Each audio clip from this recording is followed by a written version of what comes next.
I don't know.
All right.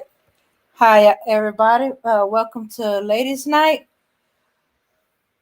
Tonight, we're talking about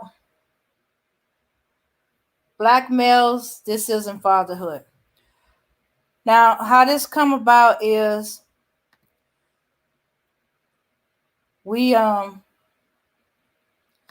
got news feed that this man, Joshua Gilly, 35 years old, was seen on a cell phone video violently abusing his two boys at a Brooklyn suburb session. His children are 7 and 9 years old. He was seen violently shaking one by the hair and punching the other with a closed fist. And this is as people was passing by. The man who took the video made a police report, and they went looking for him using YouTube and all social media. The police defined who he was, because at the time they didn't know who he was. Anyway, so I'm going to show you a video. I have two of them, one with the faces uncovered and one with. I think we can't handle the one face uncovered because there's a lot more. So I'm going to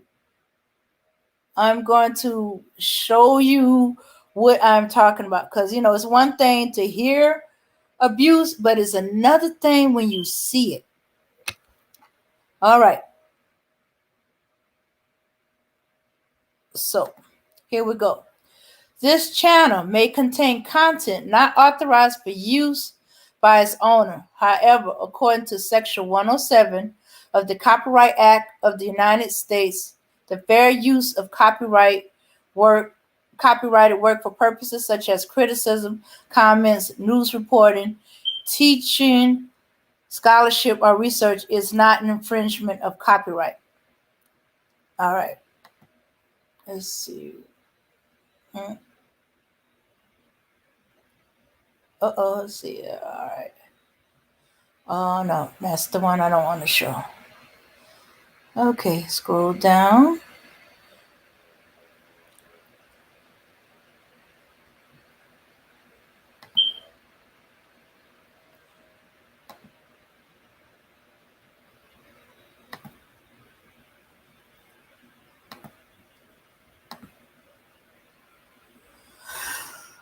All right, y'all. Brace yourselves. Here we go. Ooh. Sorry about that.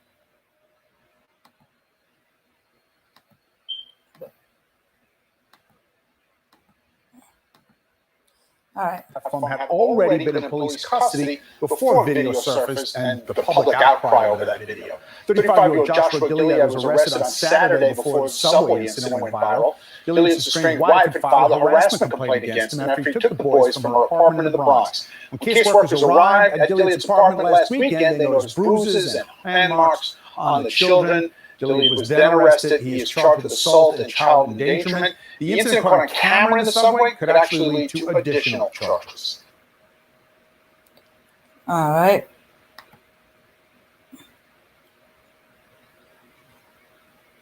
Start your day with Eyewitness News. Weekday mornings on Channel 7. Breaking news in New Jersey, where firefighters are battling those brutal elements as a massive fire fight with this. continues to. Who? So now this is before the footage went out.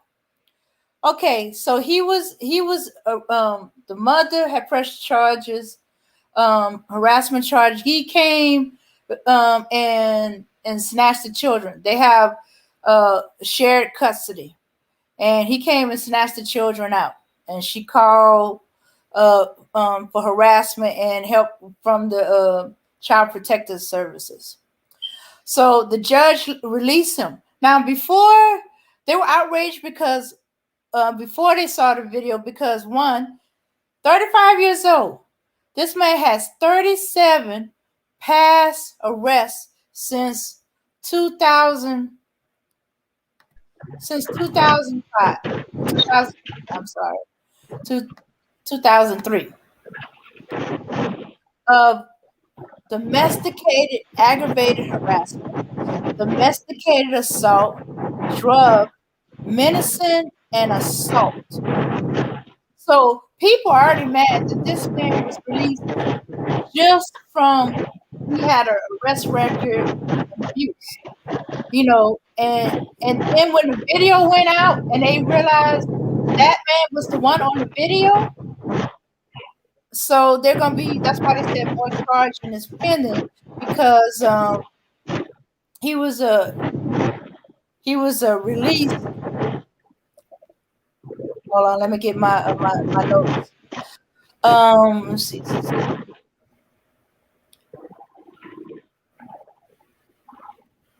Okay, after he was a separate domestic abuse allegation and the Manhattan judge released him on his own yesterday, just hours before this video came to surface and people could see what he actually did to the kids.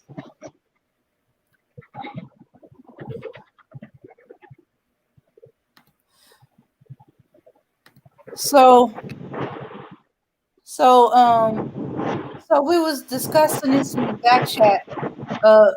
Me and Max, I have Max up here. Unfortunately, Ebony is not able to come tonight.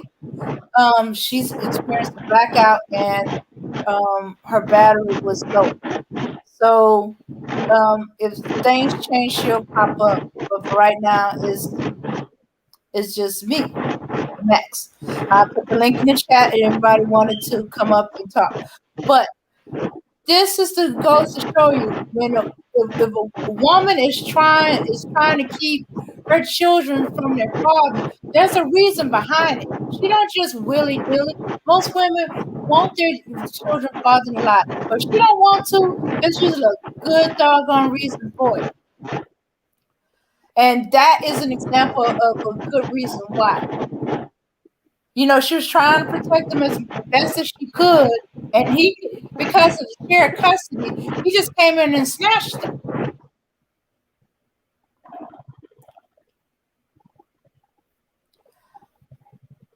So, Max, I know you have some thoughts on this.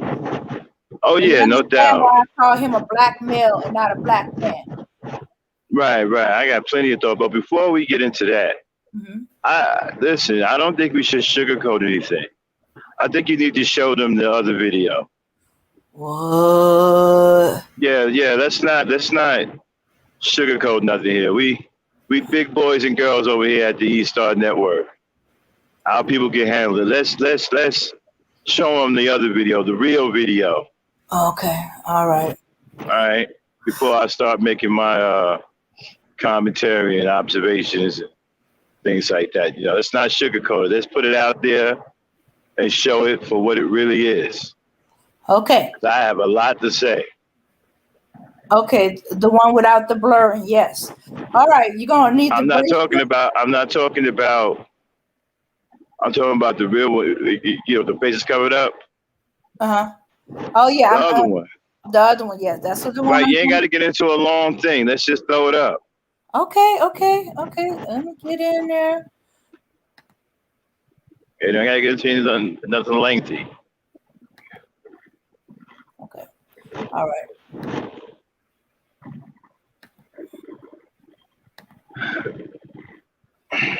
We don't sugarcoat nothing here at the E-Star Network. No, that ain't the one. Oh, what the heck? Okay. All right. So while she's having technical difficulty getting that together, I will say this, okay? This absentee father thing is a lot worse than what we thought. The results and the behavior behind this absentee father thing is atrocious. It's so bad that we have a lot of black fathers that have no experience being fathers. What you're about to see is not a father. You're about to see an abuser someone who's assaulting young children. I have no clue on how to be a parent. You got it, Dane? Yes, I got it. All right, roll it.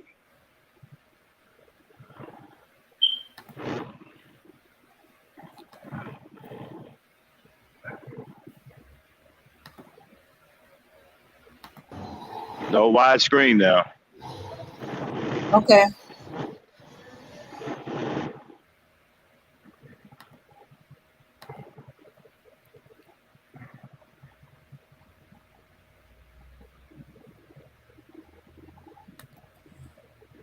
Is it playing?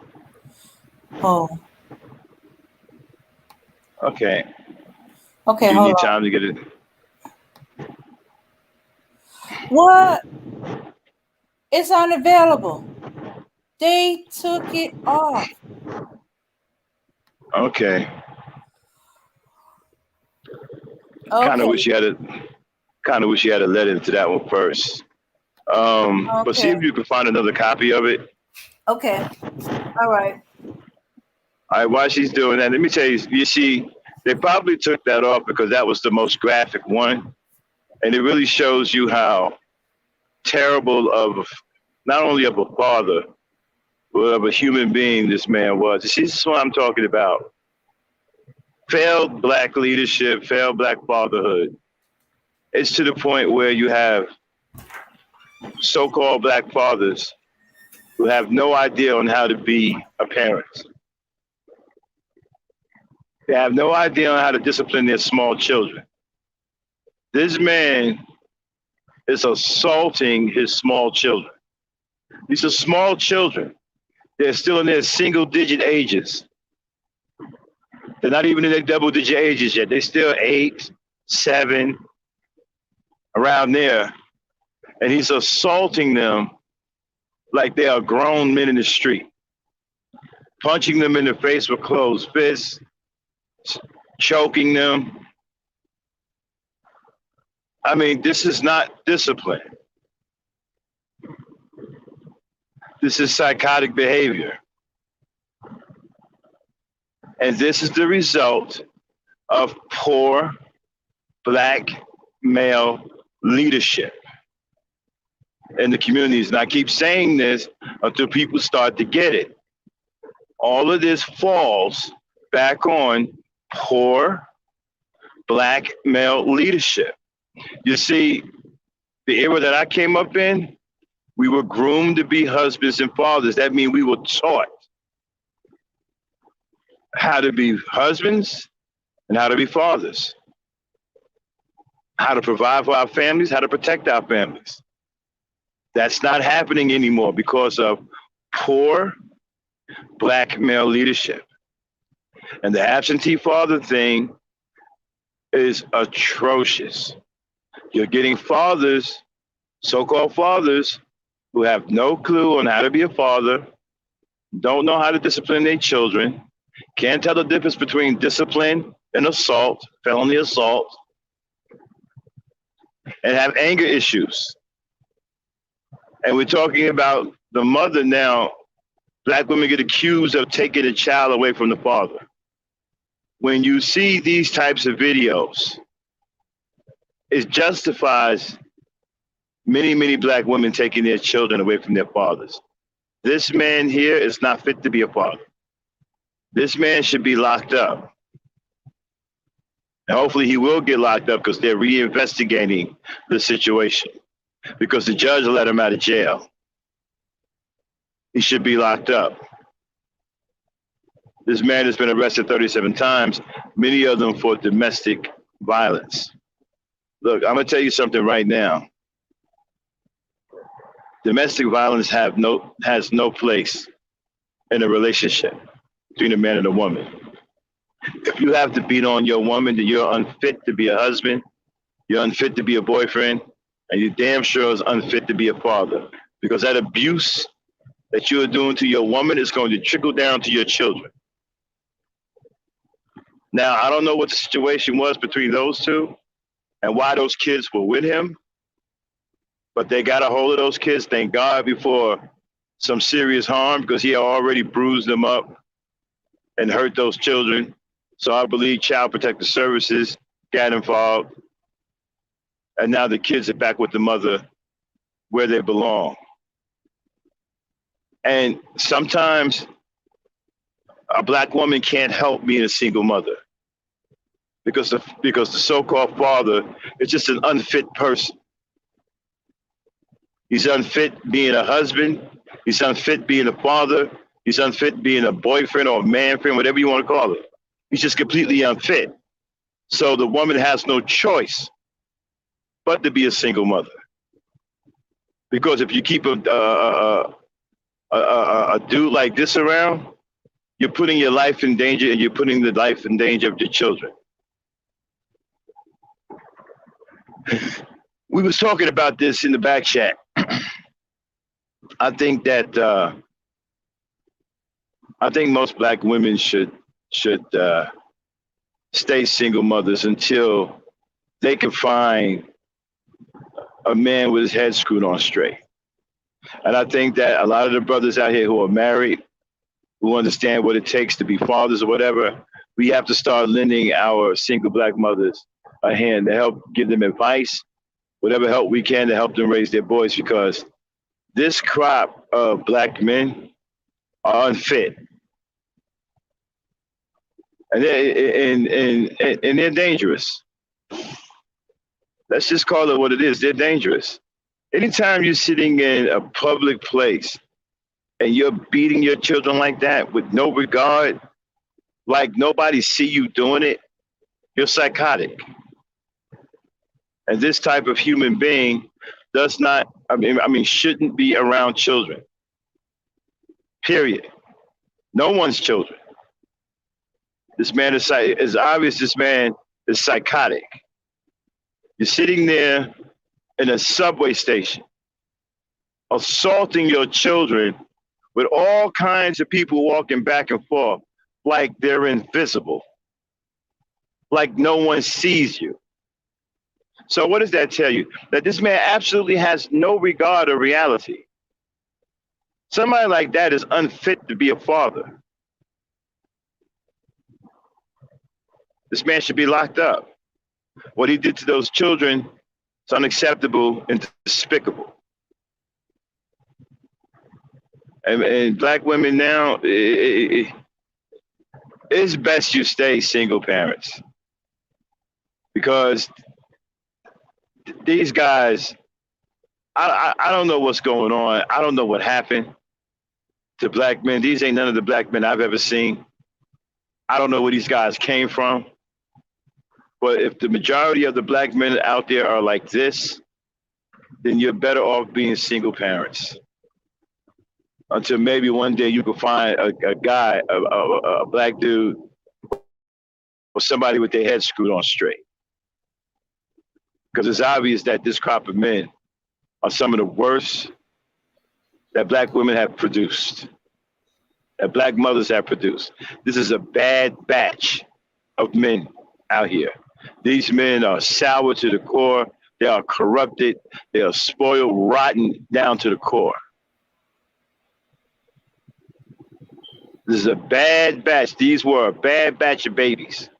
And I'm thinking that maybe this has something to do with the crack epidemic. Maybe this was the last of the famed Generation X or Generation Z, whatever you want to call it, that came out of the crack era. Hopefully this is the last of them, and they'll die out.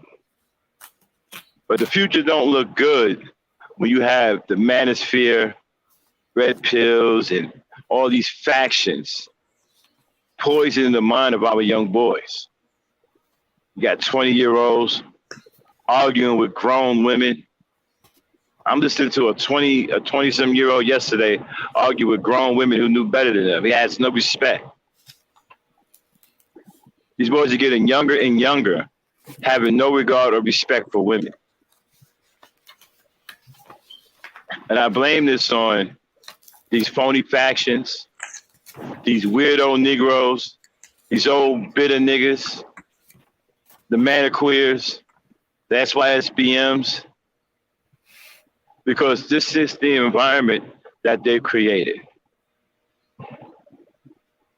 Like I said before, given what's out here, Black women, you're better off being single mothers. Because that's right now, it looks like that's the best protection for your children. Because you don't want anybody like this dude in your life. What he did to those kids was absolutely unforgivable. You do not discipline your children that way. That is not how you discipline a child. That is how you beat on someone in the street. And to do that in a public place where there's many people walking around as though there was no one there tells you the state of his mind.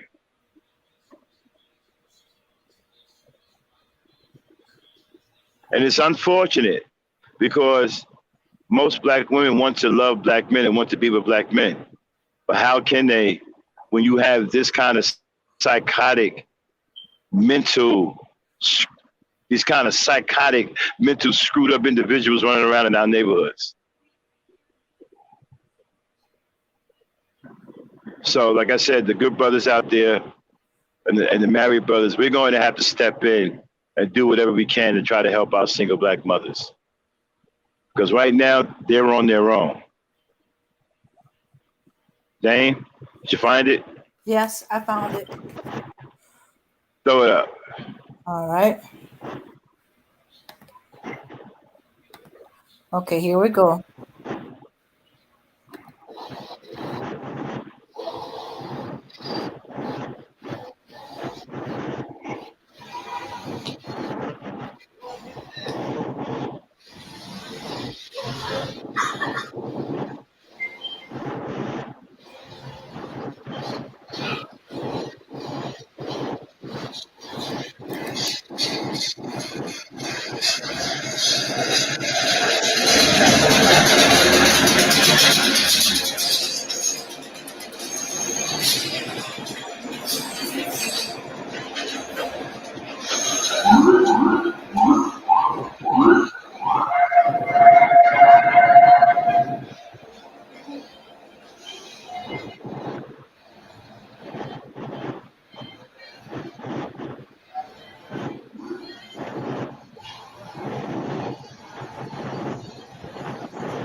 Damn, how long is this video? It's supposed to be about 3 minutes.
Now, Auntie, this is the full one. It's another, I think, extra minute.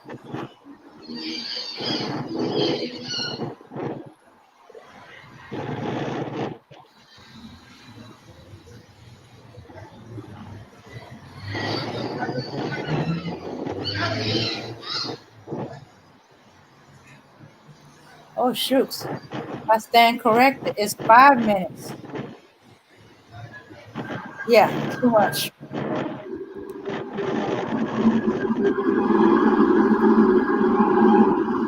Now, if you notice that he's doing this to these children, with people walking by as if there's nothing happening. Mm-hmm. See, this is an issue with his state of mind.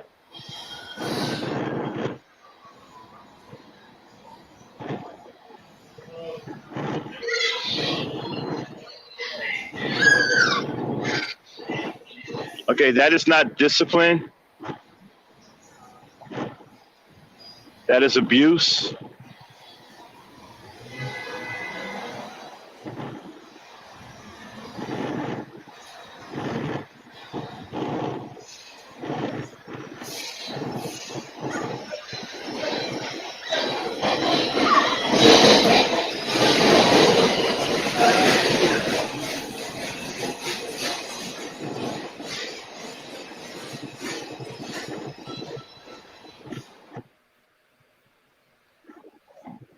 Okay, all right. Okay. I didn't see him punch. Where was the part where he punched him in the face? That was close to the beginning when that child was leaning to the side trying to get as far away. He got punched just before that. Okay, all right, okay, we ain't gotta go. Okay, this guy is punching this child in the face. This guy's yanking their heads. He could have broke one of them. He could have broke that child. These are children. Mm-hmm. These are small children, so their bones are still delicate to a point. Okay, he could have snapped that child's neck. Yeah.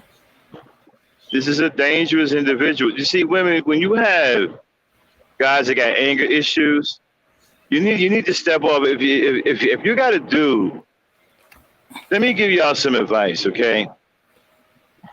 Your man should be a level-headed, cool customer under pressure. I'm not saying that your man can't get upset, but there's a way you get upset. You don't get upset and lose control. If you got a man that's losing control when he gets upset, you need to leave. And don't wait to see it another time. Because with men, another time can be absolutely there because men can snap. Especially emotional men. You understand? So if you see it one time and he loses control, you need to go. I know that may sound harsh or whatever, but if you value your life, you need to go. A man is supposed to be cool under pressure, not lose grip on reality because his children are misbehaving. There's several things he could have did to deal with those children without even touching them now. I'm old school. I'm not above a spanking. Well, back then we called them ass whoopers. I'm not above an ass whooping. But an ass whooping is not abuse. It's not assault.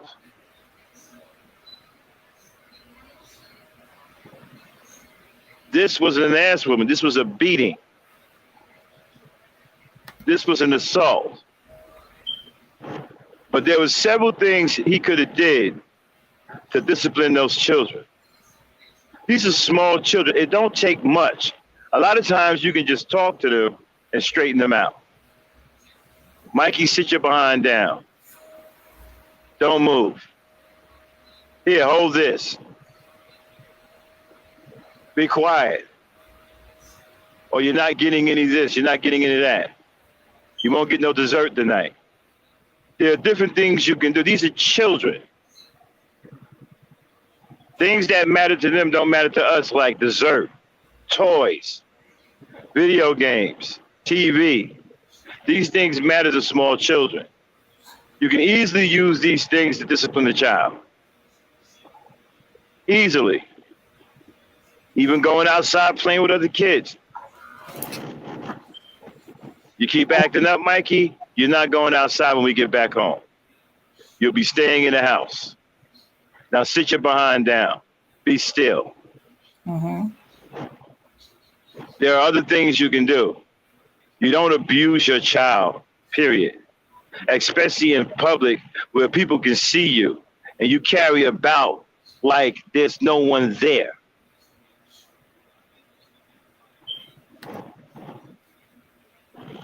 Again, these are small children. It doesn't take much to discipline them. You don't have to go upside their head. You don't have to yank their neck to the point of nearly breaking their neck. You don't have to punch them in the face. That's not how you discipline children. It doesn't take much. There are many things that you can use for leverage against children. Candy, toys, television, going outside, freedom about the house, go to your room, close the door, go to bed, no TV.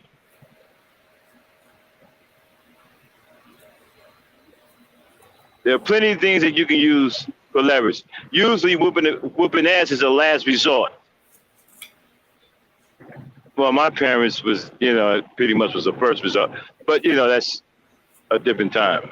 Mm-hmm. But an ass whooping is usually a last resort. There's so many other things that you can do that'll work, that are effective. Mm-hmm. You don't get any allowance this week.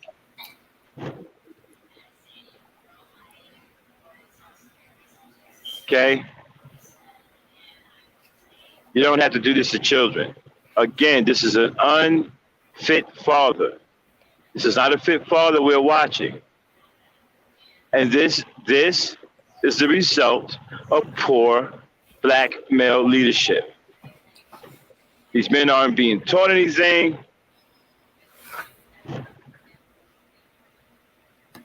They feel that they should be respected. See, here's my thing, right?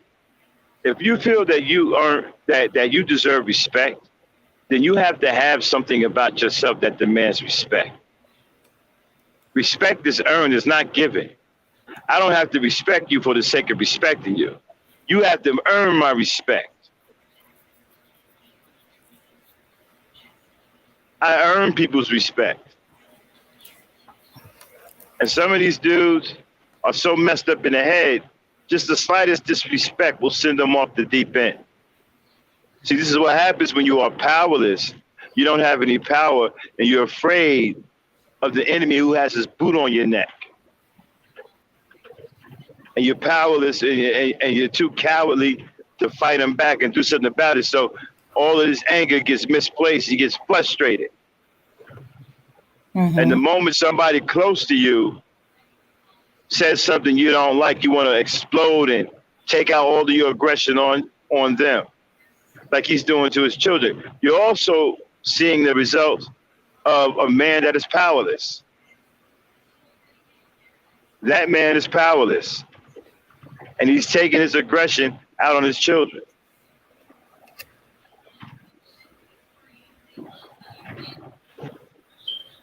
Again, this is the result. And the Black woman that's involved, I don't know what he said to her. Now, how did he get the kids anyway, Dane? He came and snatched them. Oh, he went and took the kids. They have 50-50 custody, and they're no longer together. I guess she's been fighting to try to get full custody, saying he'd been abusing the kids. And he came and snatched them, and Child Protective Service called. Police went to his place where he got the kids. The kids had bruises on them. They brought them to court. They brought them to jail, court, and Child Protective Services, brought them back to their mother. The other family So, members, their mother, and so then she had, Mhm. so she had reported him being abusive to these children before. Yes, but I guess before the bruises had never, they haven't been quite so obvious. Or he said he whipped them with a belt and they got hit by a buckle. You know, something like that. I guess this um and the judge released him before that video came out. He was released Hmm. a couple hours, and that video went viral. People trying to find out who he is so he can be arrested and taken off the street. So when the people find out that he was the guy in the video and the judge released him, they were mad. He said, even if you didn't see the video, he had 37. He has a record for 37 counts of domestic violence, menacing, assault, domestic assault, all this. So so now that the video came out and they could actually see what he was doing to these kids and stuff like that. I guess, as I said, they had shared custody. While he was in custody, they were being abused, but who knows how long? Maybe the bruising had started going away, but she kept I guess trying to work with child protective service. But when he snatched them, that was a big no. I guess I don't know enough about custody cases, but you can't just come and just take the children, willy nilly. So they had joint custody. Yeah, they had 50-50 custody. So he came and snatched the kid. Was this his visitation right? Was it his The turn to take the kid? the way they say he snatched the kids, no. He just showed up and took them. And she called police and child protective services. And when they went to his apartment, the kids were there. They came, they found bruising on the kids, and they brought the kids back to their mom. They arrested him, and he went before the judge. The judge arraigned him and released him. And then that video went out.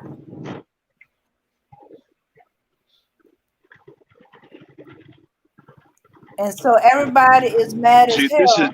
This is a shame because the system, to me, is set up to put people in danger. Something should have been done about him a long time ago.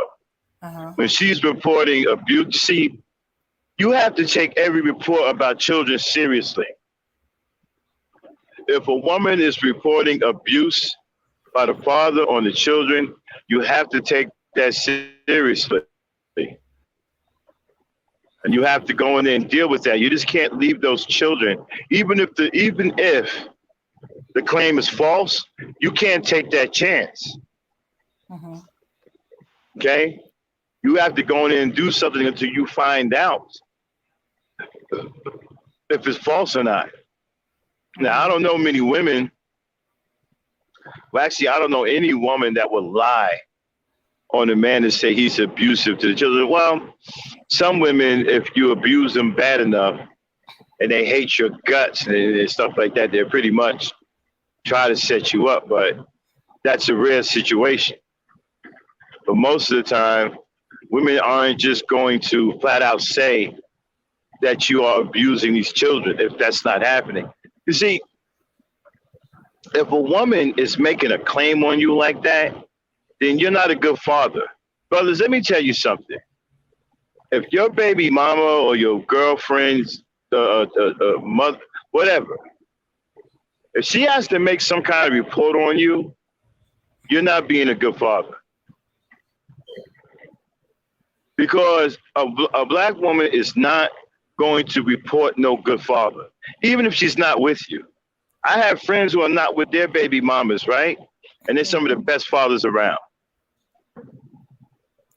They baby mamas don't take them for no child support because they take care of their kids. They take care of their kids. They don't. They're not on child support. A woman, if you are a good father to your children, man, their mother is not going to report you. She's not going to make up some lie. She's not going to hurt her children just because you and her aren't getting along or it didn't work out between you and her. Most of the time, all of the woman wants you to take care of the kids anyway. Right. Okay? She's over you. She just wants you to do right by your children. And if you're doing that, I don't know any woman that's going to just make something up and say, oh, well, you were abusing the children. Now, I've heard guys say this. I don't believe it. Because why would a baby mama or a single baby mother want to stop a good man from taking care of his kids? That don't make any sense for me. If you doing what you're supposed to, you taking care of your kids, and she ain't got to worry about money. The kids ain't. She ain't got to worry about the kids get the things that they need, fathers in their life. Why would she want to stop that by starting some ruckus and making false accusations against you to where she can possibly be found out that she's making a false accusation herself and screw everything up? Why would she want to do that? That don't even make any sense. Why would she want to stop her children from being taken care of? Why would she want to interrupt that? I don't believe that. Now, I've heard guys say, most of the guys in the manosphere, I've heard guys say, oh, well, the mother, is vindictive and so forth or whatever. I mean, I've heard stories about that, mostly in the movies. I've never really came across it in real life to where a woman was that hateful and that vindictive that she made up all these false accusations on a good father. I've never seen that in real life. Some guys claim they have. I've seen it in the movies. I've never seen it in real life. Dame? No, No, I haven't seen it in real life neither. So do you think that if this man was being a good father, first of all, as you watch the video, you can see that her reports are accurate. He is abusive. So we know that this baby mama isn't lying, because we just seen it with our own eyes. He is abusive. He is abusing these children. Not only did we see it, damn near millions of people just seen it. Yeah, that video went viral. Yeah, so we know right now, that the mother's telling the truth. Okay, and so, okay, Dame, where is these vindictive black women that, make it hard for good fathers? That don't make any sense to me. Is that something? Now, you're a black woman. Educate me, because I don't know everything. I've never seen this. Are there black women out there that are vindictive like this, to where they'll even try to destroy a good father? No. Because they know that's going to backfire.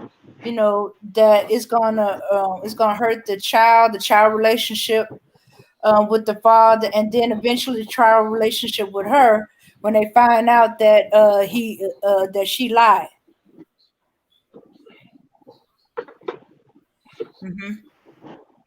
I'm sorry, say that one more time.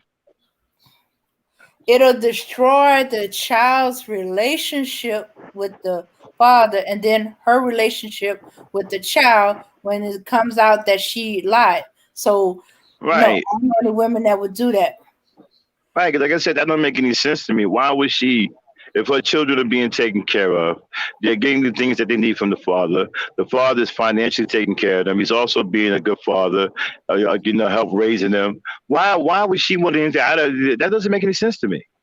I just don't believe a black woman would be that hateful and that vindictive simply because she's no longer messing with him. Like I said, most of the time, the single baby mothers I know, they happy that the father's taking care of the kids. They're over the father. Mm-hmm. They just want the father to take care of his kids. Mm-hmm. That's all they care about. Yeah. Okay. Not to mention, we got eyes and ears. We hear women complaining about men not being good fathers with their children, either not paying child support, not spending time with the children, not wanting to be involved in the child's life, making promises to come and see, visit, or take the child to spend the summer or get to know their family and don't show up. So if they got a good one, that they ain't doing anything to mess that up. They're even leaving open-ended invitations sometimes. Whenever you come, just call me. I'll have him or her ready and stuff like that, and you can go. And that's what I'm thinking too. Like, no, they're not going to mess that up. You know, hell, they're probably, hoping it don't stop themselves. Mm-hmm. You know, they're probably feeling blessed that, hey, I got a guy. No, it didn't work out for us, but at least he's taking care of his kids. Mm-hmm. Right? I mean, you think that they will welcome something like that. But let me ask you another question, because I heard these guys say this too, right? What about the children being around another man? Because a lot of guys feel some kind of way about their children being around another man. And they claim that the mother is vindictive in this way to where she allows another man to discipline their children. Okay. Because I'm gonna tell you right now, if I had children and I was separated from, and some other man came into the picture, I don't care about him being with her, but he better not put his hands on my children. Okay. Well, that means you had to been involved in your child's life. Okay. Yeah, there are some men that have a problem with it, but only in the sense of, like you said, discipline. Don't want another man whipping my child. There's other ways he can discipline, or better yet, call me and I'll get on top of him. Well, let me ask you a question. Do you think that when parents separate like that, and whoever has the children, do you think that they should bring in another, like a girlfriend or a boyfriend while the children are with them? Because I look at it this way: if you are separating, you got small children, and you have joint custody, whatever. I don't think that if I had another girlfriend, I wouldn't bring her around the kids. No. Okay. Yeah, I wouldn't bring her around the kids because that can cause strife. See, that causes strife on both sides. See, women feel some kind of way about other women too. Mm-hmm. They don't want no other women, dealing with their children. And so I think that what should happen is, if you're going to have a relationship, it should be away from your home and away from your children. Yeah. And your relationship shouldn't interfere with your children. Now, some people say, well, where I'm going to bring the girl back to, right? Well, that's up to you. Like, do you want that smoke? Because you're going to get it if you're a man and you got a new girlfriend and she's coming in and you got children by another woman, there's going to be some smoke. Mm-hmm. Probably lots of it. Okay, so I think that the man, if he should have a relationship away from the home. Mm-hmm. And the only time he should have the woman in the house is when the children are with the mother. Yeah. And I think vice versa. The only time the man should be in the house, if she's dating with another man, the only time that man should be in that house is when the children's with the father. If the children is over there with her, she shouldn't bring another man in that house. And vice versa. If the children's with the father, he shouldn't bring another woman in the house unless it's his grandmother, his mother, older sister, someone that his baby mama knows and trusts. Mm-hmm. Like if your mama is alive, okay, yeah, she got no problem with that. Mm-hmm. Or your sister, because if you with this woman and y'all had kids, she knows your family. Yeah. Okay, so if it's your sister, okay, she ain't gonna care about that. If it's your mother, she ain't gonna care about that. But if you go out and get you another hot thing or whatever, you're gonna have a problem with that. Yeah. There's going to be smoke. Yep. Because the children are going to act up, and then the girlfriend's going to think, "Oh, I should be disciplined." The children and Nah. I don't even know. You ain't even got to get that far. mm-hmm. Let one of the children, when they come back to the mother, say, "Hey, mom, I don't want to do that because Angie said I don't have to do that." Your mother be like, "Who's Angie?" "Oh, this is a girl that be with dad. She told me I don't have to do this. I don't have to do that. I'm a young man." Okay, that's all hell about to break loose. Yeah. Hell is about to break loose. The man on the pale horse will be changed. He will get knocked off and replaced by the baby mama. The baby mama is now on the pale horse, and hell will follow with her. Okay, that's the worst thing you can do is interfere with a mother's raised pattern of her children. You coming in talking about, well, you know what, my mommy said I got to do this. Well, no, you ain't got to do that. You're a young man. You old enough. You're mature enough. You ain't got to do that. Here, do this, do that. And he takes that back to the mama. What? You're gonna be like, who told you that? Oh, Dad's girlfriend Angie said I'm a young man and I ain't got to do that. And just because you're my mama don't mean you right. What? Oh. It's gonna be beyond hell now. The man of the pale horse, he needs to jump off before the baby mama comes because he might get killed in the process. Oh. Because she is coming for that pale horse. Okay, and hell will be running with her. Hell will be on their own horses. All right. Because there's going to be some shit. Mm-hmm. And lots of it. Yeah. Okay. And so this is why I think that in the best interest of both parties, if you're carrying on relationships, they shouldn't be around the children. If you got the children this weekend, don't bring your girlfriend home. If you're a single, if you're a father, don't bring your new girlfriend around the children. Just say, hey, listen, Angie, I'll talk to you next week. I'm with my children this week. I'm spending time with them. I'll holler at you next week. Same thing with the woman. If you got the children, okay,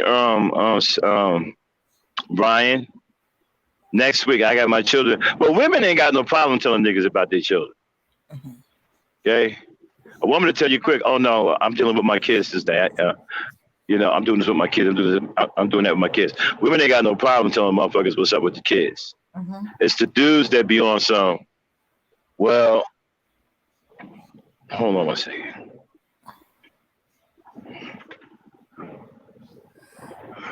Yeah.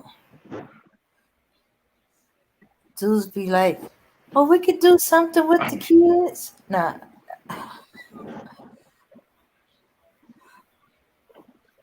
Yeah, and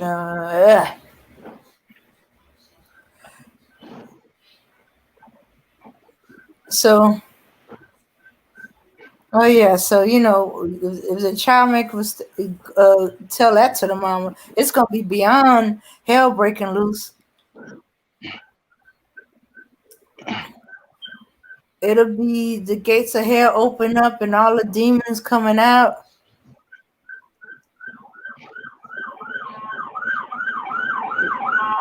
Minshew. But yeah. So yeah, but my thing is okay. Yeah, a lot of people do that. Well, a lot of people I know they do that. Every now and then there be some kind of hiccup, like the girlfriend decides to despise him. Don't call, just show up at the door. Um, or or the dude don't want to accept that. No, y'all not at that stage where you get to know her kids yet. You know. Well, Mhm, getting back to what I was saying, right? I mhm, think to keep down problems, mhm, right? Just don't bring the people around the kids. mhm, Don't, and you won't have no smoke. To mhm. me, that's the best solution. Yeah. Because once you start bringing these people and they start interacting with these kids, I'm telling you, there's going to be problems because kids talk. Because kids are very honest. They Mhm. talk. And the Yeah. things that they say are not necessarily going to rub well with the parents. Same thing with guys. Your son come by, hey, dad was going, hey, man, I want you to do this, Junior. Oh, no, well, Brian said I don't have to do that. Brian said that I'm this and I'm that, and I don't have to do that. And that, dad, you don't know everything. What? Who's Brian? Oh, that's daddy. That's mommy's new boyfriend. Oh, really? Okay. Now we got problems. Mhm. So I think that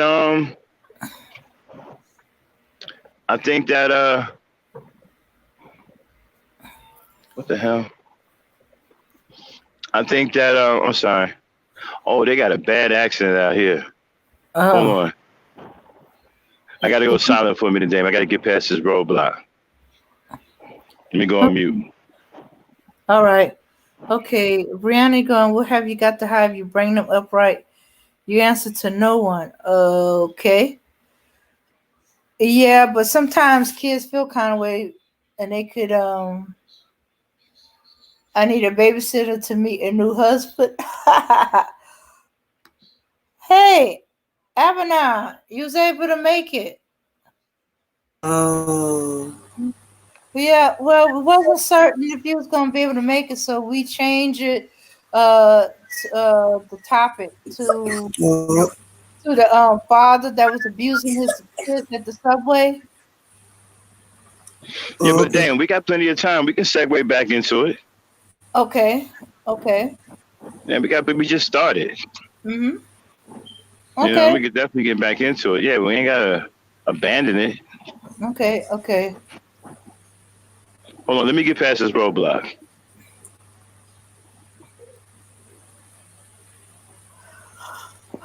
All right. Okay. So, all right. So, those of y'all that saw, I know earlier notifications, you probably saw a different title. Um, let's see. Yeah, let's see. Where was that? Shoots. Okay. Too much stuff. Too much stuff. Uh, uh, uh, uh, uh, shoots. Yeah. Okay. Yeah. Africans learning Africans learning the truth about American Black history. That was our original topic. So those of you that was with us last night for Gangster Talk, uh, Lucy opened up a dialogue. She was saying how Africans didn't really know or understand what we went through in America, Okay, and I'm back. Yeah, let me explain it, Dang. I'm okay. back. Hmm. Yeah, so last night we was on Gangster Talk, and my peep showed up, Lucy, and she was talking about Africa and how they were lied to. Because, many of us had our issues with Africa. I know at one time I was angry with Africans. I hated Africans, okay, because I thought they didn't care about us. They didn't love us. They dropped us over here and didn't come back to get us and let this animal do all kinds of atrocities to us. But while we were going through that over here, they were being told a lie over there. They were being shown that we were in ghetto fabulous house, making all kinds of money and living in a lap of luxury. And so this is why they don't know much about our history. So we didn't know that a number was being done on them as well. So while they was telling them one thing about us, they was telling us another thing about them, how they don't care about us, how they just left us, didn't come back for us, how they hated us.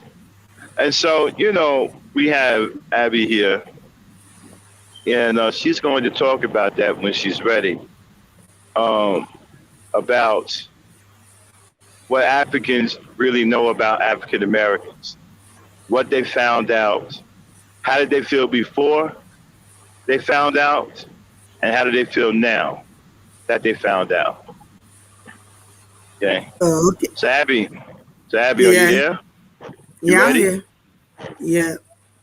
Take it away, girl. Okay. Yes.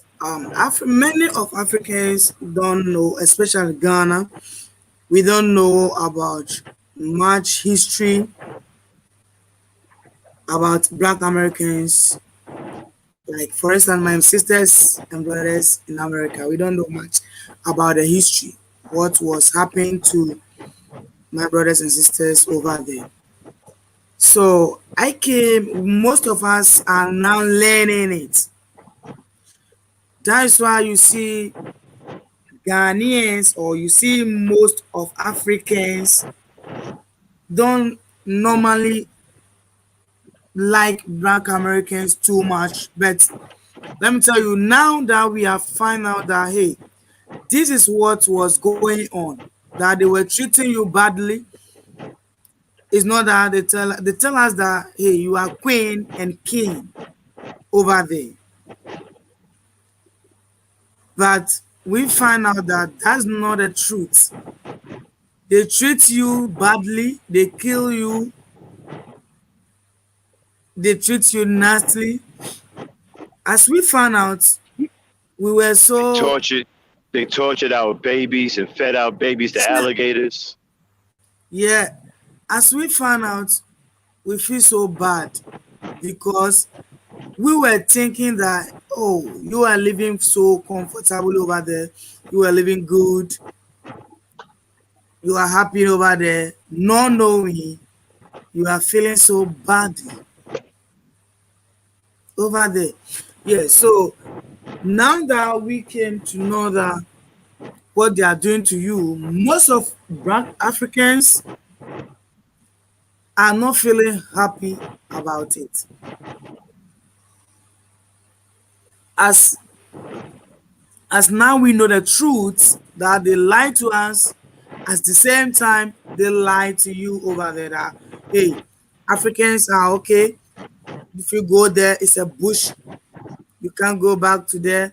There's alligators, there's masquerades, there's a whole lot of things that can chew you and kill you. The way they are lying to you over there, they are also lying to us here. But we came to know that, hey, this all thing they tell us is a lie. Now we have found out the truth that our brothers and sisters over there are not queens, are not kings over there. Okay, so Abby, let me stop you right now. When you say that you guys are just finding out, right? Mm-hmm. You got some Americans who don't buy that because they're saying this has been going on for over 400 years, right? Yeah. How is it that you had Africans travel to America, witness what was going on, but never went back to Africa and told them what was going on? How is it that you did not find out in 400 years? Because at one point it was impossible over here to not see what was going on. And Africans came over here during slavery, free Africans, and after slavery. So they came over and some of them saw what was going on. So some Americans, some Black Americans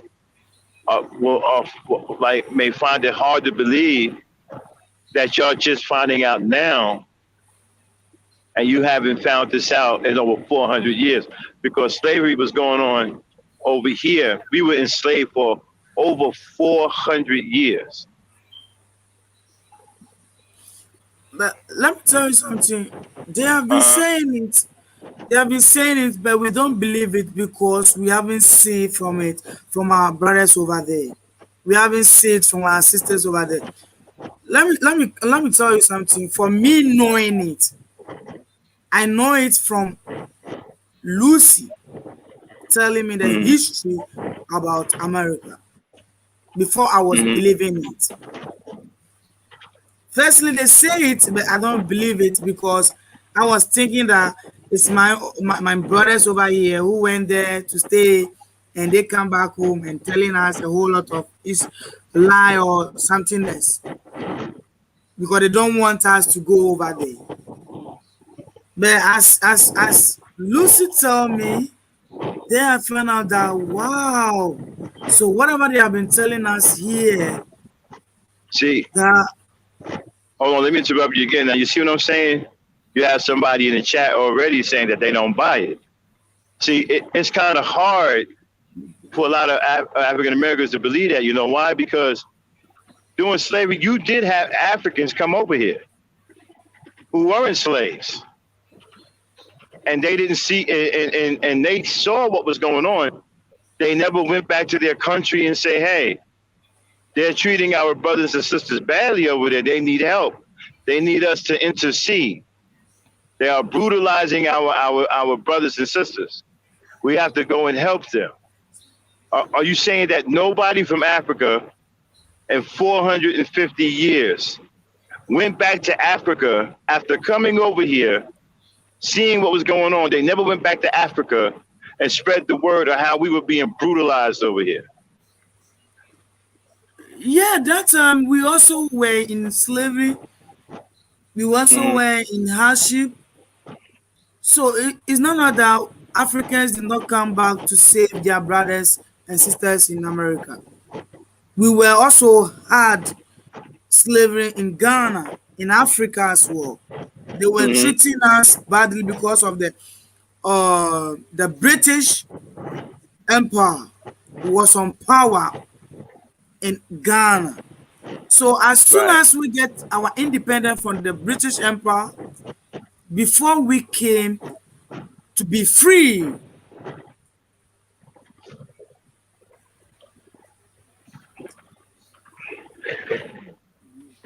What happened? yeah, Okay. yeah. So as we get our independence, 1957, that makes us being free from the British Empire. Firstly, these people who were treating you badly also were in Africa, taking over everything in Africa. So as they were treating you bad over there, we cannot come there to come and save you because we were also in the same hardship over here. That is why you did not find any Africans over there saving you at that time. Okay, so you're saying that when we were going through slavery over here, they were also enslaving Africans over there at the same time? Yes. Mm. See, we didn't know that. I'm just fine. We didn't know that. See, that's not what we was taught. Just like y'all was taught that we were kings and queens.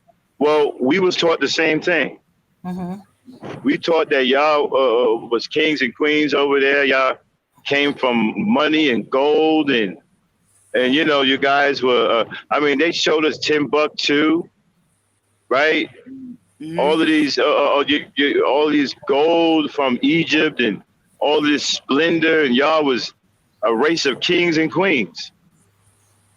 They never showed us that you were suffering, you know, until, what was that thing back in the early 80s? They started running those videos about the African kids with the swollen bellies. Oh yeah, yeah. The Ethiopians. Ethiopians. I mean, right. That was the first sign that we even knew that there was any trouble in Africa. You know, and then we was confused. We didn't even believe it because we were saying, wait a minute, how can a continent full of kings and queens and all this splendor, milk and honey, have starving kids in Ethiopia? You know, and starving kids to the point where their stomachs are swollen. And, you know, when there are flies all around them. How could that be? So we didn't even believe it. Because they had us so convinced that y'all were kings and queens. We didn't believe that nonsense that they were putting on TV. And we found out later that was actually really going on. So we didn't know about y'all suffering either. We pretty much thought that y'all were laughing at us and didn't care anything about us. Yeah, and it probably didn't help that some of the Africans we was exposed to were like the Nigerians. And even some of the Ethiopians. I ran into Ethiopians and Somalians, and they didn't seem to understand how we didn't know what tribe we came from, what part of Africa our people came from. And the Nigerians, and the Nigerians with their coonery didn't help. Yeah, Abby. Yeah. So that was what it was happening in Ghana, in Africa, as well Ghana especially. We were called by the British name as Gold Coast because of our gold. So they come over to take everything from our great grandparents. They exchange rice with gold. They exchange salt with gold. And they take everything that we have, our properties we have over here, they take everything from us. Before we get an independent, that we gain some of the things from them, but we did not even get it all.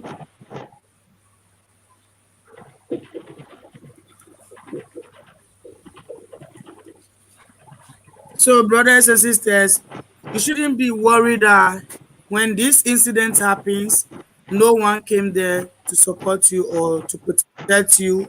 But now that we have known the truth, that's why we are trying to tell you, now you have to come back to the motherland. You have to come back home. Because firstly, we don't know the truth. But now we have knew it. So we are saving you from these evil people.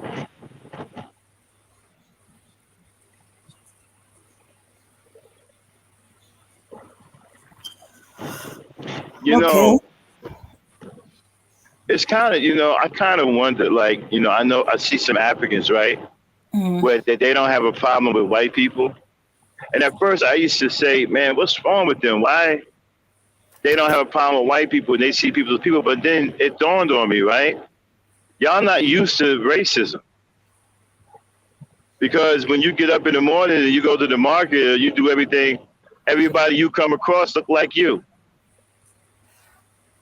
Yeah. You don't have whites, race soldiers, police officers. All the police officers look like you. So you're not subject to the hardcore racism we were subject to. So you would probably have a different mentality, and you would probably wouldn't see things the way we see it because you didn't experience racism the way we did. See, we didn't come up with everybody looking like us. Yeah, we were shoved in the housing projects, but the law was white. And the law was brutal. It was brutal and white. All of the people who had power were white. So that's what we're used to. And we're used to being discriminated against. We're used to being, mistreated. We're used to racism. Whereas you didn't have that. You grew up with other Africans. All of the people in power around where you live that are all African. The police force is African. The military is African. Everybody is African. So now you didn't experience the racism. So now I understand a little bit better why some Africans may have the mentality that they have. It's because they didn't grow up with racism. They didn't experience racism the way we experienced it. Yeah. And it took me a while to realize that. I used to be like, man, what the hell are they talking about? They have a problem with white people. And people to people. I keep expecting Africans to be super pro-black. You know why? Because you are the original black man and black woman. You are where the rest of us come from. So I'm thinking y'all should be pro-black by default. But it's not like that. It's y'all have a different mentality, and it took me a while to understand why.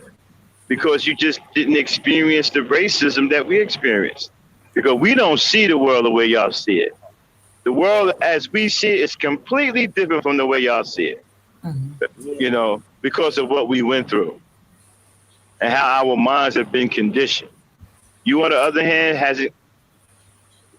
You didn't go through that, and you didn't experience that. And like I said, the coon Nigerians that came over here cooning didn't help. Exactly. Didn't help things. Yeah. Exactly, because they came over there, they have to protect you, but they did not. They do themselves like them. Well, the Nigerians came over here to exploit us. Yeah. They came over here to fucking work for the white men to exploit black people and get rich. The Nigerians number fucking super coons. Everywhere I ain't they met go. I ain't met a Nigerian yet that I like, other than Lade. Okay. That's their life. Everywhere they go. Yeah. But yeah. I met one or two that I liked, but I also met some I didn't like too. So Well, let me Anyway, tell you go ahead. Yeah, but let me tell you something about Africa as well. You see, the way, brothers and sisters, you see Africa, we are not that perfectly. But let me talk about the good things that we have in Africa. We have many, many things in Africa that when you come, bro and sisters, I tell you, you feel comfortable. The way they tell you that we are in mochi houses and bushes. No, no one's in bushes over here. No one does.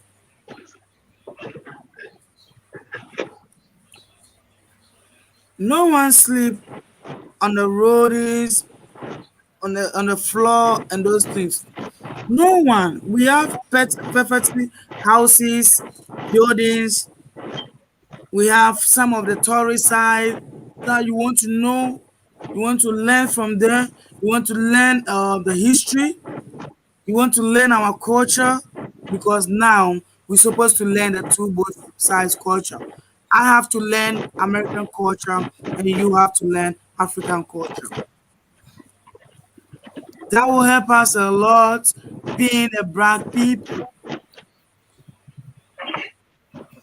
If we said we are coming together, we have to come together and learn our culture. So I need to learn your culture very well, and then you have to, brother, you have to also learn my culture very well for us to know, because you have been not been taught, and I also have been taught. So I need to learn it from you, and you have to also learn it from me.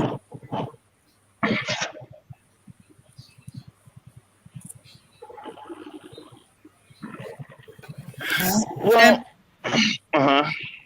yeah, and people also are saying, I can hear from social media everywhere saying, if you come to Ghana, there is a bad people, there is a scam. No, brothers, no sisters, no scam in Ghana, no scam in anywhere. I tell you, come and see. You see, you just come and visit. For them to know that they were trying to tell you so that you cannot travel into your home. You cannot come back to your country. You cannot come back to your motherland. You see, they don't want you to save your children from evil people. That's why they're trying to tell you, hey, if you go to Africa, they will scam you, they will take your money. No. If you see everybody welcomes you like Aquaba, the name Aquaba is welcome. I'm trying to welcome you. Oh, brother, where are you from? Oh, I'm from America. Welcome. You see, because of the love that we have, that's why we try to welcome you, because we see you being our brothers and sisters over here. No one is welcome you to take anything from you. No one is to welcome you to take your money from your pocket. No, but we are trying to create the love that we have lost for a long time. That's the love that we are trying to create now. So let me ask you this, right? Okay. Are you saying that there's no bad element in Ghana? Oh yeah, we have bad things in Ghana. No one is perfect in this world. Mm, Everywhere you go, you find the bad people and you find the good people. right. So we also have the bad people in Ghana. Just that when you come, you have to be vigilant. You have to open your eyes. Wow. And the people that you make friends with, the people that you create things with them, you have to be aware of these things. And you need to learn it from them. Don't let somebody tell you, bro, pay money before I take you to buy a land, or give me money, let me buy a land for a family for you. No, I don't tell you that way. You have to send him or her to register land that he can get his property. After buying it, he can get the document from the land. The reason why, my brothers and sisters, some of them are complaining, saying that they have scammed them. They never scammed them. Please. They never scam them, because some of them, if you give them advice, they don't take it. You are not here in Ghana. So if you come to Ghana and someone is trying to tell you about Ghana, just keep quiet and listen. Then you can move it from there. So let me You can ask you know. this, right? Okay. If it came to Ghana, like, how would I find out? Like, because a lot of African Americans want to know where they came from in Africa, Okay. right? So, if you go to Africa or go to Ghana, can I ask questions? Will people be upset if I ask questions? Say, hey, do you know where my ancestors come from? Do you know where the slaves came out of Africa? I'm trying to find what tribe I belong to. Would Africans be offended if we ask those questions? No. Everybody was happy that brothers and sisters that they are coming home, they will ask this question you're asking me now for them to know where they are coming from, Hmm. for them to know the tribe they are from. Because, for instance, if you come to Ghana alone, we speak 85 languages, but nine of them that is available everywhere you go, you can hear them speaking. So if you come and you see sometimes we do see it from your faces. When we just see you, we know that maybe you may coming from Nigeria, Igbo or Yoruba. Or when sometimes when you see you, we can say that, oh no, you are from Benin or Togo. Or sometimes when we see you, we know that you Hmm. are Fanti or Ashanti.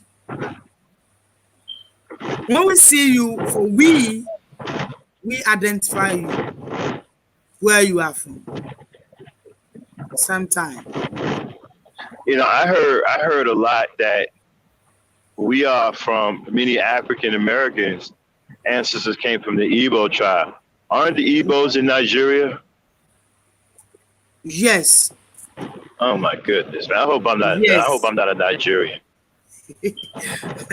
Most of Black Americans, my sisters over there and brothers over there, most of them 100% are from Nigeria, the Igbo tribe.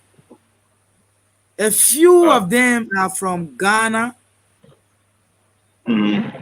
Yeah, a few of them are from Ghana. Others are from Togo, Benin, and then Senegal and other ones. Yeah. Yeah, I'd rather be from. I hope I'm from Ghana. I don't want to be from Nigeria.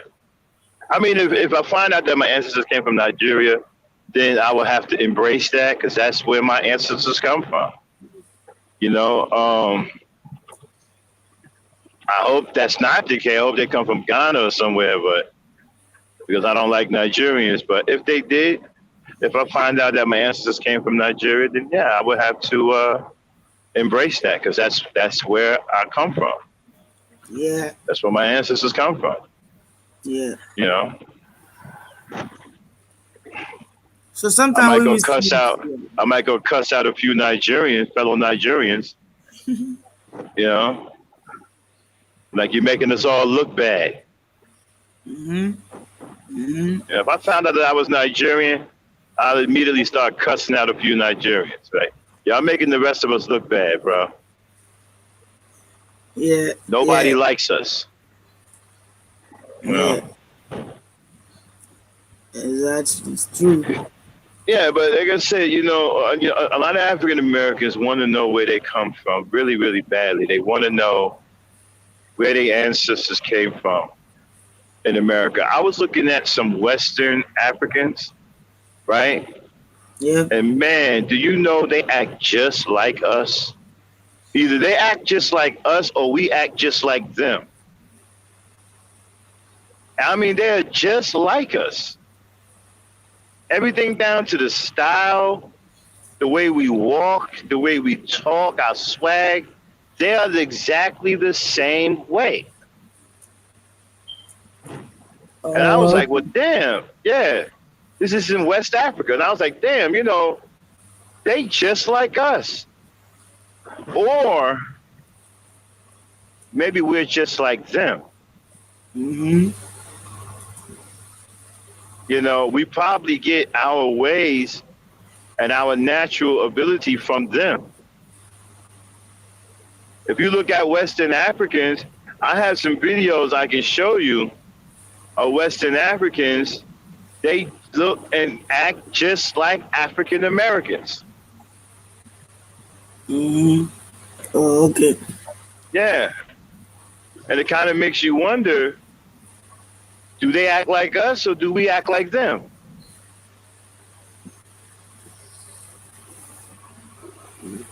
Yeah.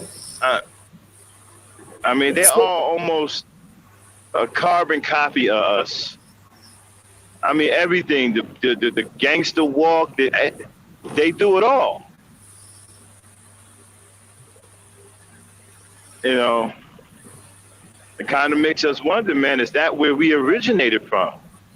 Because these people in Western Africa, they look and act and sound just like us. Mm-hmm. You know, so Yeah. yeah, I'm wondering if our ancestors came from Western Africa.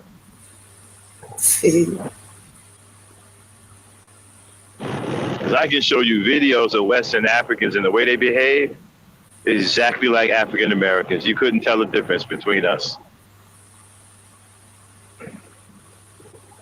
I mean, everything down to the behavior, the way we talk. They're talented. They can sing just like us. They're talented. I mean, they got swag just like us. They almost, we're identical.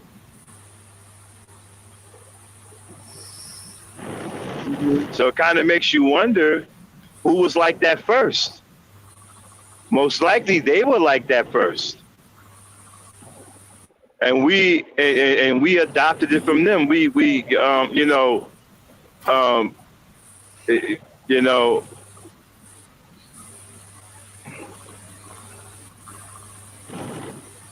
Go ahead, Abby. I didn't mean to interrupt. I just wanted to throw the West African thing out there. Okay. Yeah. So as you see, when you come to, I'm not talking about a whole Africa, but I'm talking about one country where I am living now. Ghana. Yeah, Ghana, because that is where Now, I'm living. So I oh, know let me ask much you a about question. my country. Okay. Where's Kumasi in relation to Ghana? Okay. Ashanti region. That is Kumasi. Oh, okay. Yeah, Is in that right Ghana. next to Ghana? Or is It's that in inside Ghana? Ghana. Oh, okay. It's a whole Ghana. You It's see, part of when you Ghana. come to, let me show you something. Yeah. When you come to Ghana, we have more places. We have 16 Uh-huh. regions in Ghana. Greater Accra is the capital town of Ghana. Then you go Ashanti region, that is Kumasi. You go to Tamale. You go to Takwa. You go to Takoradi. A whole lot of places in Ghana. So let me ask you something. In the city of Accra, do they have blackouts too? Yeah, but it's not like other places. Mm. Yeah, because the capital town is Accra, so sometimes the blackouts don't go over there much because we have the politicians, we have Yeah, our I'm really president. suspicious. Yeah, I'm suspicious about those blackouts because I don't believe that those politicians are having blackouts. Yeah, they don't get. Yeah, somehow that's just affecting the people. Yeah, You know, that's really suspicious because they're not going to have blackouts in their government. So I don't know what the hell's going on over there. That's some real suspicious shit, man. Mm-hmm. You know, having blackouts like that. yeah, yeah. Those are the things Should, that when you come, yeah, those are the things that when you come, what, maybe they don't have transformers, they don't have any power. What, they overload or something that's causing the. I'm going to research that. we I'm have going the to. transformer, we have everything that can give us a light because it's Ghana who produce electricity to even Togo. We give Togo electricity, Mhm. but we normally get a blackout more than Togo. I don't understand that because there should be, Ghana has beautiful infrastructure. I've seen Ghana, I've seen pictures of Ghana, right? There should be no reason why Ghana is experiencing any blackout.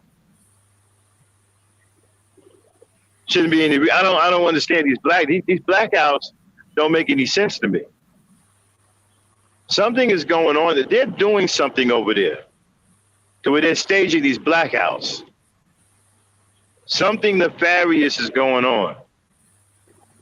I've been in worse countries than the continent of Africa, right? I've been in the Philippines is one of the most poorest countries I've ever seen and been to in my life, and they don't have any blackouts. Hmm. Puerto Rico has one generator on the entire island, and they don't have any blackouts. How the hell is Africa, with all of that infrastructure over there, having blackouts? That don't make any sense. Something nefarious is going on over there. There's a reason why those blackouts are occurring. They're doing something. They're doing something that they don't have any business doing. Yeah, but man, these things happen because of poor management we have over here. I don't know about that. Let me ask you a question. How long has these blackouts been going on? Since you were a child? Or is it something that just recently started happening? What's the history on these blackouts? Have they always been blackouts since y'all had electricity? All of my life, since I was born, from day one up to now. Okay. You're like 25 right now, right? Somewhere Yeah. around there? Okay, so okay. So at least 2 decades this has been going on. Yeah. I'm going to research that. I got a suspicion about something. I'm gonna look into that. I'm gonna look into it because that don't make any sense. You shouldn't be having blackouts. There's too much infrastructure over there, too much electricity and things. You shouldn't have any. There's too much modernization over there for y'all to be having blackouts. There's no reason for it. Like I said, Puerto Rico has one generator for the entire island, and they don't have blackouts. Hmm.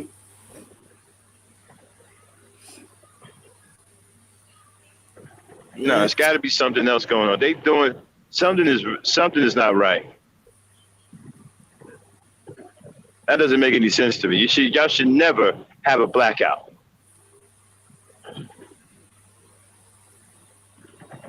And there's another thing that got me suspicious. I know the politicians and the government, they aren't having blackouts. Yeah. They're not.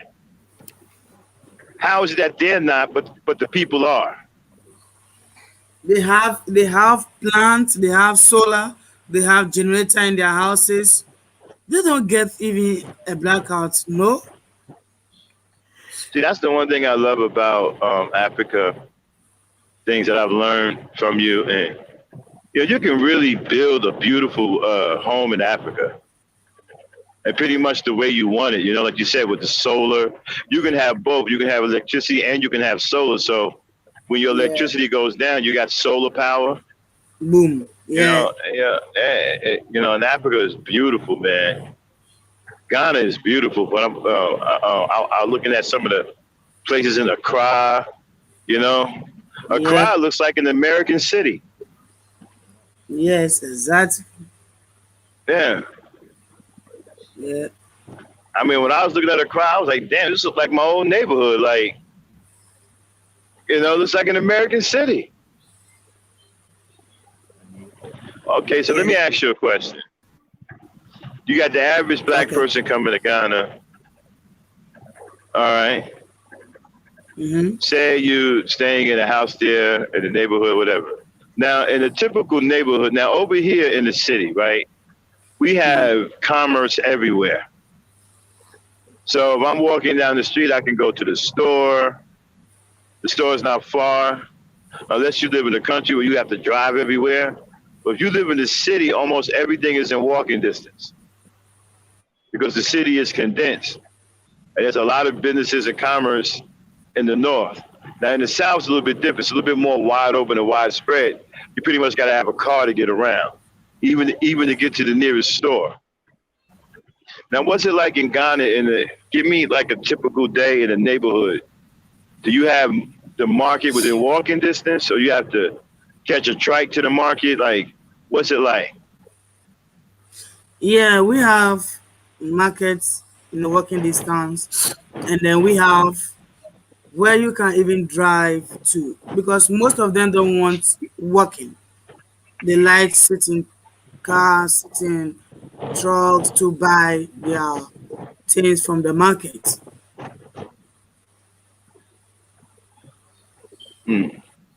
Yeah. So But let me like the ask you a question. okay. What's the biggest thing that you've heard that you don't like about Africa, and you want to set the record straight?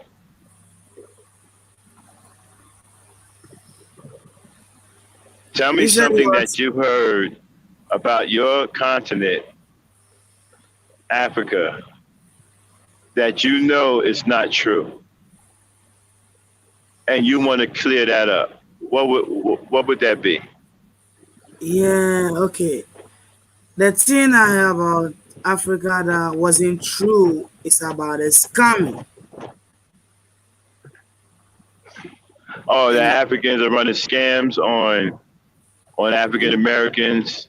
yeah, Hey, quite a few people have reported that their land was stolen, or there's a land scam going on, and that they even said that come back to Africa thing that Ghana is doing, they're saying that that's a scam too. So talk about it. yeah, I don't believe it. No one Mm, is coming. You see, as I said, no one is coming anyone in Ghana. No mm, one is coming anyone. Don't be afraid that they tell you. That's why I always say, don't be afraid that they tell you that we do a whole lot of things in Ghana. No, they are trying to put a fear in you so that you cannot come back to your country. We never scam anyone. We never scam a land with somebody. That's why I said when you come to Ghana, buy your land from the companies. Don't buy a land from a family member or say, I know someone who is a family member selling land. No. Buy your land from a company, you get your document. There you know mm-hmm, that this land belongs to a government property or not. This land belongs to someone else or not. But if you go to somebody else and you pay money and say, "Oh, I'm a landlord. I have a land. My family just died and they dashed me a land, so I'm selling it."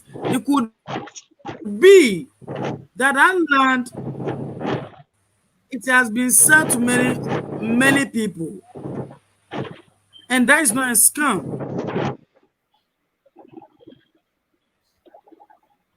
mm. Okay. When you say the company, you talking about a particular company? Or are you talking about like something like a land office? When you say buy the People land are from, saying we scam people over here. No one is scamming anyone.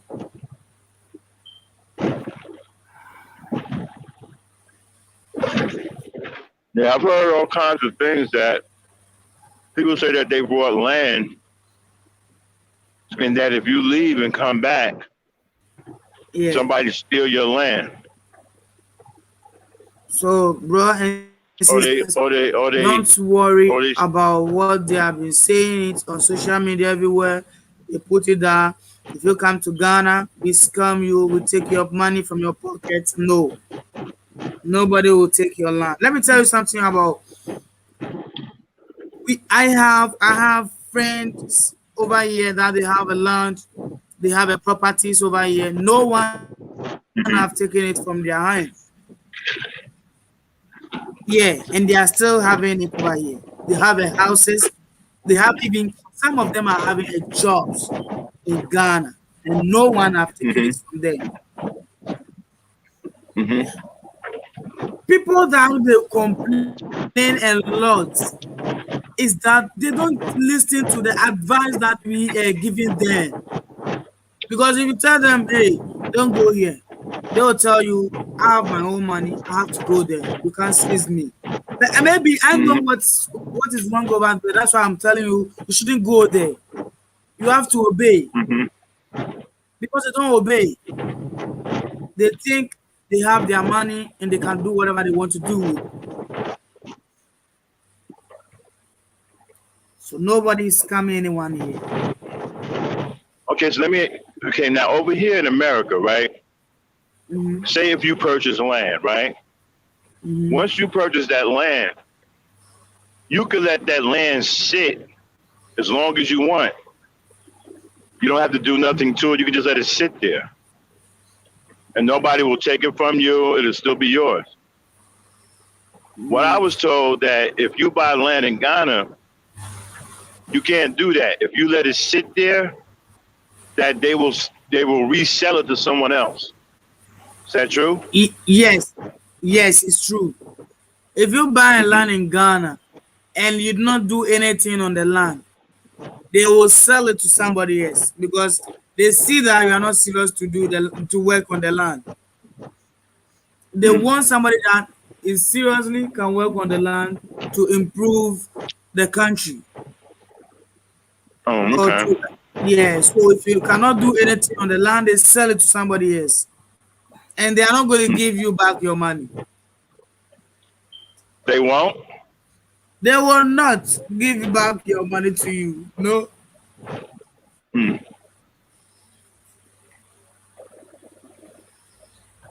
Wow. Yeah.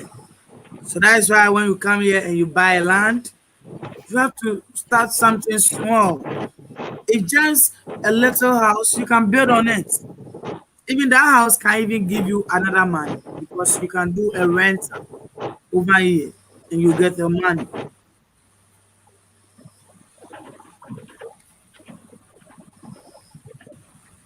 Hmm.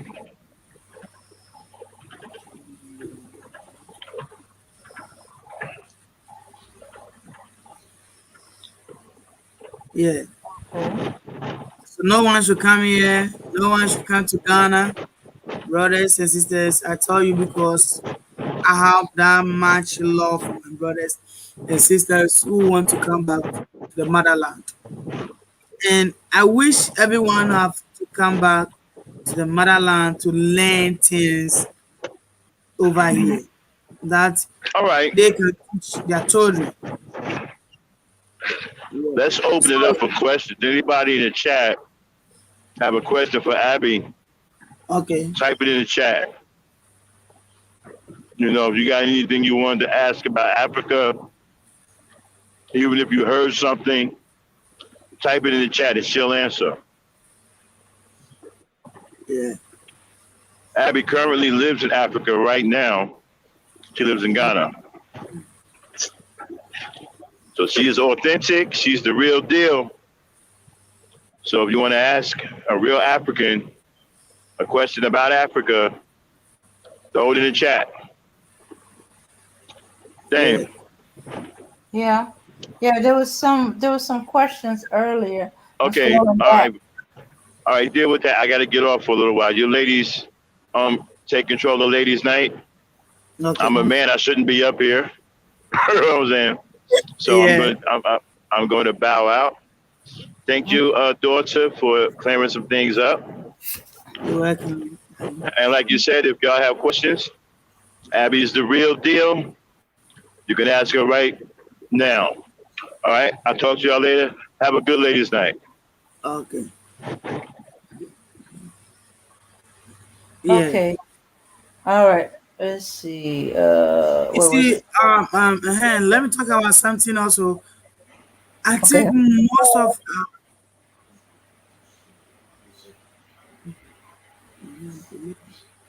Mm, most of my brothers over there and sisters who want to come back home want to know how much is our rent, how much is our hotel cost. They want to know all these kind of things over here. Yeah, when you come, we have some of the apartments. We have one bedroom apartments, we have two bedroom, we have three bedroom, we have four bedroom, five bedroom can contain every family that you are bringing to Ghana. In one bedroom apartment, it depends on the apartment that you want and the prices that they give it to you. Some courses in my currency, 120 Ghana cedis, 150 Ghana cedis, 200 Ghana cedis, 300 Ghana cedis, 400 Ghana cedis. 120 Ghana cedis is $20. I think 20, yeah, $20. Yeah, in your currency. So if you come and maybe you want a hotel just a day, we have 588 Ghana cedis. We have 688 Ghana cedis. We have 700 Ghana cedis for just one day. So I wish when you come for a visit, you can get a little apartment like maybe a 1 bedroom or a 2 bedroom. And that one is costing a month, a whole month, maybe 500 Ghana cedis, 300 Ghana cedis. That is for a day in the hotel.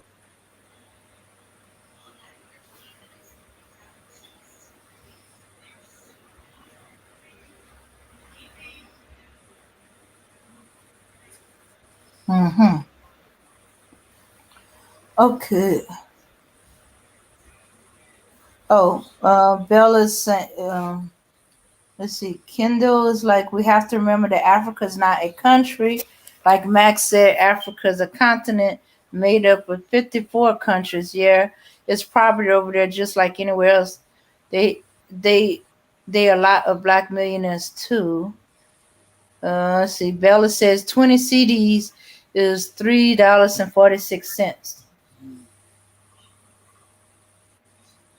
Okay. Uh, so let's see if I could. Let's see if I could. Let's see. Let me get in there. Cause me and Abana had pulled some pictures, but I didn't think we was talking about this. So let me see if I can pull them up. Let's see. Okay, here. Mm-hmm. All right, let's start with this one.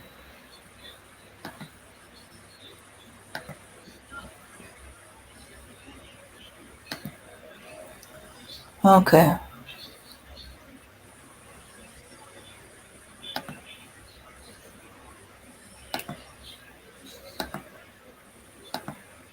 Okay. Let's see. Yeah. So Okay. come to Africa and establish your business. Come to Ghana and create jobs. Yeah. Here you can just open up your own businesses and you'll be okay. No one is going to take it from you. And as the time comes, you register in your name. You need someone who can support you. Yeah, yeah. Thank you, Dim. Yeah. Okay. This is a two bedroom Bedroom. apartment. Yeah. 800 Ghana cedis. Eh, yeah. 8,000.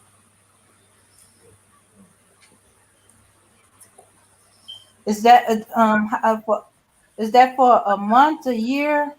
A month. That is a month.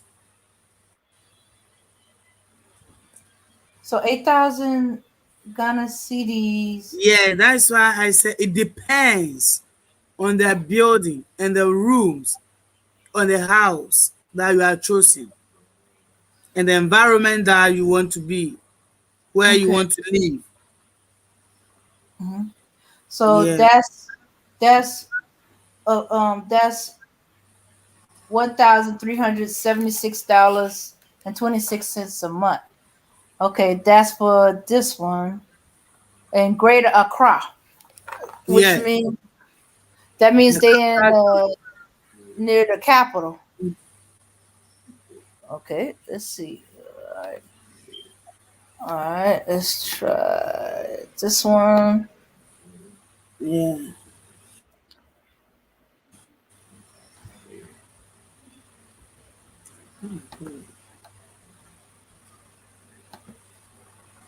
Okay, and these two It's 1,200. Yeah. You see, these things also.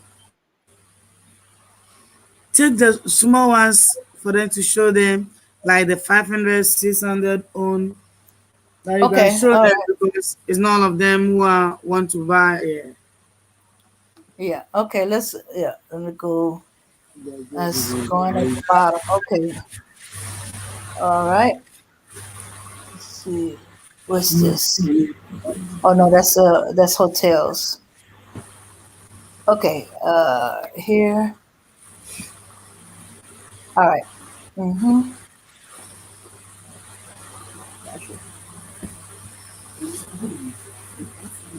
All right.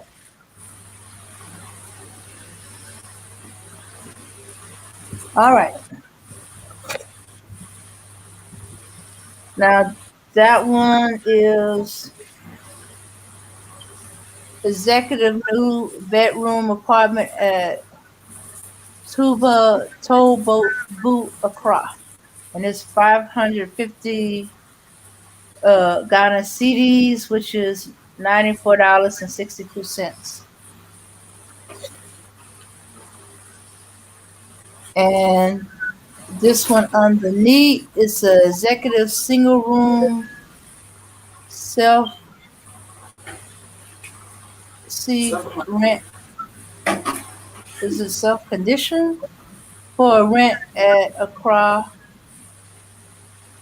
Executive Okay. single room self-contained. Oh, self contained. Okay. All right. And that one's 600 CDs, which is $103.22. Okay. Now there's a 3 bedroom down here, but Hmm? ooh, that one's is pricey. That one's 14,500 CDs, which is $2,494.48. But she did say it depends where at, just like anywhere else. Yeah. You got some high end and you got some low end. Or reasonably, it's like I Yeah. like to see. Okay, let me go Cheap for the next one. ones also. Yeah. Mm. Yeah, we was talking about, I was thinking, as a tourist, first time going to visit, that that you're just going to visit and I was gonna do the same one again. All right. That you might want to, rent a hotel, and but Abner was explaining to me that you probably come out cheaper uh renting an apartment uh, Yeah. uh Assuming you are coming for maybe a couple of a months, like mhm, 2 months, 3 months, mhm, and you pay with a hotel for a 1 day, just a 1 day, maybe 500 Ghana cedis or 600 Ghana cedis for just 1 day. Assuming for a week, how much are you paying? But here's the case that you can get an apartment mhm, for a whole month. So if you can pay only 1 month, you just pay your 1 month, you spend your 1 month, you go your way. mhm, If you spend your 2 months, you pay for 2 months, you go your way. Then mhm, you pay every day 500 Ghana cedis in the hotel. That is going to cost you a whole lot of money. And that money can make you create a business also in Ghana. mhm. Okay, so that one 550, which is $94.60. Okay, and the one underneath here, 900 Ghanaian CDs, which is $154.83. Nice chamber and hall at Cable for rent for $800. I mean, 800 for, I think it's saying 1 year. 800 for 1 year.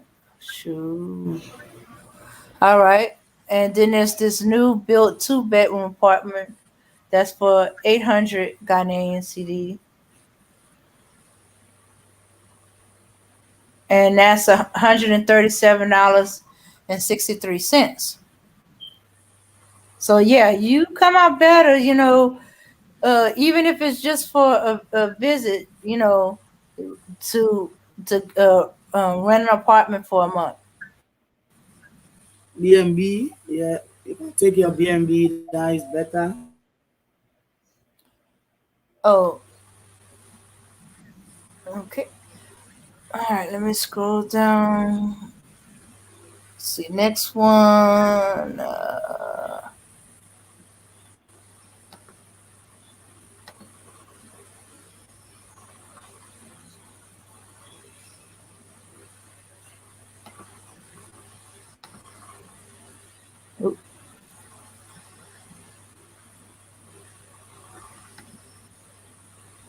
Okay.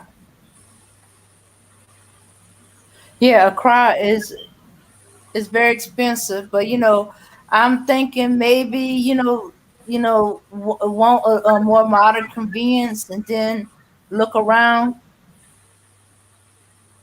start in the center, and spread yourself out. Mm-hmm. Yeah. Okay.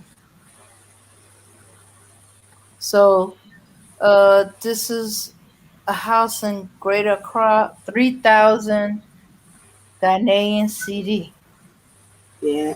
So you can show them also the hotels and the prices for a day for them to know. Oh, okay. Yeah. Yeah. So you kind of get an idea. Okay, of course, as you see more expensive apartments. Yeah, that's a 3 bedroom. That's for 16,750 Ghanaian CD. Okay, let me go back. Let me go to the hotels so you can see how much they are a day, and it'd be like, hey, what they think I'm made of? Gold?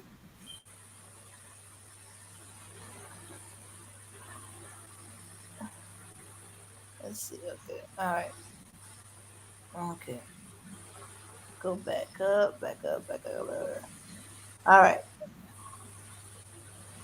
All right, so now I'm going to add the apartments.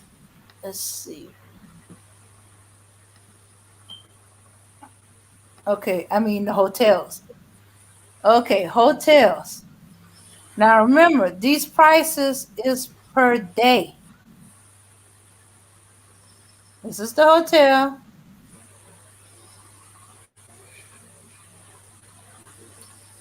Yeah, and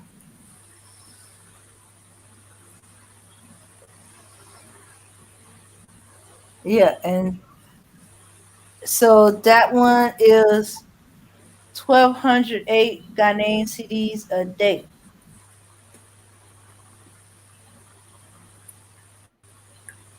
So that would be $207.82 a day.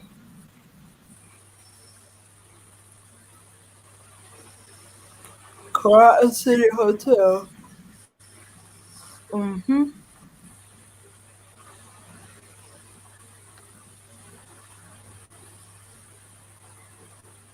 So now I understand why Ebony's kind of encouraging y'all to, if you're gonna come, do better rent an apartment. Let's see. Okay, so that's one of the Accra hotels. Now Ghana is big, so I just stuck with the capital because that's usually the first place you're gonna see when you get off the plane.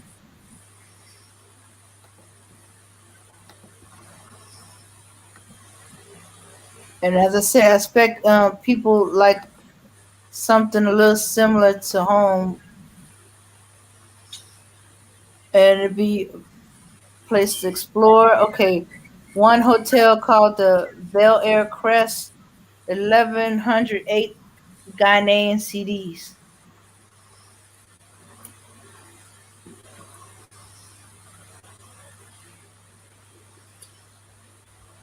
Mm-hmm. Yeah. Yeah. Yeah. Let's see. So, I moved away from where I was. So that would be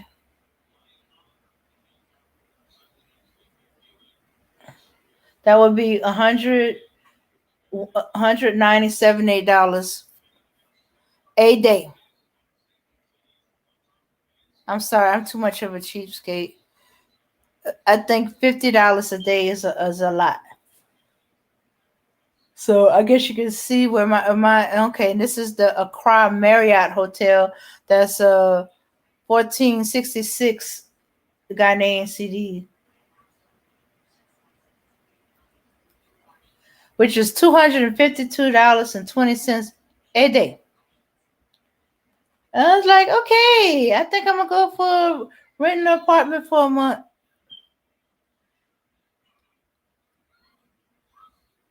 Which makes me think, Abana, the apartments, do they come furnished? Yeah.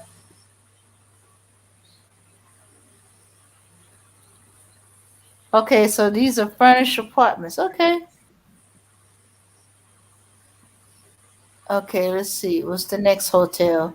Let's scroll down. Uh,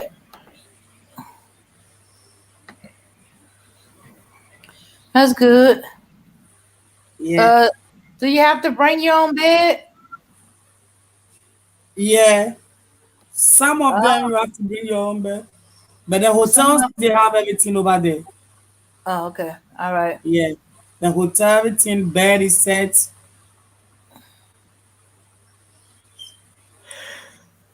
Okay.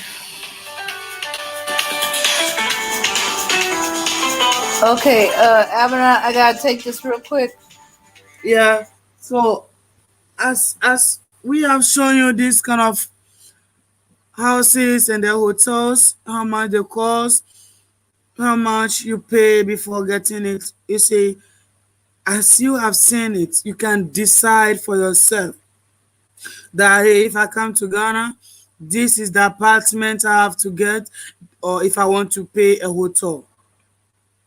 Yeah, you have to prepare before coming. Not paying any hotel money like this. It's too much. Sometimes you might see it is a little money, but for we see it be a huge money. Yeah. So no one should come to Ghana and spend his money. Come and use your money to create up a job because people need work to do. That's why we are calling our brothers and sisters who are in America to come back home to build up the connections with your sisters and brothers also in Africa, in Ghana. You see, if we have this kind of connections, I tell you, blacks, we're going to move forward and we're going to conquer every evil people who don't want us to move forward. Brothers and sisters, let me tell you something also about coming to Ghana and have a visit for you to come and learn, for you to come and know what is going on actually. If you come to Ghana and you meet some of you want to come to Ghana to see how our festival are performed. We have different kind of festival in Ghana, especially the way we speak the languages, it came with a festival. If you go to Ashanti region, they have their own festival that they celebrate. If you come to Greater Accra, we have their own festival that they celebrate. And Greater Accra own is Homowo Festival. Homowo Festival. HOMO Homowo Festival. Then you add the O. We have that one we celebrate in Greater Accra. And the Ashanti region, they have Ohum Festival. When you go to Togo, they have Hogbachocho Festival. When you go to Northern region, they have so you see we have different kind of festival that we celebrate, and the years and the month and the season that we have to do. People normally ask, oh, how many seasons do you have in Ghana? We have only 2 seasons. We have the rain season and then Harmattan season. Yeah. And then Harmattan starts somewhere December to January.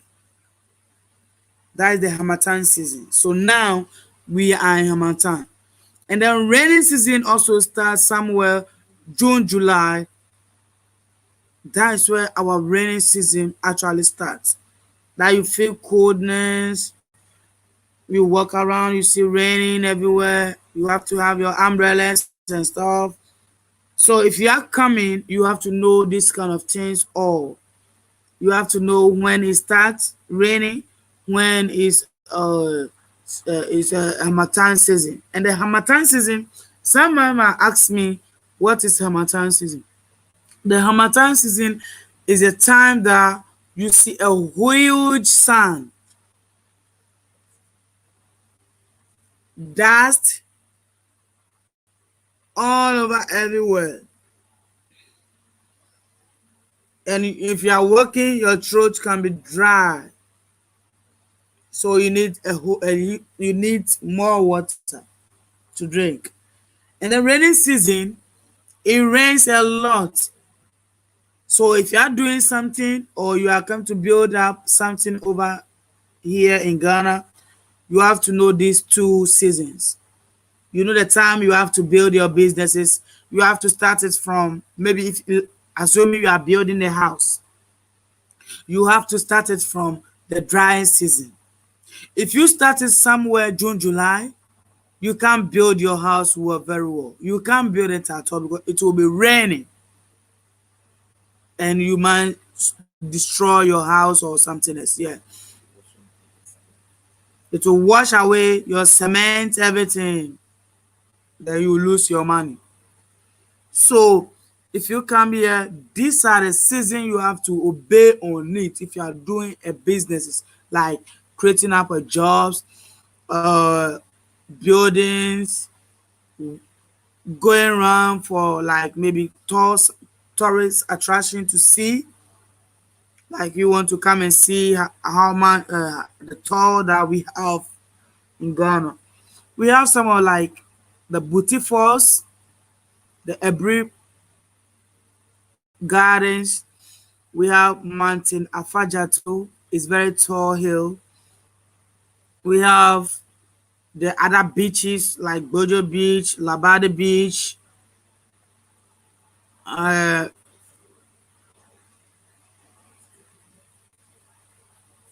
Casting Beach, other beaches. We have a huge beaches in Ghana that you can feel comfortable here when you come. And we have some of the pubs like maybe the nightclub. People want to go to the nightclub as well. Yeah. We have the nightclub over here. And also they do ask that, hey, do we show movies in Ghana? People want to know, yeah, we show movies in Ghana. Someone may ask me, what movies do we show in Ghana? We have a whole lot of movies. Any movie at all that you want. But sometimes we show movies having a dinner over there. You can have your dinner as well, where we are showing the movie. And our dinner, we have the local dishes, we have the continental, we have other dishes. So if you come, you don't have problem with it. If you want your continental, you get your continental dishes. If you want to taste the local dishes, you have your local dishes. And someone may ask me, do they have like the drinks, alcoholic drinks, and those? We have all the alcoholic drinks. We have non-alcoholic. We have the whiskey. We have the wine and stuff over there. So any drink at all that you want, we have everything in the movie center where they show the movies. People actually don't know, but we have it in Ghana. So if you can come here and see what is going on and bring your children also to come and see what actually is going on in Africa for them to learn our culture from now. Because you, the father, doesn't know, so you have to let your child to learn what is your culture, especially in Africa.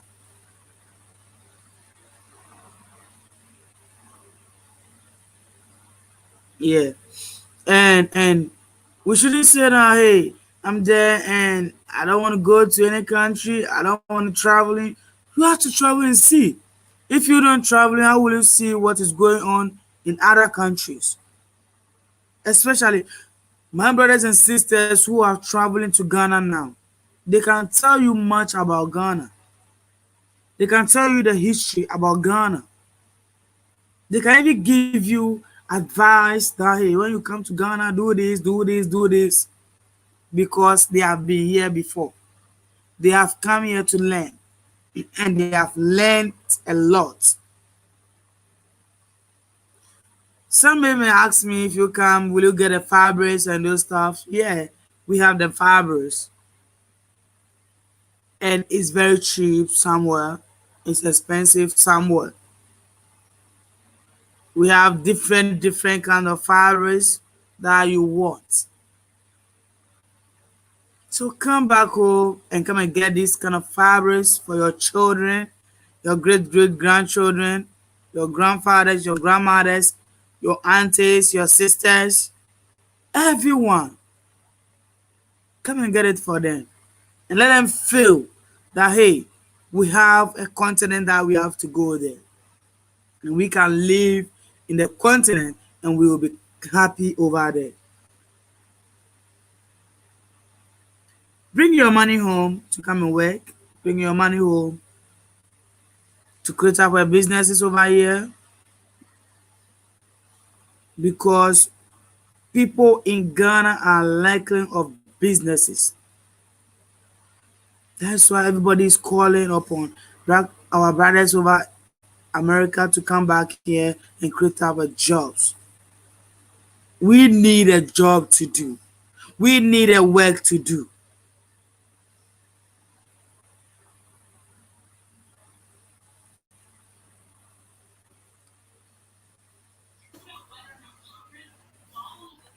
Yeah, yeah. Auntie was fascinated. She didn't know that uh that Africa had coast. She thought y'all was in the desert region.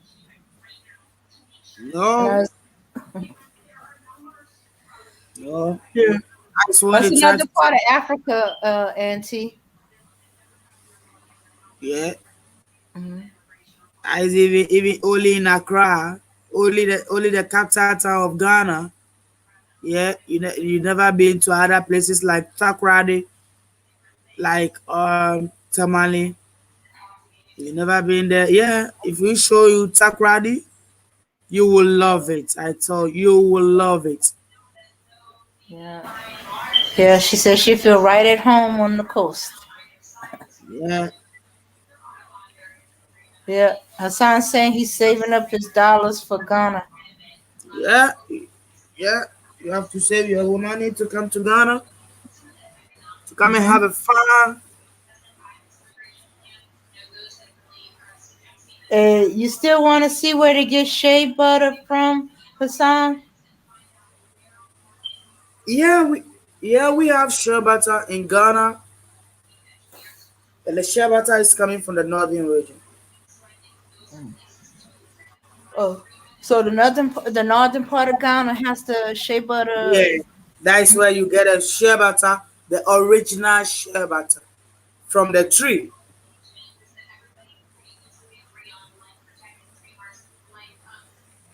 Yeah, yeah. Yeah, hey, we should have been asking this. Max have been wondering what the shea butter smells like. He was worried that it smelled too feminine, and I said the little raw shea butter. Oh, he said Hassan said shea butter and black soap. Yeah, we have the black soap made up with cocoa. Yeah, the cocoa palm oil. That's what we made up with. What's Tagarodi?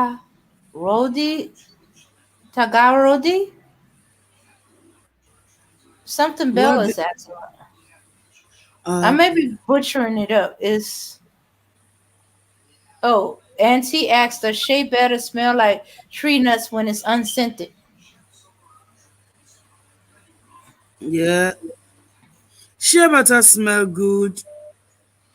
It smell nice on you when you use shea butter. If it not on your natural hair, it grown up your hair. It makes it mushy softly. Okay, all right. Emmanuel Briggs is betting the beaches there is beautiful, and Yeah. Kendall is asking what are the health properties of shea butter? What are what? The health properties. I, I don't know if he's asking what it can be used for, or does it have some Okay, health okay. benefits? I understand. The shea butter they use for many things. You can use it maybe if you are feeling a pains on your body. You can use it to massage your body and you feel okay. You especially people who drive a lot, who drive long journey. You use some of the shea butter on their knees to massage them, and I tell you, you feel okay. But I'm talking about the original shea butter. It's not the one that they have mixed with something else like the oil.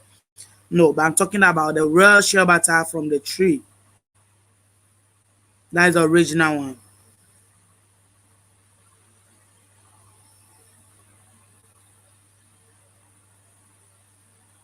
Yeah. So that one you can use it to massage. You can use it to make your hair. You can pomade. You can use that like your pomade. No bleaching, and you get your skin color nicely. It's a natural cream without no infection on shea butter. You will not have any infection on shea butter when you use it. Yeah. And you can even eat shea butter. You can even use it to prepare food to eat. It's original oil without cholesterol. Okay. Yeah. Okay. Hassan is going to shape out. It got to be a product for Ghana. No Palmer's, no Suave. That's name brands that have shea, say they have shea butter in it.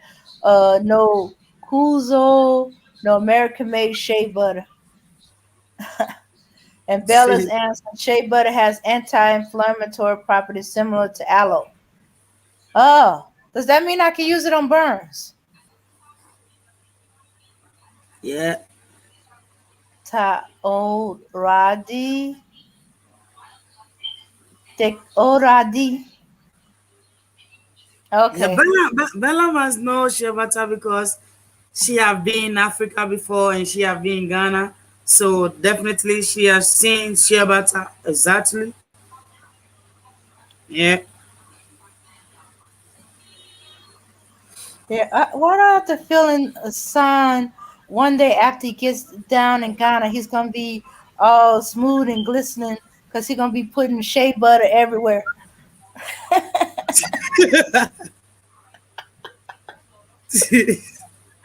By the time he come back, his beard will be long and glossy. He'll be smooth skinned, probably tanner. Cause I've noticed Lucy had gotten tanner, and she has not once complained about sunburn. Yeah. Yeah. When you come, you can use only shea butter without using anything. You will not get any sunburn.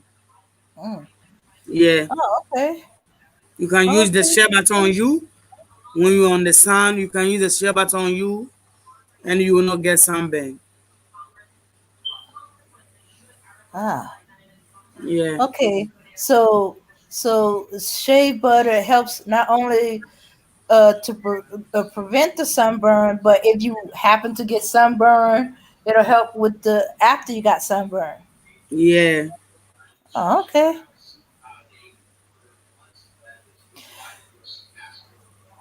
Yeah, yeah. Shea butter is original herbs in Africa also. It's a Okay. herb. Yeah. Emmanuel Briggs wants to know what's the most common food dishes. Okay. The most common food dishes that we have in Ghana, like our local dishes, is banku and tilapia, rice balls with granite soup, tilapia soup, light soup. We have yam and palava sauce, plantain and palava sauce, cocoyam with gravy stew, and we have other food like the TZ Tiozafi, fufu, the palm soup, um, a bunabunu soup that is green. The bunabunu is green. Yeah, we have other soup. So I don't know. Maybe if you come, you want to taste. And we have the okra stew. But one thing that I learned about my brothers and sisters from America don't like the okra stew that we prepare here because it's too slimy. Uh, Somebody Yeah, said something about cocoa yam and fufu. yeah. Cocoyam, cocoyam. It looks like a yam, but it's not a yam. Hmm. That's the name that they name it. Cocoyam looks like a yam. When you cook, it looks the same like a yam, but the color is not like a yam color. Yam is white, but the cocoyam it looks different color. I think it looks like yellow and yeah.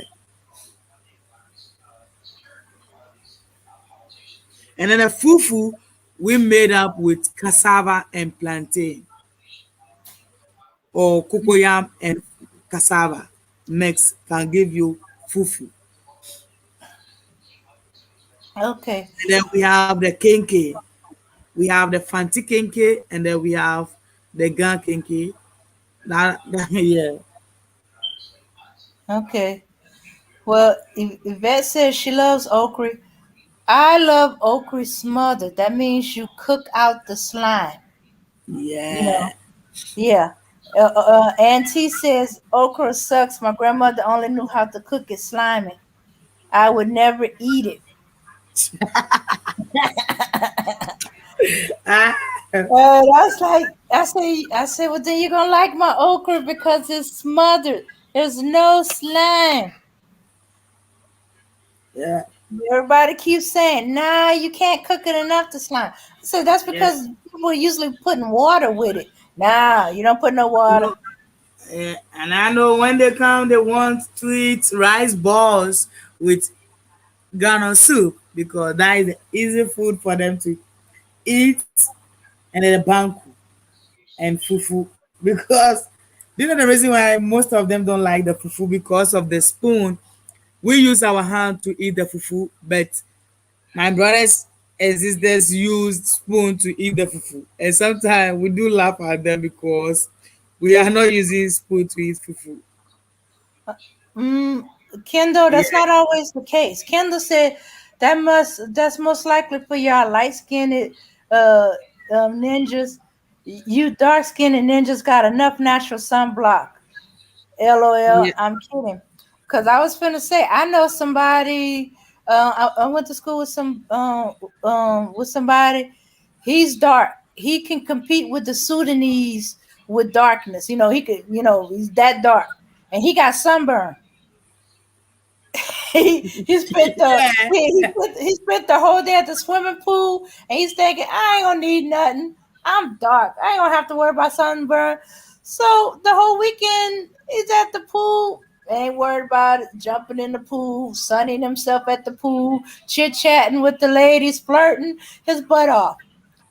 Okay, so Monday when we get back to trade, and he's like, I don't know what's wrong. I'm hurting. I can't even stand my clothes on my body.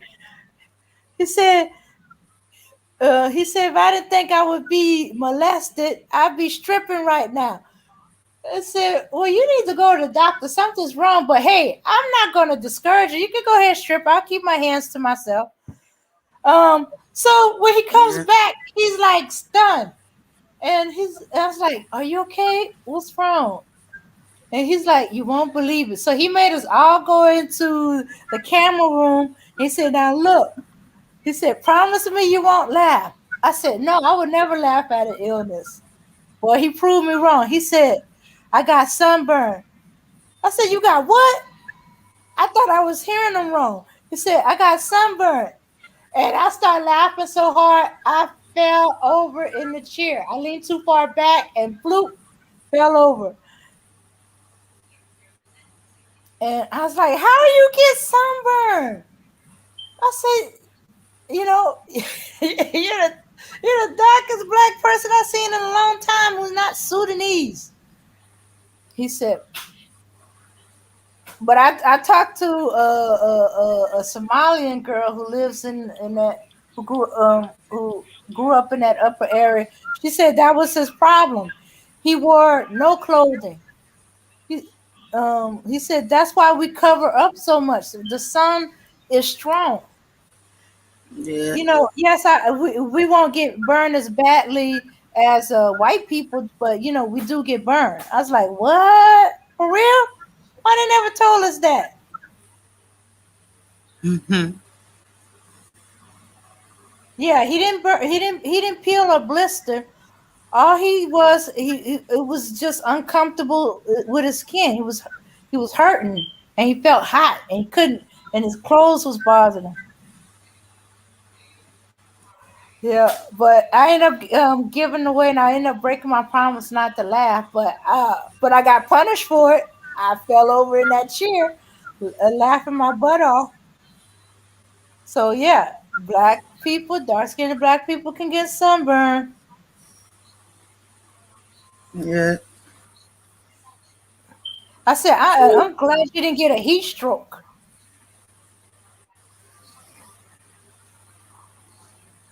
I tried some fufu, wanted it was pretty good. I liked it. Oh, you think it was because of the chlorine from the pool? Well, yeah, he was in and out of the pool. And he did sun himself to dry instead of just wiping down. Oh, okay. Okay.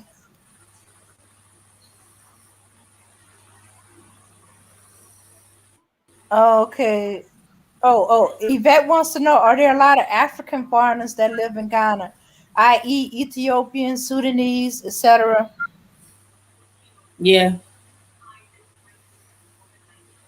Avana, give us a few hints. What other African foreigners are there in Ghana? You said what are the African what? Africans that's not Ghanaian that's in Ghana. I don't get the question well, please. She Can you said, repeat it? "Are there a lot of African foreigners that live in Ghana, Yeah, i.e., mhm. yeah. We have Senegal in Ghana. We have South Africa. It is the same African continent, but they are living in Ghana.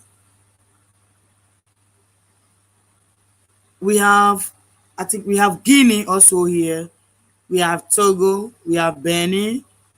A whole other countries. We have some also living in Ghana with us, but they are from Africa, the continent. But they are living in Ghana.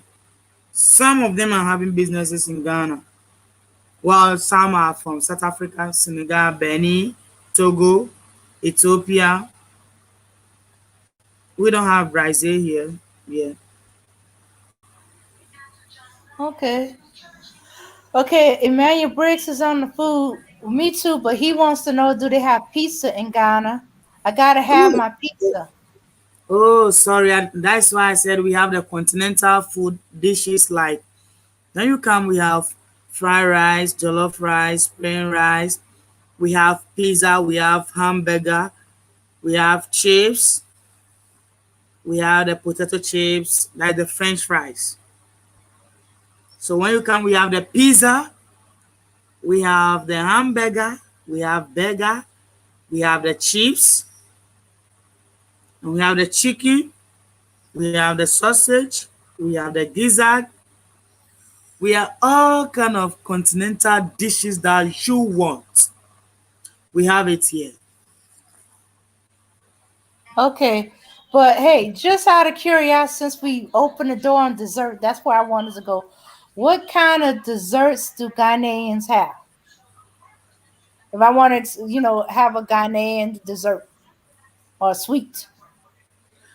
Okay, our sweet food normally we do eat is like we don't normally we eat the fruits as our dessert, pineapple, apple, and those stuff.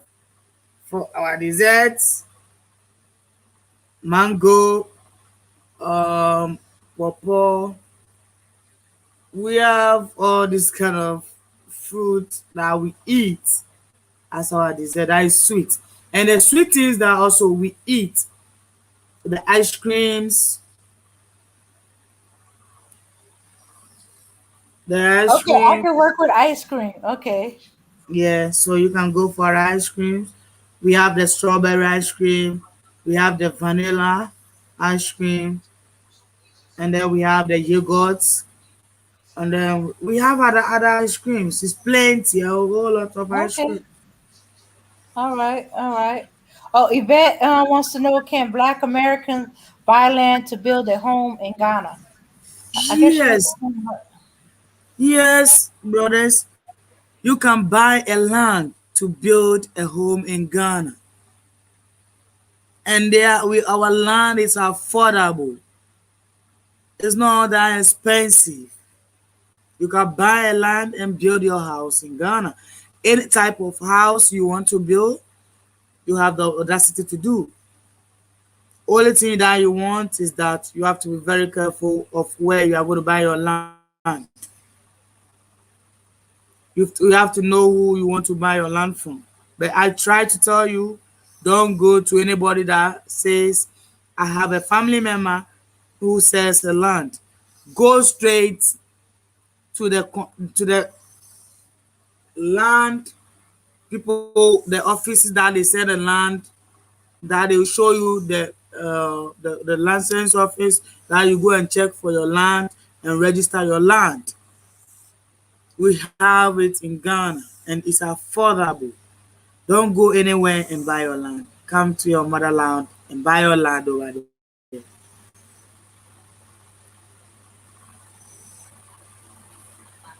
Yeah. Okay. All right. Kendall is going. I don't think the right term is foreigner because as long as they are native to the continent, they're native to every country on the continent that they move to. We Yeah. are native to every continent. Okay. should I say, is there any other tribe, Africans there that ain't Ghanaians? So I should have put it that way. Okay, okay. Yeah, yeah, we have another tribe also in Ghana, like maybe the Chinese and those stuff. They are tribes, but they are not from Ghana. But the Ghanaian tribe that we have, the Dangbani, the Tree, the Dangumba, the Ga, the uh, Ashanti tree, and then we have a Krapim tree. It's two Hmm. trees that we have. We have Ashanti tree and then a Krapim tree. The Krapims are from Ebri. They speak the Krapim tree. And then Ashantis are from Kumasi. They speak the the Ashanti tree. And then the Gans are from Greater Accra. They speak the Gan. When you go to the northern part, they speak something like Dangbani, Dangoma, Mausa, other ones. And when you go to the Volta region, like Volta and Togo also speak the same language, Ewe, and then French. But Volta speak Ewe alone. But Togo, they speak French and the Ewe.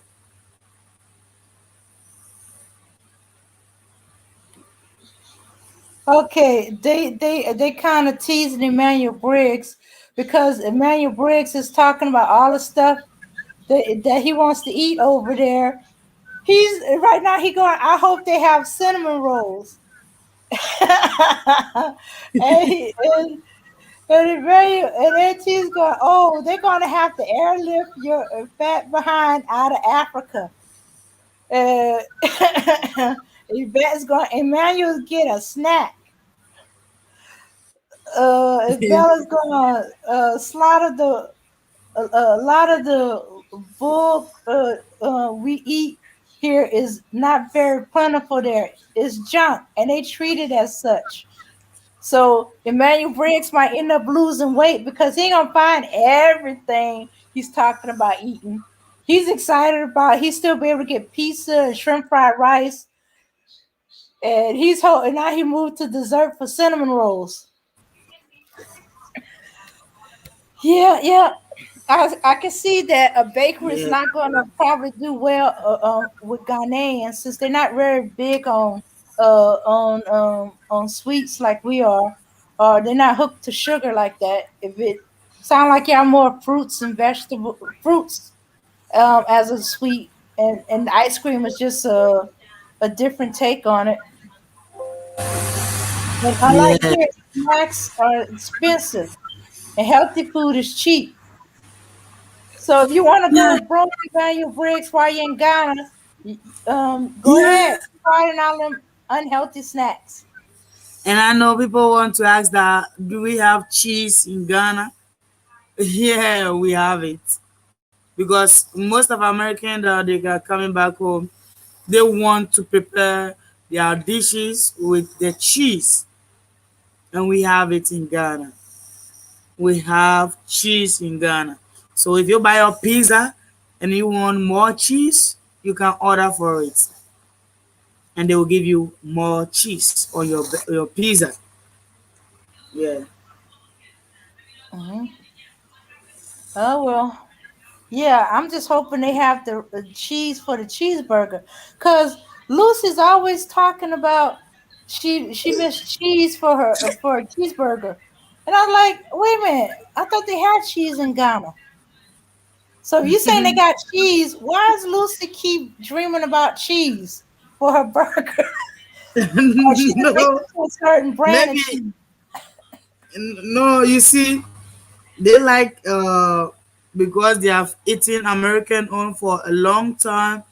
Sometimes if they buy our cheese because it's expensive over here, so if they buy our cheese, they get a little bit cheese, and so they complain about why is this one small? We want more cheese. We want more cheese. So as soon as they have eaten more cheese in America, when they come here, it looks different for them. That's why always Lucy complain about the cheese here. but we have it in Ghana. You can ask Lucy. I don't know whether Bella know, but you can ask them. They might know it. We have cheese in the shop, right? Okay. All right. I think that's just her last addiction to American unhealthy stuff, and maybe it must be the American cheese. Oh, okay. So, what about romantic relationships Okay, between Ghanaians and say Black Americans? okay. The relationship, is it you want a relationship between a woman who wants to get married to a black man in America, or a woman who wants to marry to a black man in Africa? I wanted to know that. Is it that one you want? Okay, if that one you want, if you come to Africa, especially Ghana, and you are a lady and you want a marriage, the reason why maybe you are coming for a marriage. Please let me tell you, let me give you this kind of a little notice on the men. If you come to Ghana and you find a man that, hey, this is the man that I'm in love with, please let me tell you, go and see his family for you to know his family members, for you to know the entire family before you attempt to marry that man. Don't just come and see a man and say, oh, I'm falling in love with this man, so I can marry this man, where you don't know even his whereabouts. You don't even know his family member. You don't even know his siblings. And this goes to the men also. When you are a man coming to Ghana for a lady, when you come to Ghana, we normally ask questions. So if you come and you propose to a woman and she was asking you more questions, don't be upset, don't be angry. She wanted to know actually kind of which kind of man are you? Are you just come to sleep with her and go your country or not? So that's why we do ask questions. Are you coming for marriage, or are you just coming for maybe a 1 week relationship or 2 weeks relationship? They want to know all these kind of things. So if you are coming for a relationship, they will take you to the family for the family to know you, where you are from, which country. They want to know all these kind of things from you before they will give their daughter to you. Please, so notice these things. And if you are coming back to marry over here, know how you do. And we have three types of marriage in Ghana. We have the traditional marriage, we have the Christian marriage, and then we have the court marriage. The court marriage looks a little same like the traditional marriage. The traditional marriage we do with all the family, the both sides family, like the woman's family and the man family. That's the traditional marriage. They be in the house without going to church. And then the court marriage is the same as the both sides of his family have to go to the court and sign everything in the court. And then the Christian marriage, when you finish, you go to the church room to have a blessing on it and you wear your wedding gown. That's we call it church marriage. The Christian marriage. Sorry for that. That's we call it the Christian marriage because they went to the church to do, and they will get a sign from the pastor from the church. Yeah, so notice all these kind of things. And you see the tribe also counts about the marriage. Ewe have a different way getting married to their own people. Like example, if an American man is coming for an Ewe woman, he have the things that he have to buy to get a hand involved with the family to get his wife. And also, if an American woman also in Ghana who want to marry an Ewe man, he also have to do the same as the woman have to buy for the woman.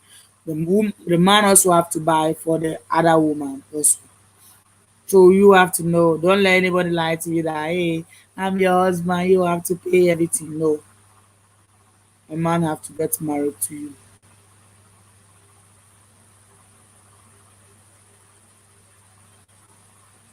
Yeah. Okay. Oh wait. Okay, I'm apologize. I think I missed something laughing at Emmanuel Briggs and them down there. But you saying that if an American man come and wants to marry a Ghanaian woman, he gotta buy things for her Yeah. We to have. show. Mhm, Okay. Let me show you something a little bit. You have. You see the tribes in Ghana. mhm, We have tribes like the Ewa, Ga, mhm, Ashanti, and the Tree, and the Fantis. All these tribes do their things differently. They are not the same. They don't do their thing the same. Ewe do his own thing. Fanti do his own thing. Tree do his own thing. Ghana mhm, people do their own thing.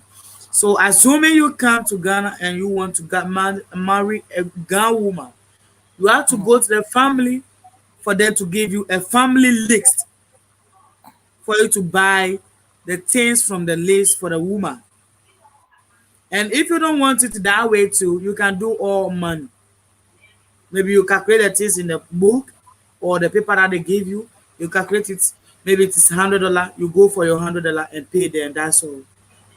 That shows that you are paying the bride price of the woman. Mhm. So no one can go for your woman again because it belongs to you. Now, Mhm. So so if a Black American woman wants to marry a guy named Man, does he supposed to also do the same thing, or is she supposed to uh is uh the man supposed to marry the woman? So if a Black American woman come to Ghana to marry a man in Ghana, the man have to buy everything for the woman. I don't know okay. whether a Black American have their own list. If you don't have your list, you have to show something that the man have to pay that you feel comfortable with. Then the man have to pay. Oh, That okay. shows that he is the one who gets married to you. Oh, okay.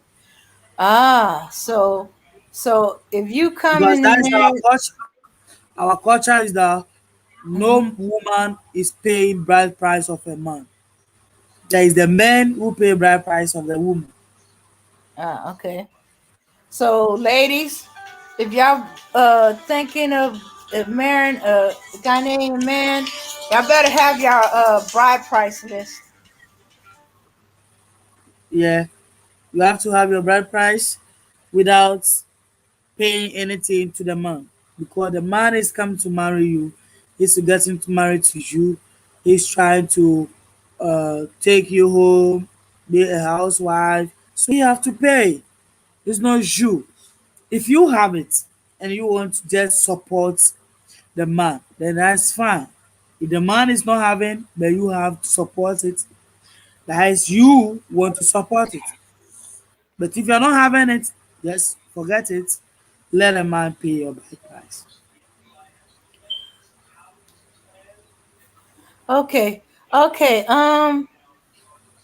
Abena, could you give us an example of a bride price for a Ghanaian woman? I, Yeah. like what might likely be on the list for Okay. a bride's list. Okay. For a bride price for a man to marry or to get into a relationship with a woman in Ghana, one, they will ask you for the knocking. The knocking, they ask you for money, maybe 50 Ghana cedis for the knocking of the family. Then two, they'll let you buy a crate or a crate of a mineral, and then they'll let you buy a schnapp. That is our local gin, schnapp or casapreco. And then two and three, sorry, three, they'll ask you for the hand in marriage. That one is a money. They will tell you to buy a ring, a wristwatch, a clothes. That is six pieces of clothes, and a pair of sandals for the woman, a Ecolag bag, uh, money carrying to the woman, engagement.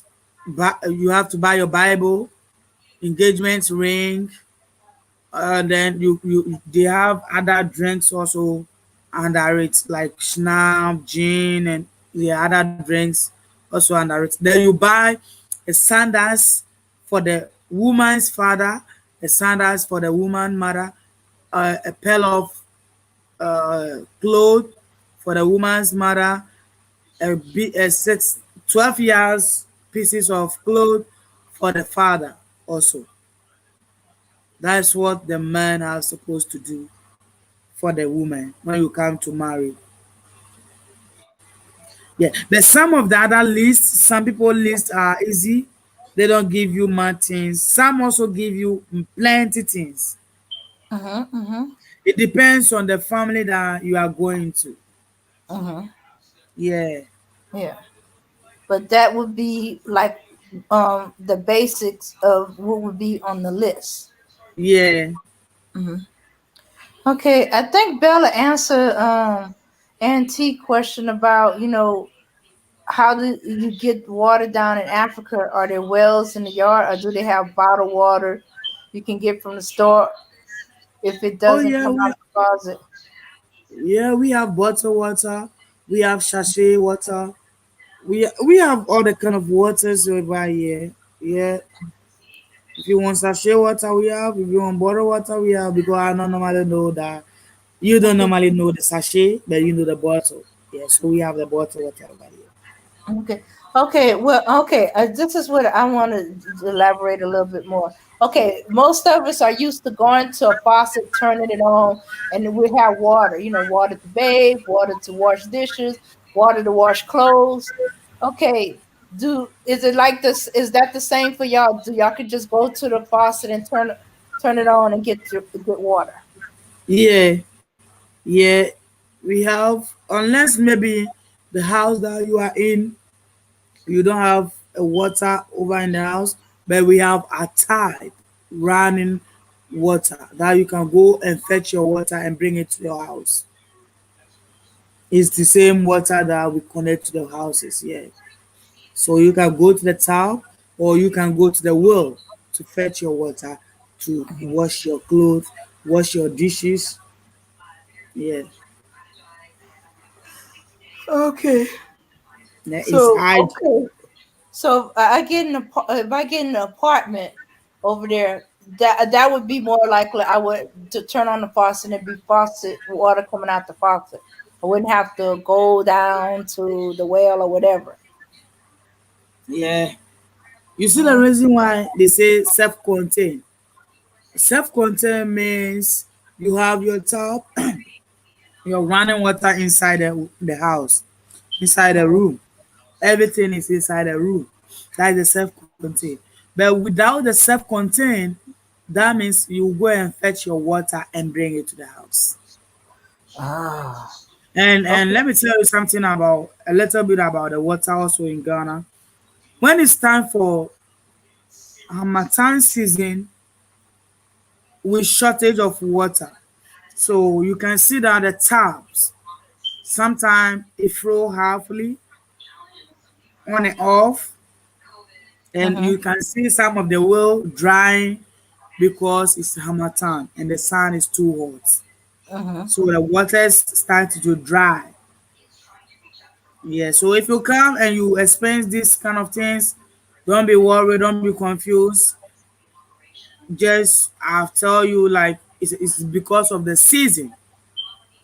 Mhm. Yeah, that's why the water run off on and off. Yeah. Okay.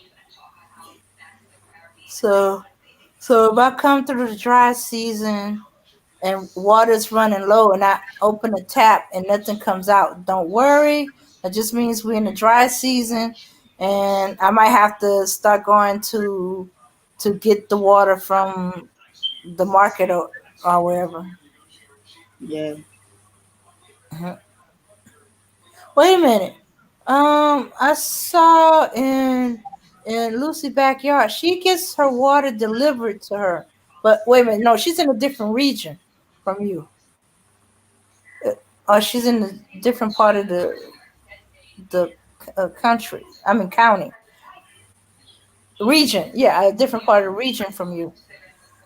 Yeah. Uh, so y'all do have like water delivery. Like we got like these Kentwood bottled waters. Y'all have y'all version too. Yeah. Yeah. We have it. If you want someone to come and deliver you a water, they will bring it to your house straightforward and give it to you. Maybe they fill up of your tank, everything, or maybe you have a borehole, they'll fill it for you so that you can get water in your house. Oh, okay. Oh, hey, Emmanuel Briggs got a question. He goes, "What are the most common jobs? Do you need some kind of work permit until you gain your citizenship?" Okay, for now, everything is about you have to be here like 5 times in the country, and then you apply for your citizenship, and it will take you 6 months before you get your citizenship. So you have to come and go like 5 times before you apply for your citizenship. And sometimes you can go the Goro way, like somebody will help you. Maybe I know someone that it works at the citizenship office that may help you. You go there and you give your money to them, you do it for you, and you get your citizenship in Ghana. It's not only about work in Ghana.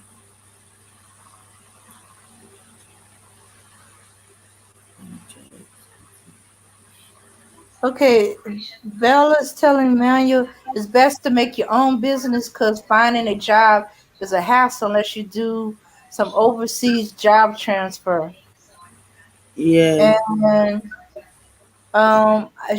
she said, I don't know if they do us like that, but they have to pay a bribe to get a job. How true is yeah, that? yeah. It's true. If you want a job in Ghana, you need to pay a bribe before you get a job, and they'll pay you low. They're not going to pay you a higher price, but you pay for a bribe before you get a job. The reason why they check on you to be here like 5 times before you get your citizenship, they check that you are a good person, you don't have any problem with the country before they give you the citizenship. Because some of them have come in, and when they get a citizenship, they do a whole lot of nasty thing. That's why they stop it and they wait till you be 5 years or you come here 5 times before they give you a citizenship. Yeah. But when you come and you create your own businesses, that one can get you opportunity to get your citizenship in Ghana. Because through your business, you register for your business, and for registration, you have to get somebody to attach you, like a Ghanaian have to attach you to register your business. So as time goes on, then when you get your citizenship, you change the name into your name. Yeah, but you have to have your name on the sheet. That shows that the business belongs to you. But because you don't have some of the things that is required to build up a business, that's why you have attached it to this kind of person. Yeah. All right. Okay. Okay, I think you might need to go. Okay, explain a little bit more about the business and getting somebody that's a citizen to register you. Okay, the reason why I said you need to get somebody to attach you, because if you are going to register a business in Ghana, you have to get a team number. And this team number, if you are a foreigner, let me say, sorry to say that you are a foreigner and they don't know you because you are not a citizen, they will not give it to you unless you pay some money before they will give it to you, or you know somebody over there. So, for instance, like this, if you have a Ghanaian who is attaching you, you send the Ghanaian might be the front person of you, so you will be the back. So as soon as the Ghanaian said, okay, the business belongs to me, but I have maybe the next of kin, that is you, but the business belongs to you.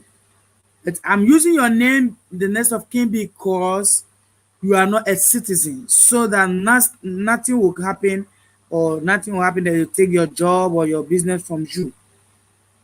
Because I'm a Ghanaian, no one will take it from me. But if you being a foreigner and they don't know that you are a citizen, they will take it from you, or they'll collapse the business. That's why you have to get a good person. It's not everybody. A good person that you trust, that you can use his name and his ID card number to do it. When you do everything finished and you get your citizenship, then you change the name into your name. That will be the best thing for you if you want to do it that way.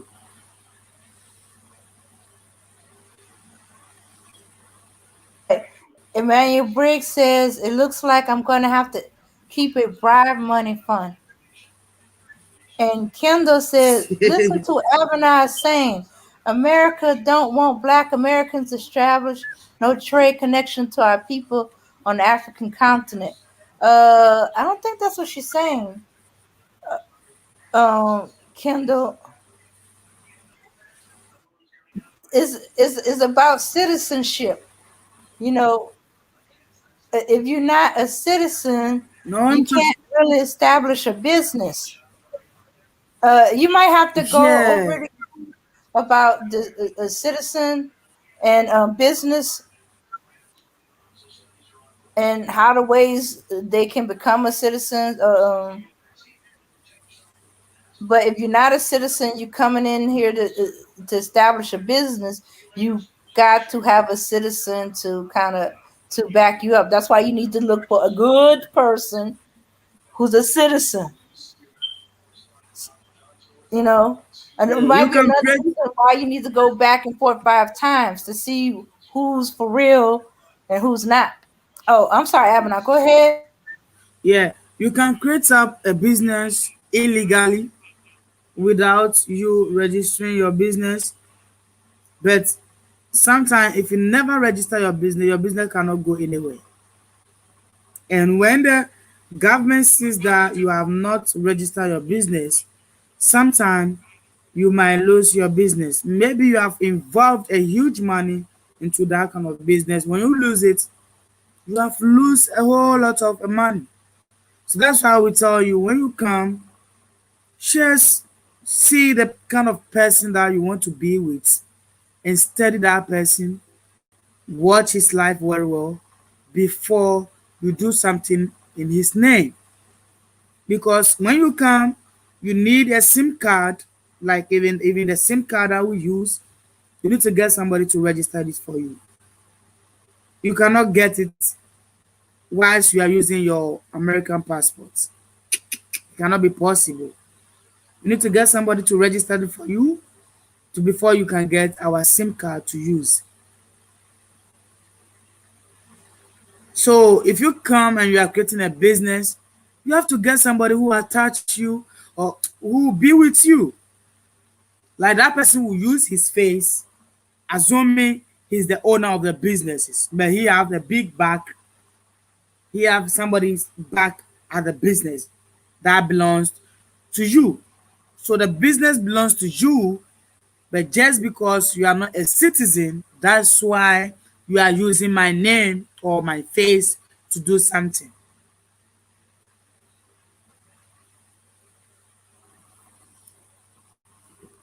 Yeah. Okay. Well, now Emmanuel Briggs wants to know what's the medical care like there, and the hospitals. Do they have fully function 911 system? I don't think they have a 911 system. 911 in the states is emergencies. Do they have like for medical, criminal, you know, is it there's like a one number you can call to connect to all these fires and stuff like that? Yeah. When you come to the fire service, maybe your house is burning or something, we have a fire service code that you can call for.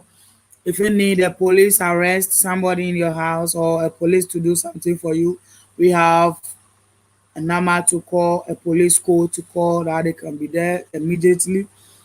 But when you come to the hospitals, only the ambulance that you can call for maybe an emergency, that one you can call for the ambulance to come for it, or maybe somebody die in the house, you can call an ambulance to come for it to the hospital. Without that, you go to the hospital by yourself, you have to be sit down and go the normal way. But here in our hospitals, when you go, you pay your money, they treat you.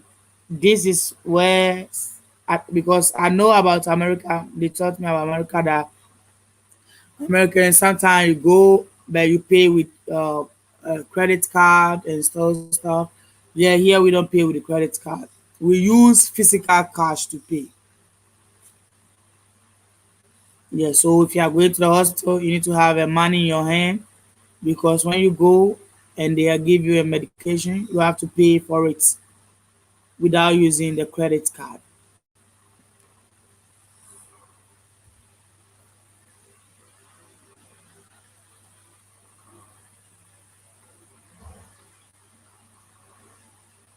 Yeah.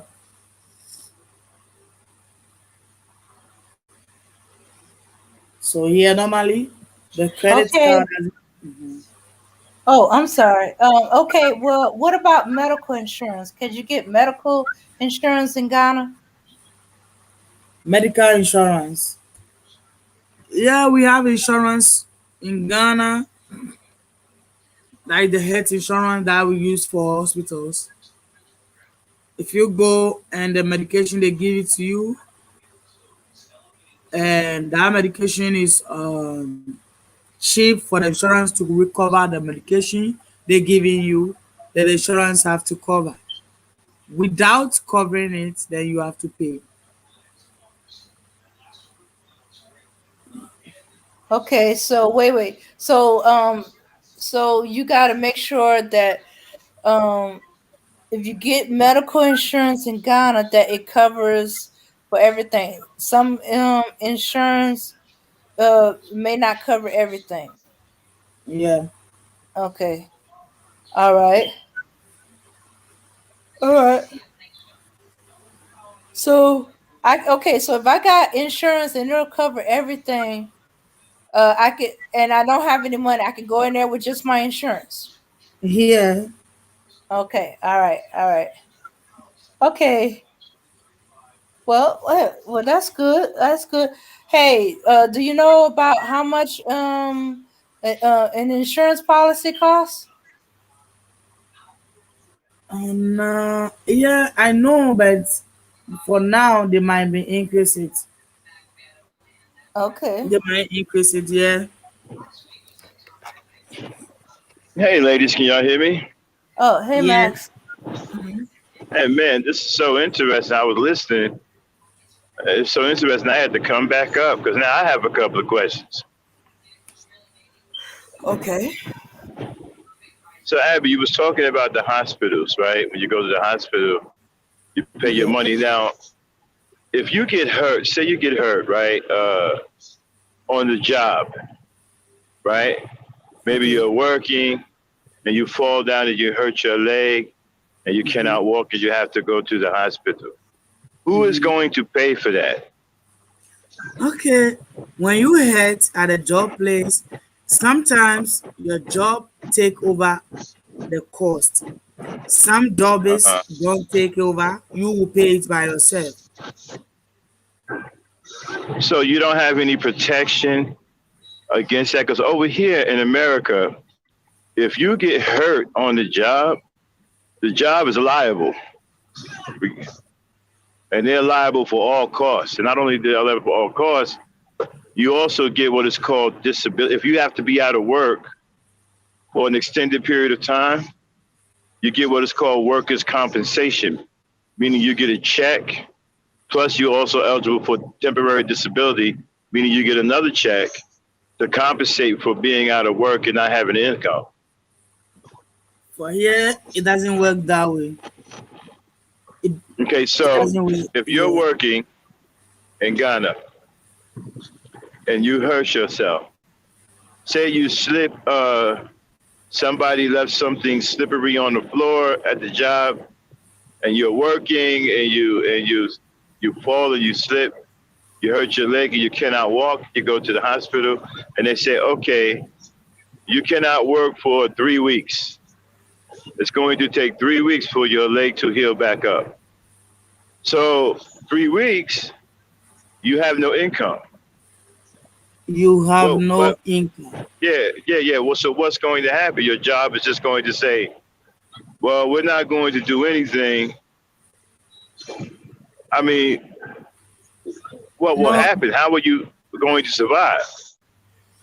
Yeah, they'll just tell you, oh, okay, sorry for what happens. And but we have paid the hospital bills, we have checked everything. So you can go back home and treat yourself. If you are well, you can come back to work. They don't give you Nah, anything. Some of the nah, work, that's not. Nah, that's not good because you still have to live, right? yeah, And you did not stop working on your own. You was hurt, and you was hurt by something that was faulty on the job. It wasn't even your fault you got hurt. So now you cannot work for 3 weeks. That job, or there should be a program from the government that can compensate you while you are out of work. no, Other than that, how are you going to pay your bills? You are they don't. injured due to no fault of your own. Yeah, they don't care about your bills because if I could remember, I was hurt when I was working at my workplace. I hurt my leg, the bottle cut my leg, but I went home to treat myself and I bring the bills to my boss to check over everything. He checked, he just said, oh, sorry, don't worry. You have to go home and rest because the doctor said you need to rest for 1 month. He did not give me even a penny for what even I spent for So, my trip. so what was you supposed to do for 1 month with no income? They don't care about you. No, see, that's not. See, that's a game changer. See, that's not right. That's almost inhumane. You know, if you over here, that doesn't fly. Somebody is going to have to compensate you for revenue lost and income that you're not earning because you've been hurt on the job due to no fault of your own. They just can't leave you there with no income. That's crazy. Yeah, that's how they How are do you over going to here. survive? How are you going to eat? How are you going to feed yourself? And God forbid if you have children, how are you feeding your children? You cannot work. You are injured. I mean, you're going back to work, but temporarily you are out of work because you are injured. You should be compensated. There should be a check coming in. There should be some kind of government protection. No. No, you see, y'all need to start fighting for that. That's crazy. Yeah. Yeah, I mean, I see y'all get in the streets and go at it. Yeah, y'all need to start going at it about that. You can't have that. How are you? What if you get kicked out of your place because you cannot pay the rent, because you cannot work? Now what? You're living in the street, or you're probably trying to live with a friend, or hopefully you can live with a family member until you can go back to work. In the meantime, you've lost your place. No, that's not right. It's not right. We have workers' compensation for that. No, there should be a workers' comp in Africa. You should be taken care of for your medical time out, because medical, if you get hurt on a job, that's not your fault.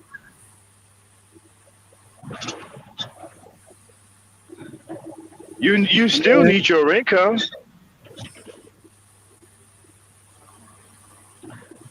But but I guess most of African Americans, if they came there, they wouldn't be working there anyway. They'd probably try to start a business, something like that. I mean, if you was working for me, you would have medical benefits, and you would have protection like AFLAC or workers' compensation. That's the law over here.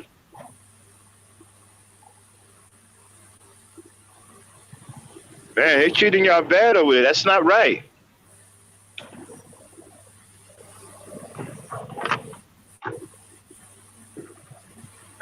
Hello? Yeah. No, yeah. I feel bad for you because that's not right. You should be compensated for the time that you're out of work. And all you should need is the doctor to say, hey, she is injured. She cannot work for 3 weeks. Doctor signs you a note, and that's all it takes for you to get compensation. Yeah. No, that's not good. Y'all need to fight about that. You need to get to these politicians and say, hey, we need workers' compensation. Because you're going to need that, because if you don't, then you have no protection on your job.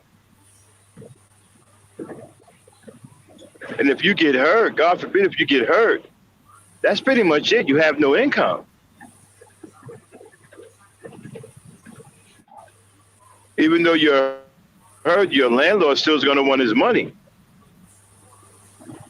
Mm-hmm. No, that's wrong. Y'all need to fight for that. Yeah, y'all need to fight for, well, we call it workers' compensation over here. I guess y'all can call it something, but y'all need to fight for that. That's crazy. Yeah, but the other works also do. Other works also do it. Other works care about their workers when something happened to them. They give them a little bit money to compensate. Yeah, but that's not the same. Yeah, but that's not the same thing. Yeah. That's just them being not kind. That's fine, but you should have some kind of protection, some kind of work protection. A lot of these jobs, man, they have you doing different things, and sometimes maybe the job is not taking care of their facility, and you're walking somewhere trying to get something done, and you slip on something that somebody left out, and you get hurt. That's not your fault. Yeah. Right? You should be compensated. You can't be out of work for a month and not make any money. No.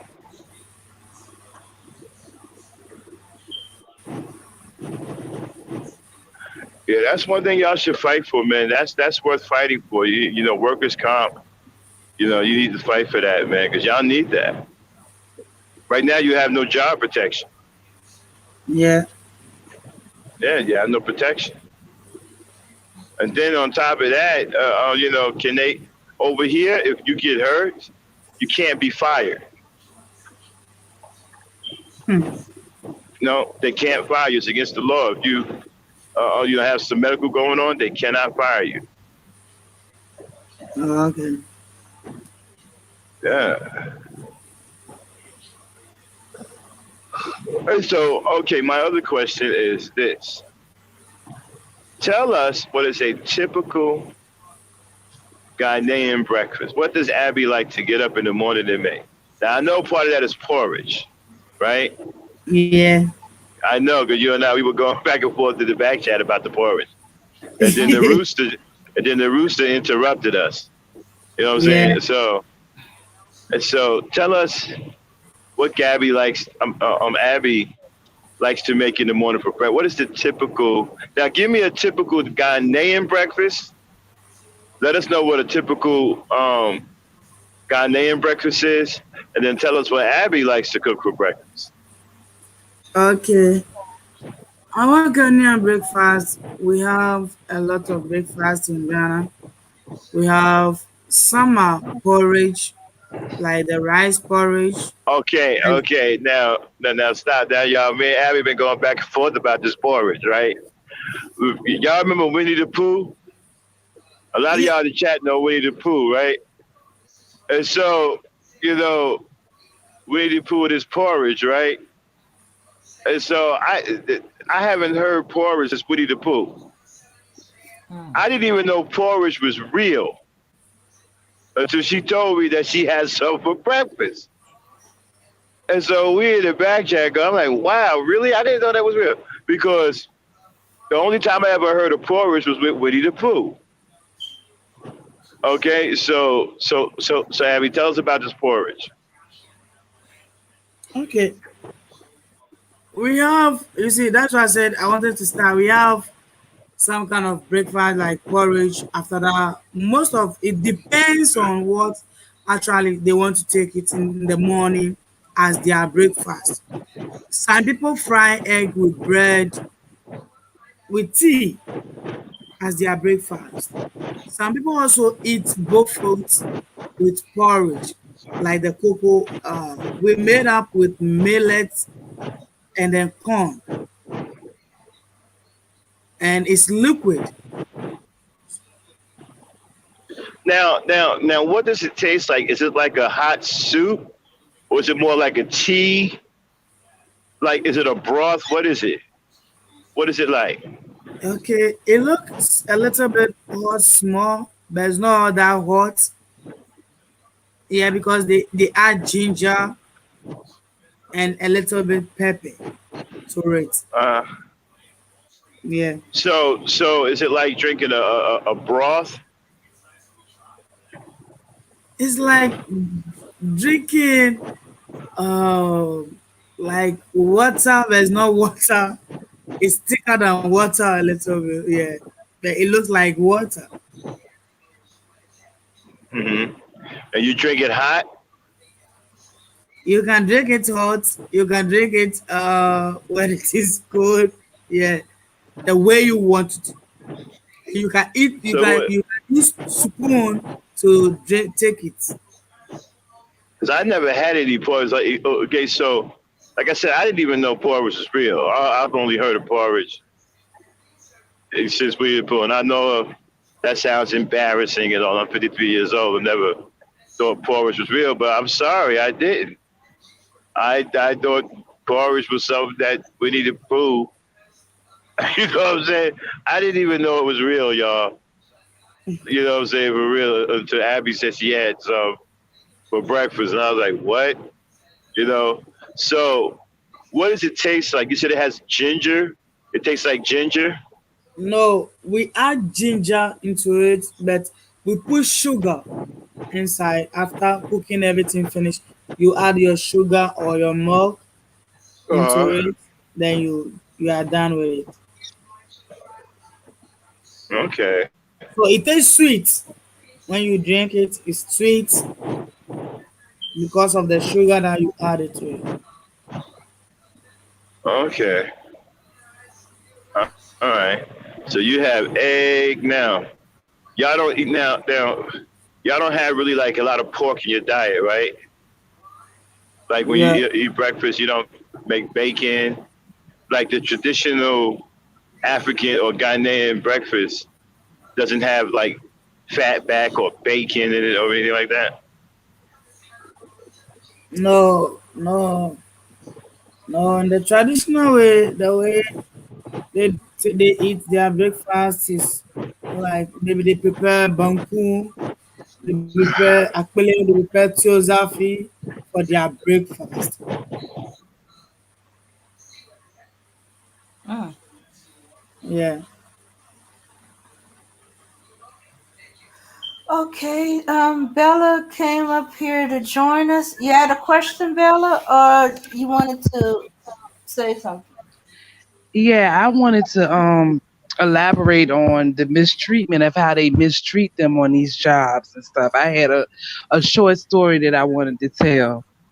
I have a friend that's on the police service, right? Mm-hmm. So Abner probably knows what I'm talking about. They will set up roadblocks just to collect money from motorists. But I found out it's not really the police. It's the people over top of them, the chiefs and the head men. That if they're in an area that they think that they could get, that the people have money, they will make them set up a roadblock and collect money for tourists. And however much money that they think they should get or they should come back at the end of the day with, if they don't come back with that money, they take it out of all of their checks. Yeah, it's true. Yeah, Dang, yeah, that makes the cops meeting ticket quotas a whole nother step. exactly. And it ain't even no ticket. They stop you, shake you down. Where you going?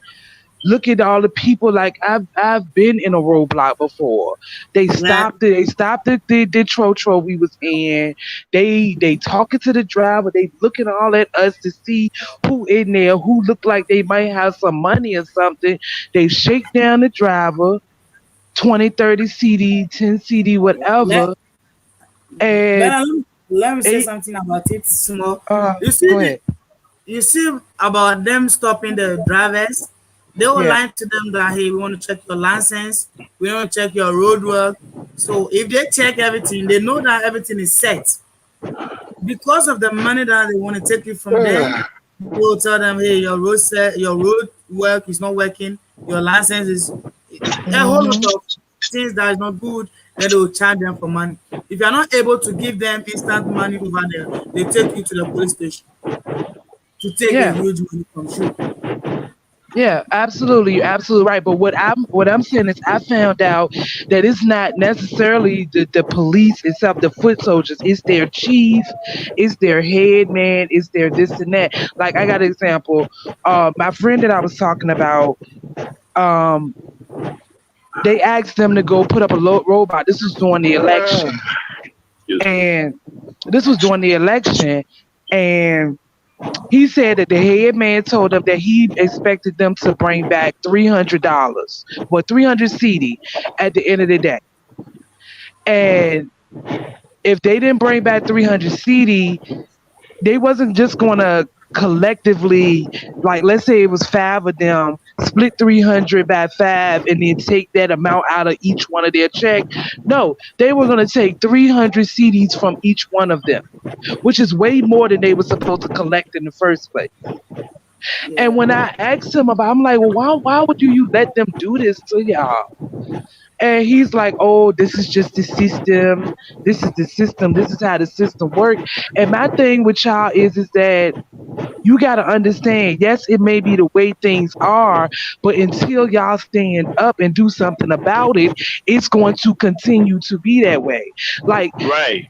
like he works 7 days a week with no day off, 12 hours a day. And I'm like, well, when you gonna get a day off? What is a day off? I'm like, a day where you get to yourself. Oh, there is no day off, sweetheart. What the mean? What the hell See you mean that? there's no day off? Yeah. See. They still got some kind of slave thing going on over there. Just like I was telling her about the job. I mean, that's crazy. If you get hurt, you have no job. You have no protection. Max, you better have saved up some of your money from your paychecks. That's all I got to say. Yeah, man, that's yeah, insane. There is Like no you work can't. comp. There is no welfare. There is no nothing. And they yeah. collect Wow. taxes from them. Wow, that's insane. You get hurt on the job. Over here, you get hurt on the job, your job is liable. You get hurt on the job over there, you're gonna tell me that they're not liable and you're out of work for a Oh, month? and a kicker, you may or may not get your paycheck on time.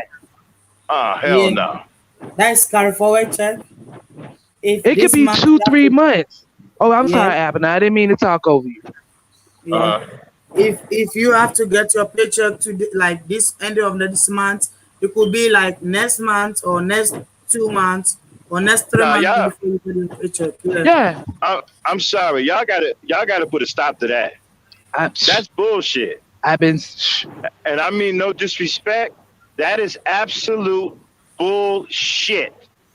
You know what would happen if you try to fuck with somebody check over here? Hmm. Yeah. For here they No, don't care. Nah, Max, did y'all you hear have the? to y'all listen.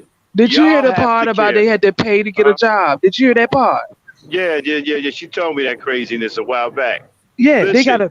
Okay, go ahead. I'm sorry. Y'all have to care, right? Those politicians work for you. You don't work for them. The power is with the people. Without the people, the politicians are nothing. Y'all need to start demanding changes.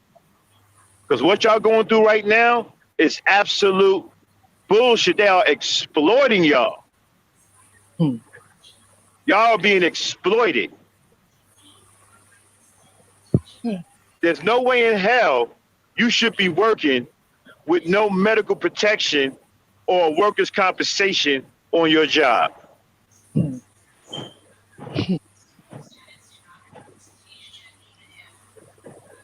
And all it is about, you may not get your shit. I wish somebody would try some shit like that over here. My Are friend, you kidding me? my friend in the police service, it took him like almost a month and a half to get one of his paychecks at one time. Shit.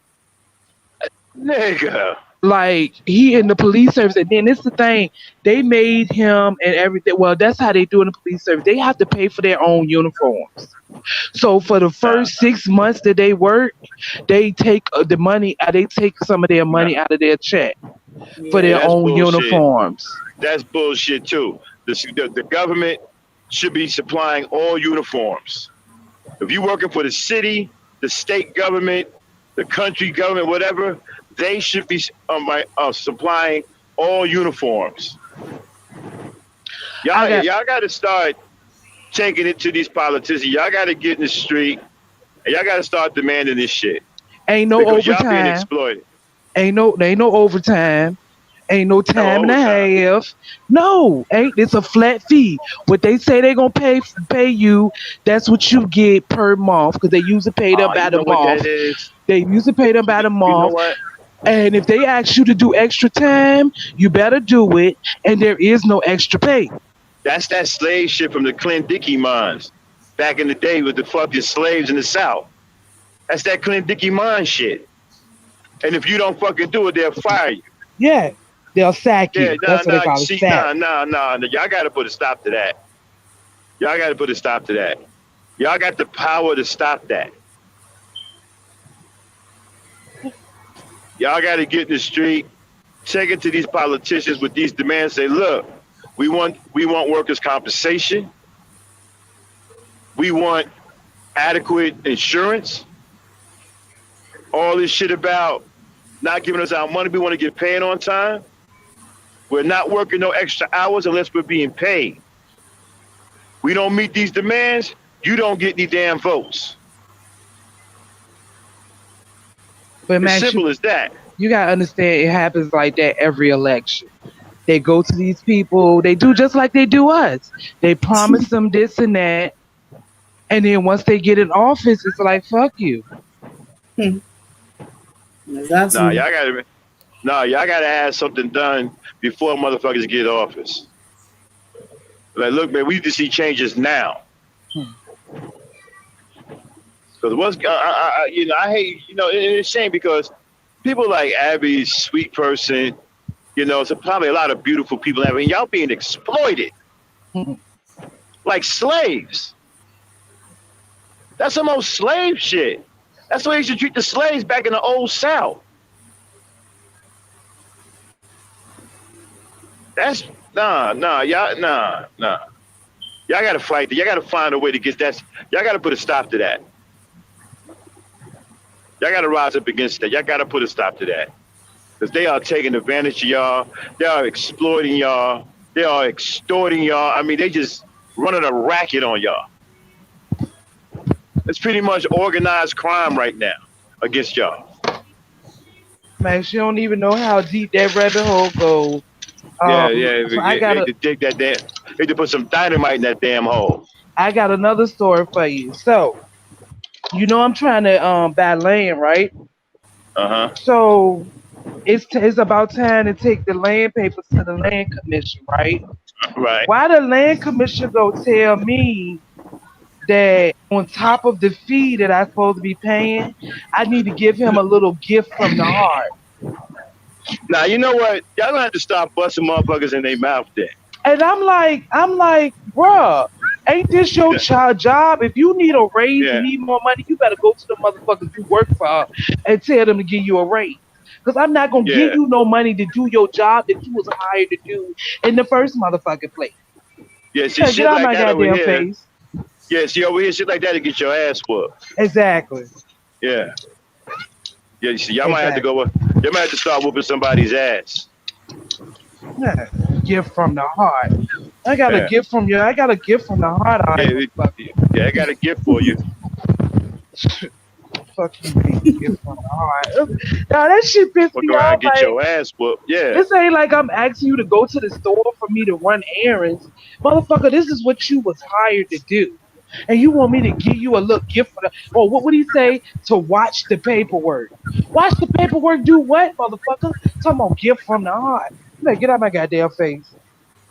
Yeah. See that kind of shit to get your ass kicked over Exactly. here. And they don't Yeah. understand that. Like, and then when you just, and like I told you, their answer, go to answer is, oh, this is just the way it is. This is how we do. Like, I had to Fuck pay the that. family just to put their signature on the paperwork so that I could send it to the courts. I had to buy them something to drink. Yeah. See, somebody gonna get punched dead in their chin. Why the fuck I just gave you X amount of dollars, US dollars, a whole ass of them. Now I gotta buy you some schnapps so you can cheers and put your fucking John Hancock on a piece of paper. Yeah. I hate to say, Abby, in order to change it, y'all might have to go. Y'all might have to, bust some of these politicians upside their fucking head, man. I'm serious. Because you Yeah. couldn't get away with that shit over here. Ain't no way. The shit they doing over there, you would never get away with over here. You'll find motherfuckers floating up, belly up in the damn river. And then when you say something, calm down, sister. Fuck This that. is just the way it goes. Calm down. They'll tell you quick. Calm down. Don't be like that. Yeah, Calm I'm gonna down, calm down, all sister. right. Calm down. No, motherfucker, you trying to run a game on me, and just because I won't let you run game on me, I'm the one that gotta calm the fuck down. You better kiss my ass. I'm calm down, all right. That is fucking crazy. I feel so bad because there's a lot of good people over there. You know what I'm saying? Abby's a sweet person, man. And the thing about them being extorted like that, nah, that shit is insane. Hmm, hmm. Yeah, y'all might have to go. Yeah, y'all might have to. I saw some Nigerians fighting, fighting in the street. Y'all might have to get back out the street and go to war again. To get this shit turned around. Because y'all are definitely being extorted. Shit they doing, they shouldn't be doing.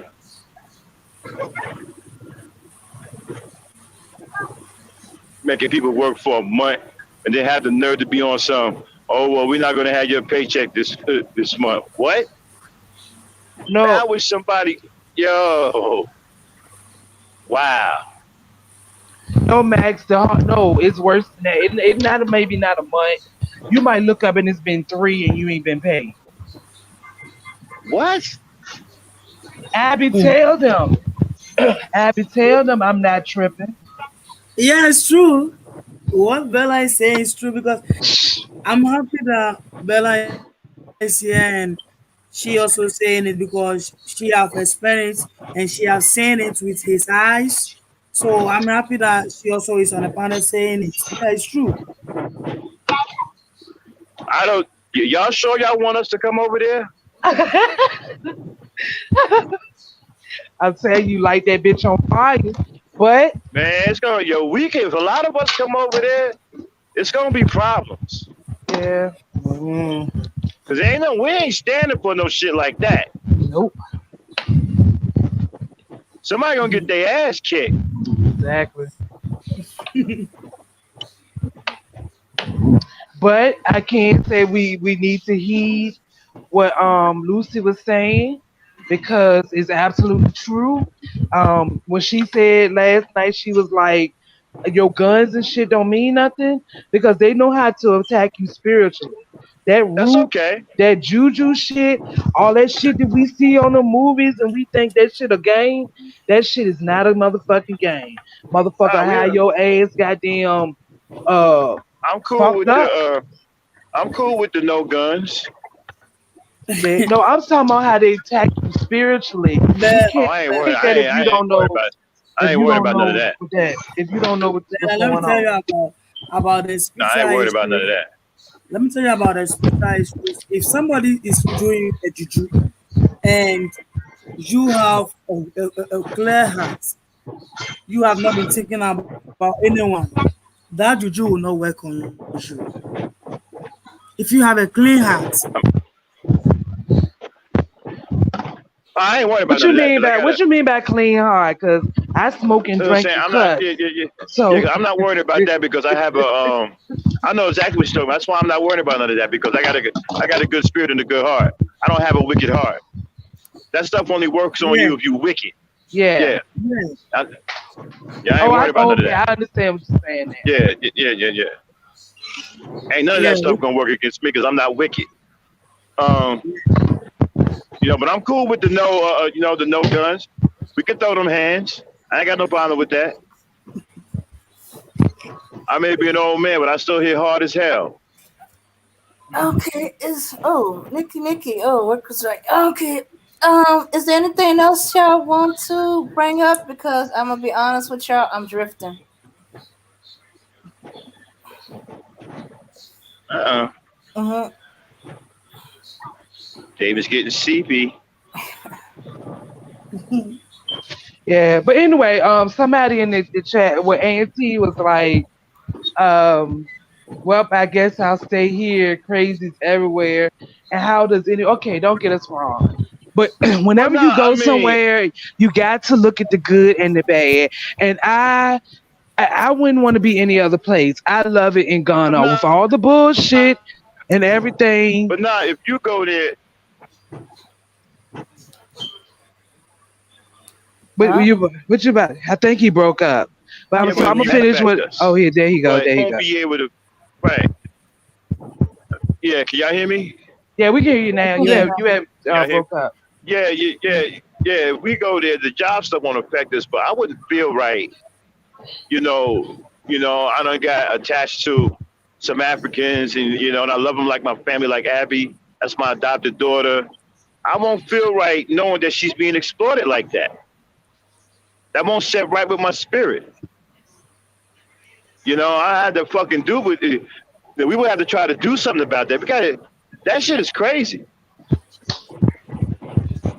That's modern day slavery.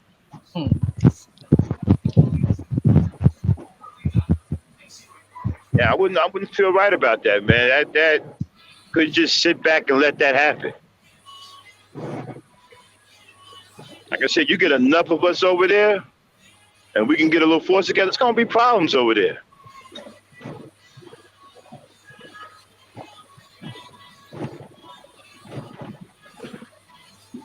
Exploiting people like that. Mhm. And they probably get that from them crackers. Oops. All right, y'all. I'm gonna get on. I'm gonna let you ladies alone. Yeah. Peace, power, unity, y'all. All right. All All right.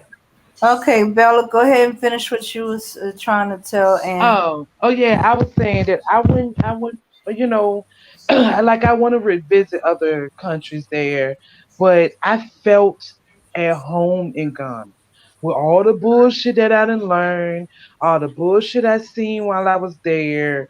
It just felt. I feel like the good out still outweighs the bad because how you combat them, um, you know, doing the things they doing to people about their paycheck. You build your own business. I had never in my life seen so many black people with their own hustle, their own business. Somebody, even the kids, got cases on their heads selling cookies and shit. Everybody got a hustle, and it's more out of probably necessity than anything because like I say, they charge you a fee to get a job. You got to pay a bribe to get a job. Okay, well, I'm not gonna pay you this bribe, so I'm gonna go set up something myself. you know, oh well, I need money now, and you holding my paycheck. I don't have to. I get paid every day if I go and sit in the market and sell X, Y, and Z. If I go on the side of the street and set up X, Y, and Z. If I cut hair and do nails, I get this amount of money in my hand right now. X, Y, and Z. So that's how you would combat that. You know, the other little things like they eat different from us or whatever. If you want to eat like you eat here, you can do that. But just know you're gonna pay a premium. Mhm. You're going to pay a premium because I swear I was in that store that first time I went to buy cheese because I was fiending for cheese. Hadn't had cheese in what, about a week or two or so. Because I love cheese, but I don't really eat pizza. So I'm in the cheese aisle making life decisions because I'm looking at these prices and a block of cheese, 60, 70 cedi. Y'all might not know what that is offhand, but I'm talking about 10, 11, $12 for a block of cheese. Not an 8-ounce block like we see here. We talking about a 6-ounce block of cheese. So you're going to pay a premium if you want to eat the way you eat here. But I had no problem, other than the cheese, I had no problem eating off the street.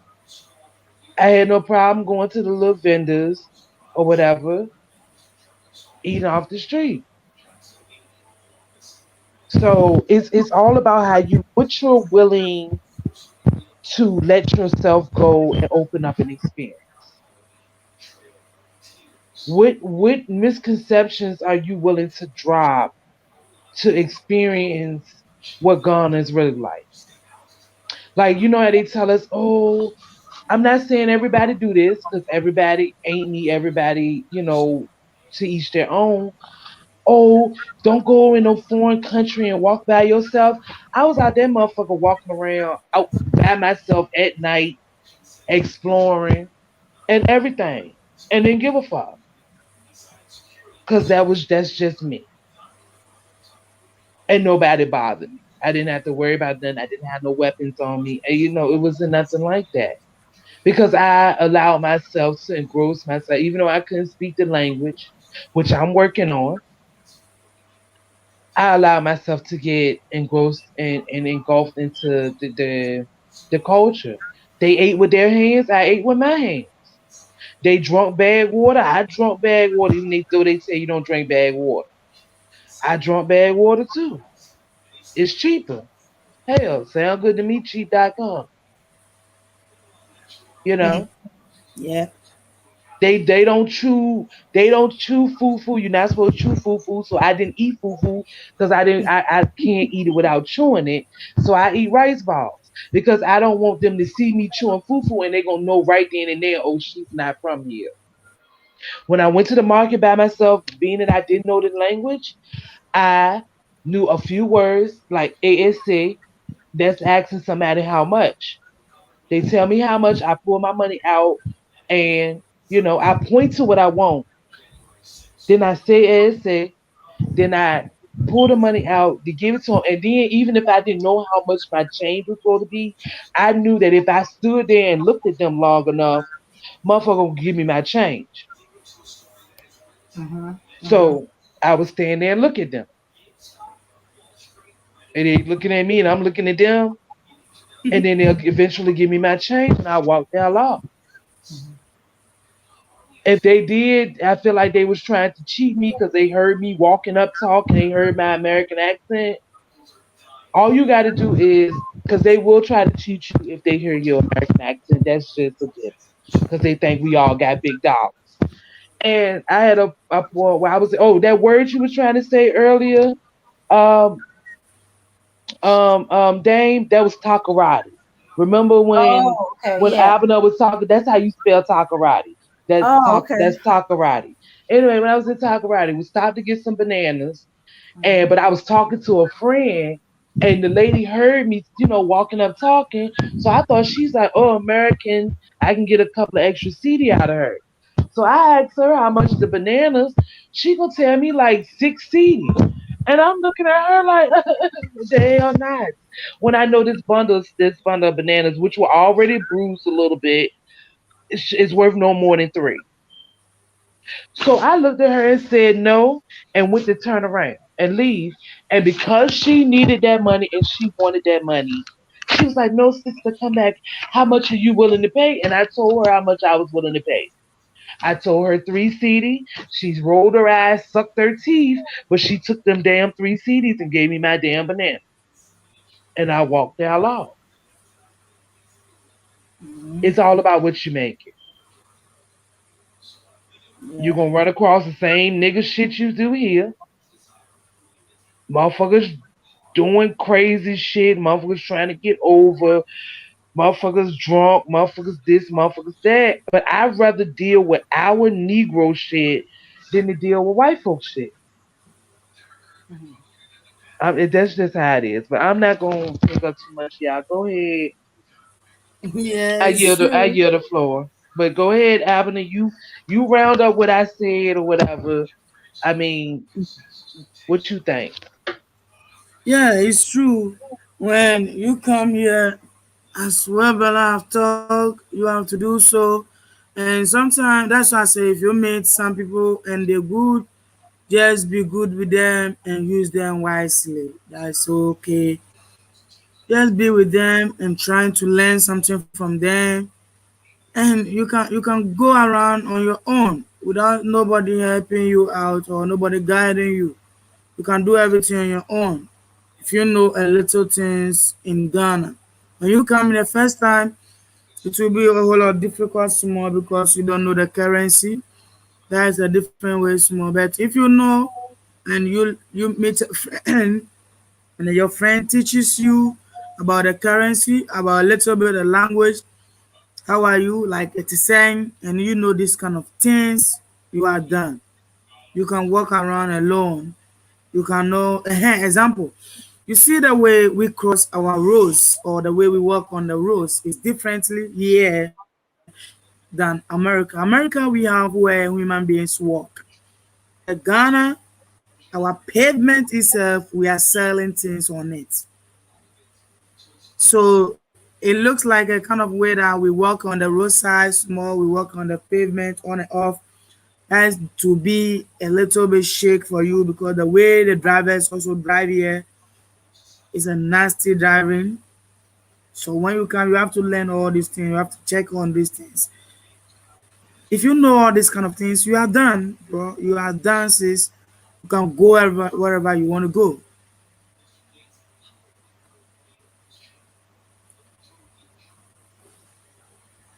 You're absolutely right. Jaywalking is your friend. Watch the roads. Watch the open sewers, cause your ass will end up down in there if you ain't even watch your step. Uh, yeah. Okay. Yeah, Ain't but ain't no ain't no ain't no pedestrian got the right of way, so don't go. You're gonna have to drop some of that shit we know here in order to get along and go along there. The customer is not always right. Customer service is damn near non-existent. Uh, can I see your manager is not gonna work. Um, what I say? Did I say jaywalking is your friend? Jaywalking is your friend. There is the pedestrian does not have the. I repeat, the pedestrian does not have the right of way. Your ass will be roadkill going over there with that goddamn attitude. You'll be in the middle of the road, flat like Wile E. Coyote on one of them damn cartoons. mhm. The pedestrian does not have the right of way. So do not go over there with that shit. You're going to have to drop your bougie ass, this and that, with these white folks that taught you. In order of some of the things these white folks taught you to get over. Oh, that colored people time is real. Do not think you're going to go over there and go in anybody business, even government businesses, and think that you're going to get service right then and there if it ain't nobody on duty to give you service right then and there. And you think you're going to call a supervisor and get somebody in trouble and fired, they going to ask you, well, what is such and such say? Such and such told me this and that. Well, that's what such and such means. What do you want me to do about it? Yeah. Come back Tuesday. Come back Tuesday. Get up early in the morning to get stuff done that you have to get done because everything starts to close down at 5:30. Make sure you done ate for the night because don't think you gonna run out for no midnight snack. Your ass gonna be out of luck and hungry. You Yeah. better buy something early in the day and take it and put it away. Because if you think you're going to get up and go like you going on a 7-Eleven run at 7, 8, 9, 10 o'clock at night, you're going to be sadly mistaken. You might find somebody cooking. You might find somebody still on the street selling. But most of them go to bed early because they're up at the crack of freaking dawn. We talking about 4:30, life starts reappearing. Mhm. So yeah, so you better get it together. Yeah. Don't think you're gonna leave out the house 9, 10 o'clock and you thinking that's early in the morning to talking about get something done. Life, the life then full blown going on around you at 9:30, 10 o'clock. You'll think it's 4 o'clock in the day the way things be moving at 9, 8, 9, 7, 8, 9, 10 in the morning. You're gonna have to drop some of these American notions in order to adapt over there. You're gonna have to. Anyway, go Um. ahead. Oh, and Auntie, um, even if you don't want to live in Ghana, hey, I wouldn't say anything about it until I go visit. That's why I always say first trip, go there, be tourist, look at everything, ask a bunch of questions, talk to people, try to get to know people and see how they live. See if you can visit different regions and see what it's like in different regions. Talk to American blacks that actually live there and stuff like that and who continue to live there, you know. And hey, you could talk to the ones that don't want to live there. They turn out it wasn't for them. Yeah, yeah. So that's why we try to give you as much information as you can because too many people go to Africa with some kind of rose-colored view. They they they they go in there with uh like the land is made of land of milk and honey, and everything is peaches and cream Yeah, and but perfect. And because they my people, they all yeah, things but gonna be good. I mean, none of the things I heard would stop me from going over there. I haven't heard nothing that would deter me from going over there. I mean, so what? They got their little. We everywhere you go, there's going to be some hangups. That's just life in general.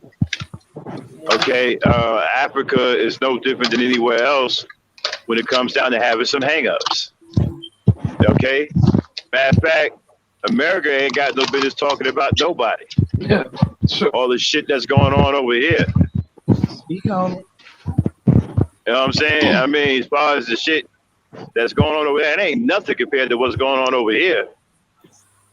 You know what I'm saying? So, no, I don't have a problem with nothing. Um, because most of this stuff don't affect us. It affects them more than it does us, especially the job market, which I think is absolutely fucked up. But that doesn't affect me as an African American because I don't work over there. But that doesn't mean that I don't feel bad for my brothers and sisters who do work over there. And I wish I could do something about it because they're being exploited. But that's not going to deter me from going over there. Let's not get spooked because we heard a little fluff enough. Like I said, this country can't talk about nobody as far as fluff enough. But we got plenty of it. And hell, we got the specialized kind. We got brand name fluff enough over here. You understand what I'm saying? So, I haven't heard anything that will deter me from going over there. Nothing. Basically, what'll make or break your trip there and actually establishing yourself is the people you decide to surround yourself with. If you end up fucking around and surrounding yourself with some ain't shit motherfucking Negroes, your whole experience ain't gonna be shit. Right. Go ahead. Right, and that's anywhere you go. You know what I'm saying? That's here, that's in the Philippines. I ended up with some bad Filipinos, who wouldn't do nothing but scamming people until I ended up getting with some right ones. I mean, that's everywhere you go. You're gonna have situations. You're gonna have people who are going to scam and steal, and that's everywhere you go. Yeah. You can't get away from that. Yeah.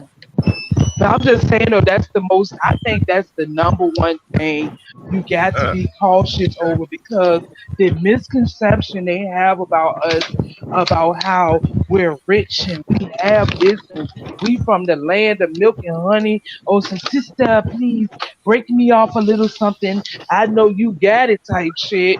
That's the shit that will make or break your trip. Like if you get around a whole bunch of motherfuckers that don't understand that motherfucker, I'm over here trying on a struggle, trying to make it and make a carve out of life just like you, and they trying to leech off you every fucking chance they get.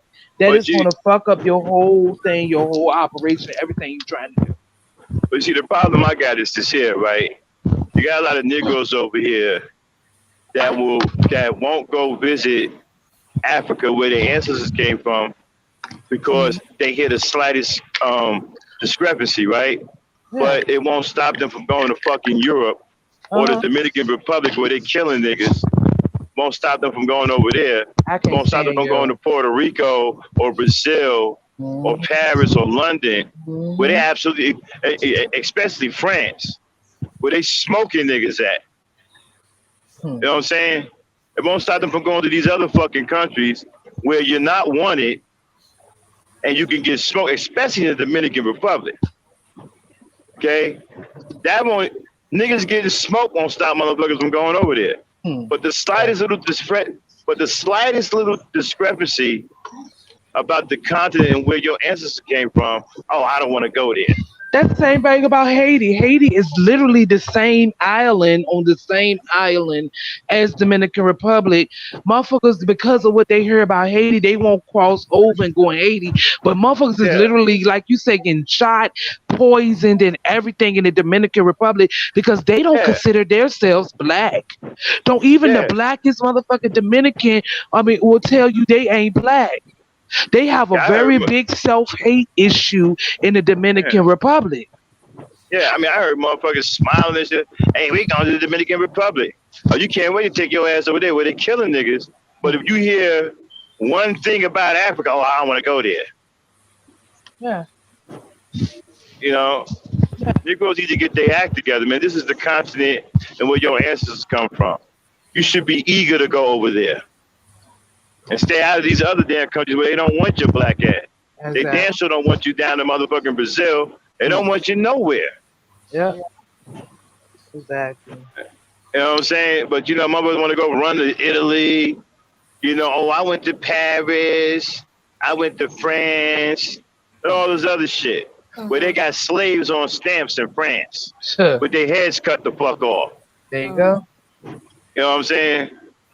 You go run your ass over there, but the minute you hear some shit about, oh, well, in Ghana, somebody said somebody like, oh, I ain't going over there. Yeah. Exactly. Come on, black people. Exactly. You know what I'm saying? Get it together, man. That's the continent where your ancestors come from. You should be eager and excited to go over there. No, them niggas is laid out with their bellies fed, with flies in their ass, Yeah. with the 65 cents a day, with a bowl in their hand and a bone in their goddamn nose, begging, and it ain't nothing but desert. So, Yeah, I'm planning. Hopefully, I was talking to my wife. We're planning towards the end of the year to get out to Africa. She's coming around to it, so I already told her I'm going with or without her. I know So, that's right. You sound like me. yeah. I will dip off on everybody in a motherfucking minute. Like I went to Jamaica and left my whole goddamn family in the tourist area because they scared to leave the tourist area. And I'm talking about I'm with my male cousins and everything. It was a male and female cousins. But my male cousins, all of them over 300 pounds, over 6 feet tall, and they scared to leave the tourist area. But And you know what? They think You Africans said are something. superheroes. You said something that I think was very, very I'm powerful. 5'3", Max. Yo, 5'3". check this out. Y'all hear me? Yeah, go ahead. Yeah, you Right. said something a few minutes ago that was very, very powerful. What? When you was talking about how it is over there, and you said you need to get up off that shit that white folks taught you, Yeah. right? Well, niggas need to get up off this shit that white folks taught you about going to the continent. Don't be afraid to go and visit where your people come from, and stop acting like you higher than them, or they're somehow dangerous to you, or they're cursed or something. White people got you thinking that way. And then they got you loving the places where they're killing your ass. But they got you all fucked up about going to where your people came from. White people put that shit in your head. No, this is the funny part. Like, I'm sorry to cut over you, Max, but this is the funny part. When you go to places like the capital, tell them Abner, full of white folk. Cape Coast, full of white folk. But you scared to go because of what they told you, and they over there themselves. Exactly. And you don't want to give your own. Burning up and falling out in the heat. Right. This is where your ancestors came from. And you want to look down on them and act like there's something wrong with them because white people made you think that way. But in the meantime, you take your ass somewhere where you're not wanted and where they're absolutely cutting your damn head off. You got to get that shit out of your head. That's that white people shit that's in your head. You should be excited and eager to go to the place where your ancestors came from. White folks got you thinking fucked up about your own people, as usual. You got you self-hating over here, right? Doing the same thing with your people from the continent. Got you hating them too. That's why if you listen to just one goddamn discrepancy, you won't take your ass over there. But you'll go other places where they absolutely don't even want you. I heard some niggas talking about they're gonna go to Greece. You know what happens to niggas in Greece? Have y'all seen what happened to niggas in Greece? The last nigga that went to Greece, he got killed in less than 60 seconds. Yeah. He was dead before he hit the damn ground.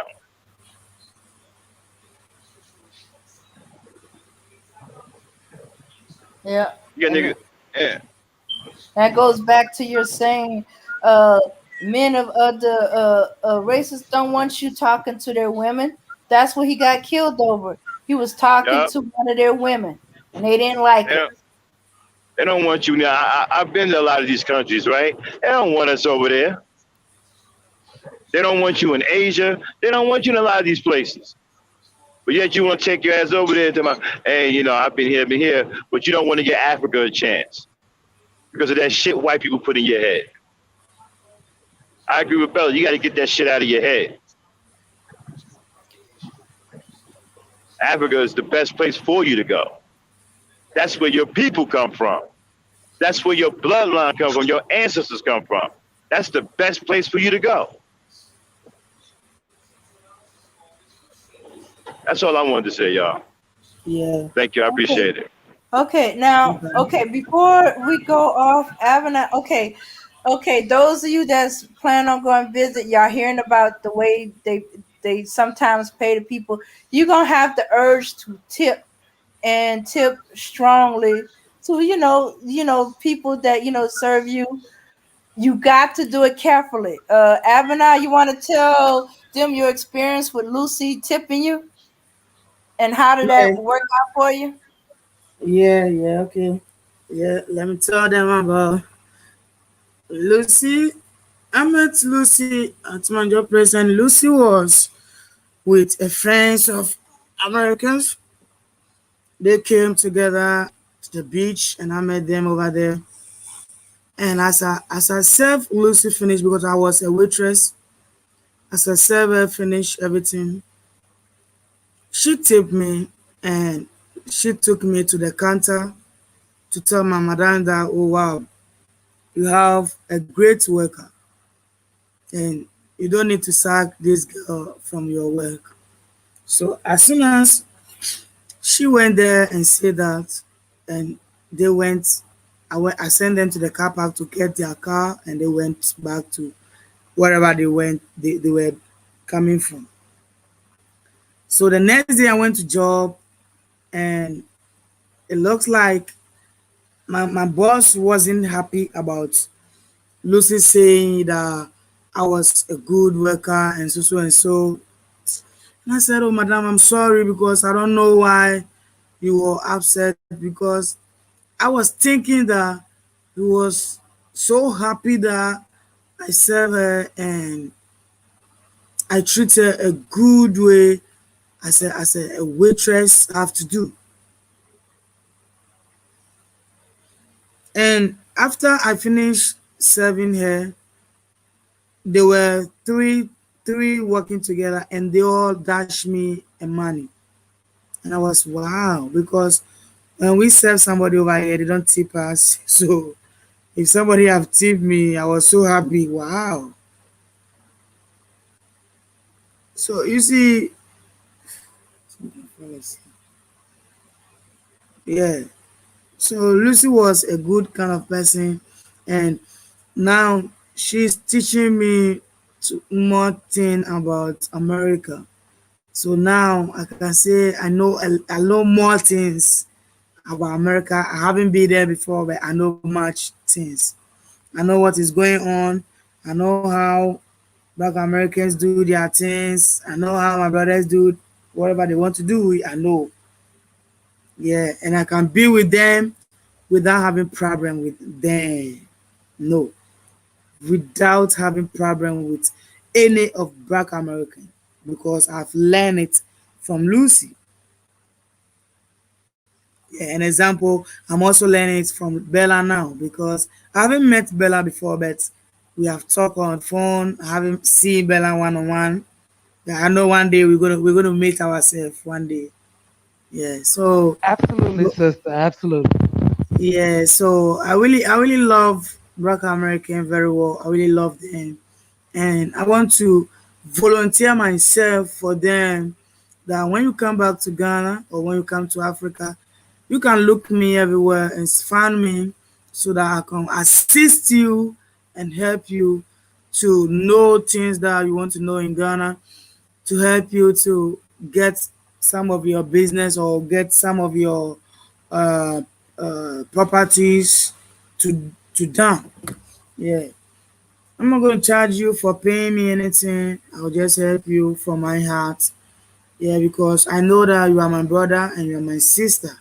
So I'm doing that because we are family and we are sisters and brothers. Yeah. So if you are come to Ghana, you can find Lucy or Bella. They can get me for you. Nice easy way that you can find me. Or maybe if you call Mars, you're gonna get me. Mars will just give you maybe my address or something for you to look for me, and I'll pick you up and send you to wherever you want to know. Maybe you want to see some of the tours and those things in the Ghana. I'll take you over there. Yeah. So I really like Lucy and Bella. I really like them very well because if something that I don't know, they teach me because I'm also learning. I'm not a graduate, but I'm learning small from them. Yeah. So it's good that I have them as a friend. It's good that I have them as a lovely people. Yeah. And I really love my dad as well, Mr. Mars. And Dame, frankly, I also love my mommy as a Dame. Yeah. She also teach me, give me advice, let me learn things that is going on in Africa, America too. I love all my Black American friends that I have now and the family that now I am into it as a Black American friends and the family and sisters, siblings, all. So thank you, sisters, and as well my father. Yeah.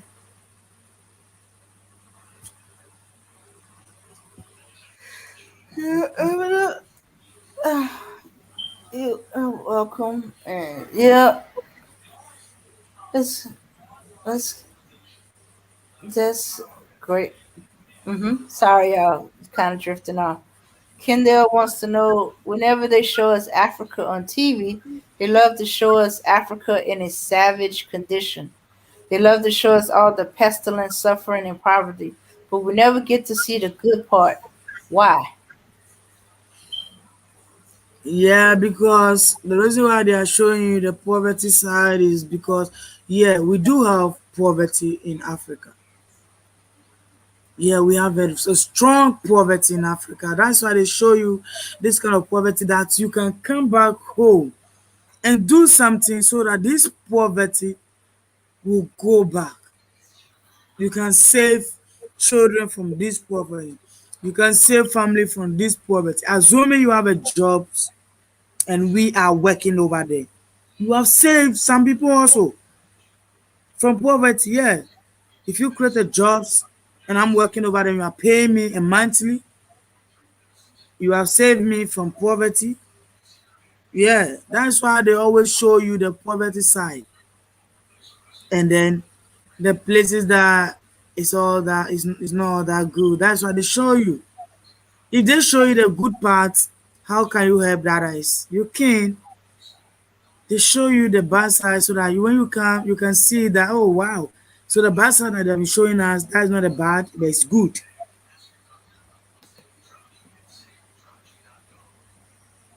All right. Yeah. Yeah, I think so too.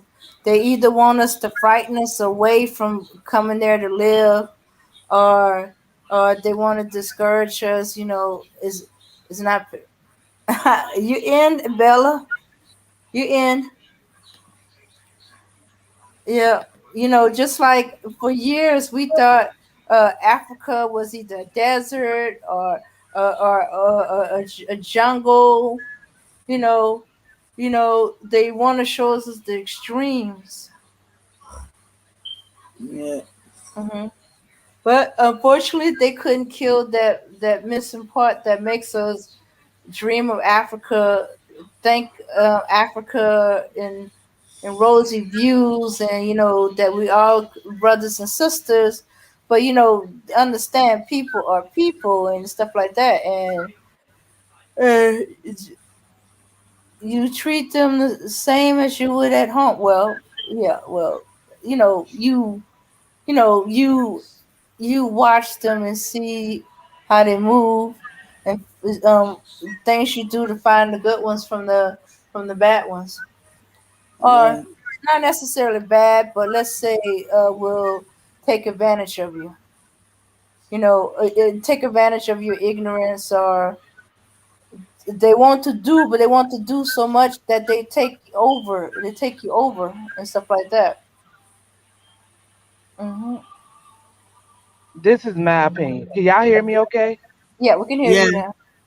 This is my opinion. I feel like that they keep us apart because that we over here have the technical skills and the know-how, and over there they are sitting on all of the natural resources. And they know that if we come over there with our know-how and our technical skills, like we're talking about workers' comp and all of that stuff, that we will incite them for change and come together and really build something tangible for ourselves. And they can't have that because our success spells their downfall. Hmm. Yeah.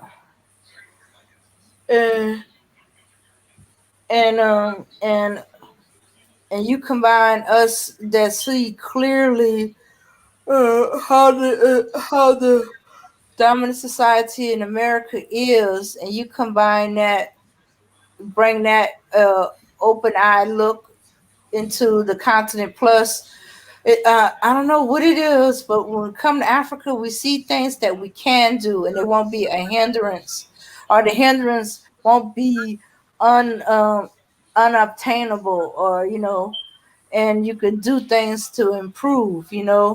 Although Emmanuel Briggs was thinking of donuts and sweets and stuff like that, but it's part of the things that we're familiar with that will attract even more of us, and barbecue ribs and stuff like that. Well, hey, that's one thing. Others see infrastructure things that's possible, and others see this and that, and how they can bring their skills into play, or use the skills that they went to school and trained for. And since nobody up there home wants to do it, and America wants to use it, you doggone Skippy, the Ghanaians and the African will. Mm-hmm. Yeah. Mm-hmm. Yeah. Okay, let's see. Abana, let's see. Non-swirl zone said what impressed me most about Native African is is that many speak second languages, and is this part of your education system. Yeah. You know, but you also got to understand, I think also the fact that there's multiple dialects also right there in their own country, that encourages to speak multiple language too. I think if you're exposed to multiple languages, and you speak um, multiple language, you start transitioning to more and more and more. And also, Yeah. you got the necessity to communicate with another person, the necessity to communicate with work opportunities and stuff like that. They have no choice but to learn other languages. They reinforce those things in their school system. Like, for example, it's kind of, well, they punish them for speaking their native languages in school. The Ooh. way that they learn their native languages is they learn them from home first. Mm-hmm. Am I right or am I getting that wrong, Abner? It's true. We learn the languages from home before going to school. So when you go to school, we're going to add it. They're going to add the English language to it, and then the local language as well. That is the tree. Okay. But I thought that y'all was forbidden for speaking English because I've had some. Maybe it depends on where you grew up at, what part. But I've Yes, had African friends tell me that they got beat in school for speaking their native language. yes, yes. The local language when you speak in school, they beat you because if you are speaking a tree, if it's not time for tree, you can't speak it. You have to speak only English. But when it's Oh. time for a local language like the tree, then you can speak. Oh. Okay, well, tell Okay. me about this. I had because I know somebody that I know that some of y'all do not know how to write or read your native language, but you can speak it. So what is that all about? You said, I said that I know that some of y'all don't know how. Like I have a friend in real life, he speaks Sri, but he does not know how to read it or write it, but he speaks it yes, fluently. yes. Wow. He was Why? learned from the house. He learned it from the house. He learned it from the house. So he know how to speak, but he can write it. When you go to school and you learn from the school, that is where they teach you how to write it and how to speak it. So you know how to speak at the same time you can write it.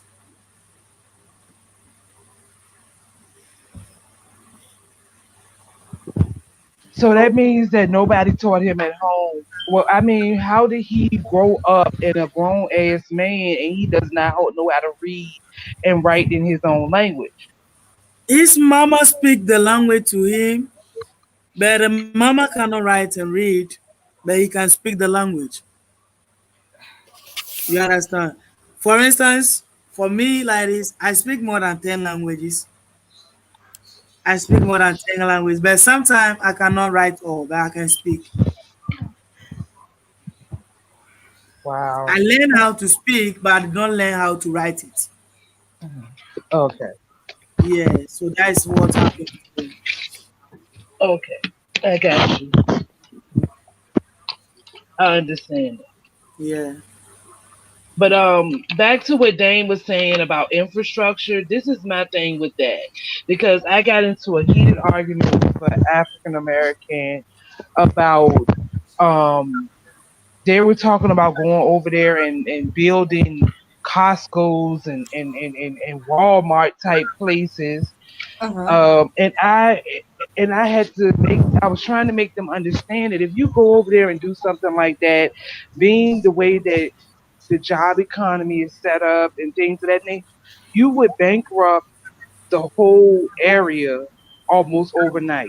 Just like when Walmart started really getting big in the late 90s, early 2000s, You know, I how wanted when they to. would come into these small neighborhoods and these small I, counties hold on, let me finish the thought. And these small counties and build a Walmart and then all the businesses in the area had to shut down. It's the same concept. We don't need another America. We just need a better Africa. Oh yeah, but hmm when I say infrastructure, I'm Yeah, you talking know. about roads, electricity, internet, stuff like that. I'm not talking about, bringing a Yeah, Walmart let or me. a Costco. Sorry, go ahead, Max. Yeah, you know one of the reasons why it's so easy for them to speak so many languages, right? Uh-huh. People think it has to do with their intellect or whatever. It really has nothing to do with that. The reason why they can speak so many languages so easily is that because I noticed it when I was teaching Abby Japanese, and she picked up on it like lightning fast. The Africans have normal hearing. They don't have damaged hearing. Part of you being able to speak a language, well, actually, a large part of it is hearing. They have very, very good hearing. Makes it easy for them to hear the language, right? if you speak it to them, right, it goes into their memory very, very fast because they can actually hear it correctly. When I was teaching her Japanese, right, it took her like, it was so easy for her to pick up on what I was saying because she can hear very well. You understand what I'm saying? That's what helps them learn so many languages so quickly. It has to do with their hearing. And when they hear it, it goes into their brain real fast and they comprehend it, I mean, lightning quick because they can hear well. They don't have damaged hearing like us. It's harder for us to learn languages than it is for them because most of us have damaged hearing, right? According to the environments that we grew up in, industrial environments, pollution in the air, a lot of loud sounds. We got tinnitus in our ears. They don't have hardly any of that. So they can hear things correctly the way that they sound, and then it works the way it's supposed to, and it jumps into their brain real fast. They comprehend it like lightning quick. When I was teaching her Japanese, she picked up on Japanese so fast it was crazy because she could hear everything I was saying. And something else I noticed, Max, a lot of Hmm. them don't. I didn't see no people, nobody really, other than really old people wearing glasses. Yeah, yeah, Like when yeah. I was on a live chat or something with a friend with some Africans, right? And they told me to take my glasses off. What was I wearing glasses for? I was too young to be wearing glasses. And I was like, no, I need these to see. And they was like, what? And I was like, no, for real, these are real glasses. They thought I just had them on just to have glasses on. And I was Hmm. like, no, I need these to see for real. Yeah, man, they very healthy, man. I was amazed when I was teaching her Japanese. I mean, I was saying, I was putting like sentences, long sentences together. He was just running them right back, man. I was like, God damn, because she can hear well. Her hearing is not damaged. Our hearing, many of us got tinnitus in our ears. We got that ringing and shit from all of the shit that be going on over here, all this industrial heavy equipment. A lot of them don't have that. I don't even know if they have it at all. And they can hear very well. This makes it easy for them to learn languages. That's why I'm not shocked that many of them know 5, 6, 7 languages like it's nothing. They hear very well. I learned that with, wait. Abby's the same way. When I was teaching her Japanese, he picked up on it lightning quick, man. She could hear everything I was saying. Exactly the way I was saying it. Yeah. Hear it. Yeah. Picked up on it real quick, right? We got a little thing that we always do, right, Abby? Nah, man, you mean nah, man, yo.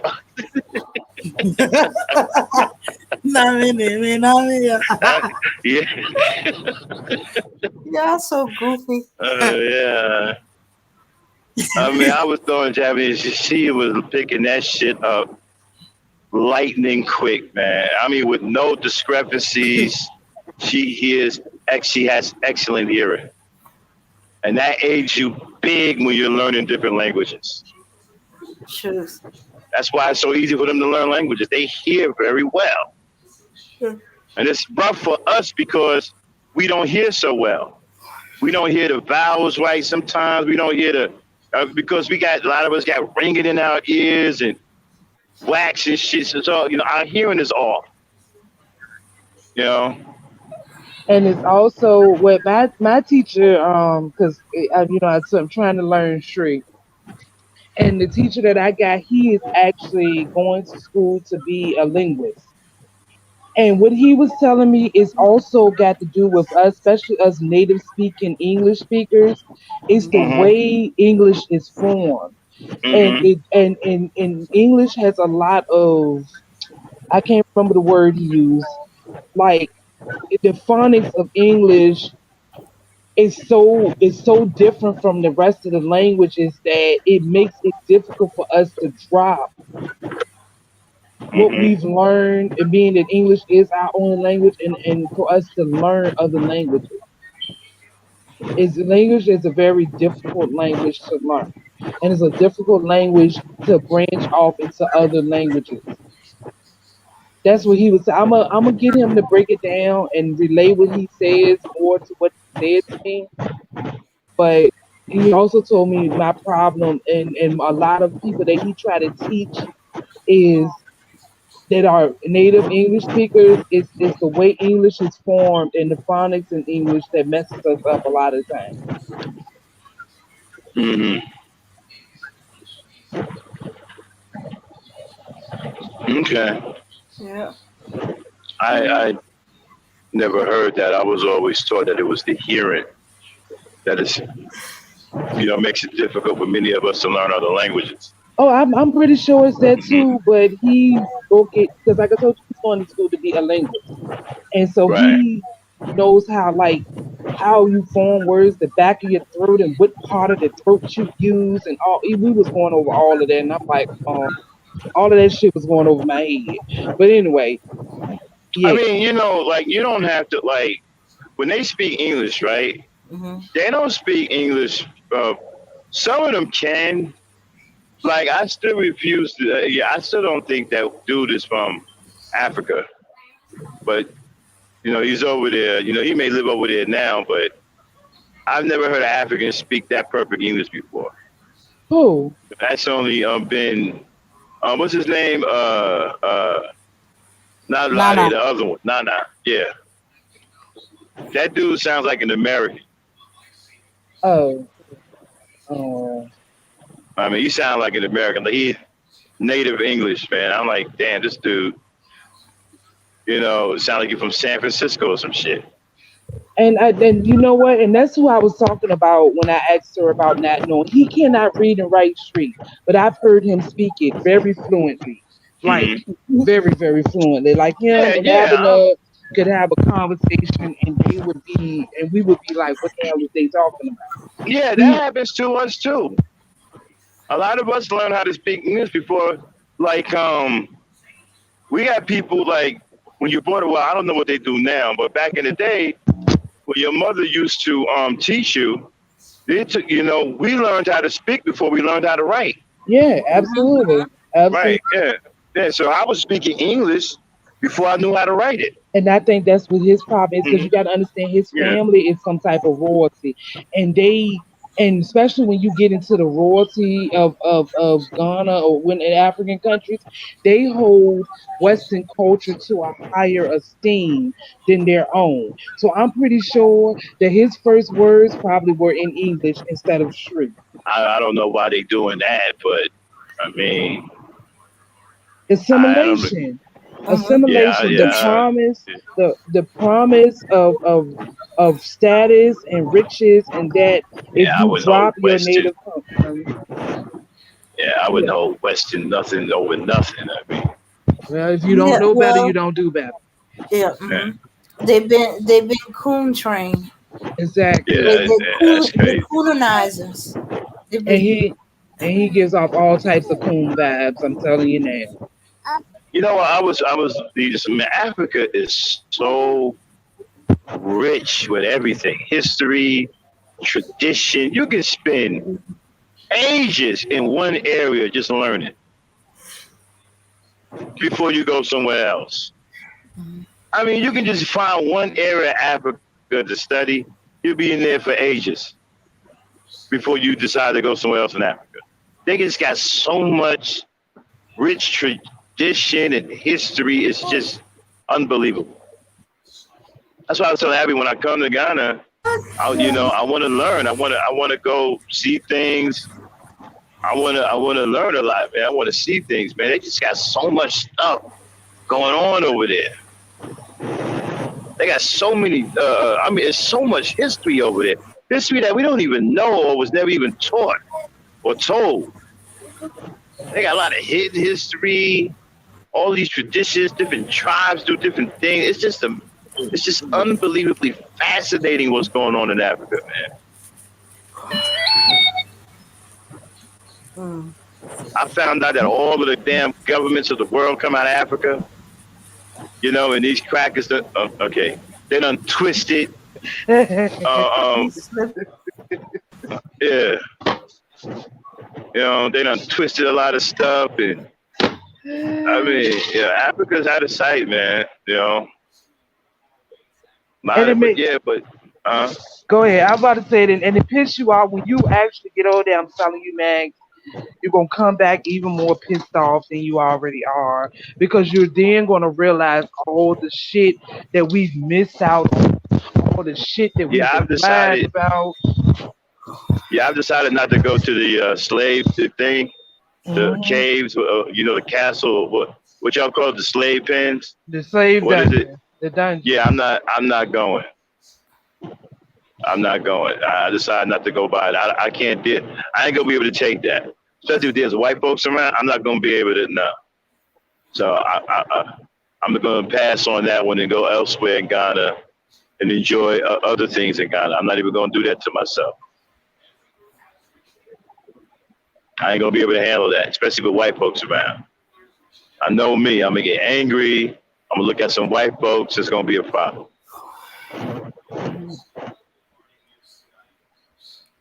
Yeah. No, I so I'm don't not be even. understanding So I'm why. not even gonna. I don't want to embarrass my daughter on my first visit, to Ghana. I want to make a good impression on my new African family. I don't want to embarrass them.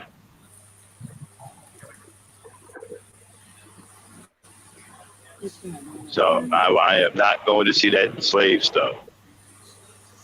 Yeah. And then the fact that you got white folks over there too. Like, seriously? Y'all got the nerve to come, y'all got the cojones to come over here? Yes. I mean, the audacity. I mean, y'all got the nerve. Seriously? And they probably, some of them be stupid enough to actually be on that tour with black people going through the slave dungeon. Like, y'all got some serious cojones to come over here.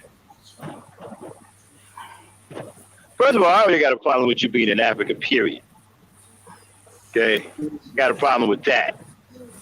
And you got the audacity to go over to the slave, seriously? You're starting to sound like Phil. He's talking about his first trip.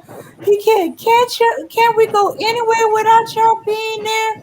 Why Yeah. are y'all here? Got a problem with you being in Africa, period. Like, what are you doing there?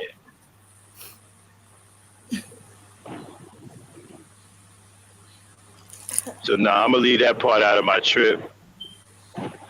Well, I'm gonna go meet Abby, her family, get meet my new African family, adopted family, hang out with them, rent me a house while I'm out there. Yeah. Get a car, have Abby chauffeur me around.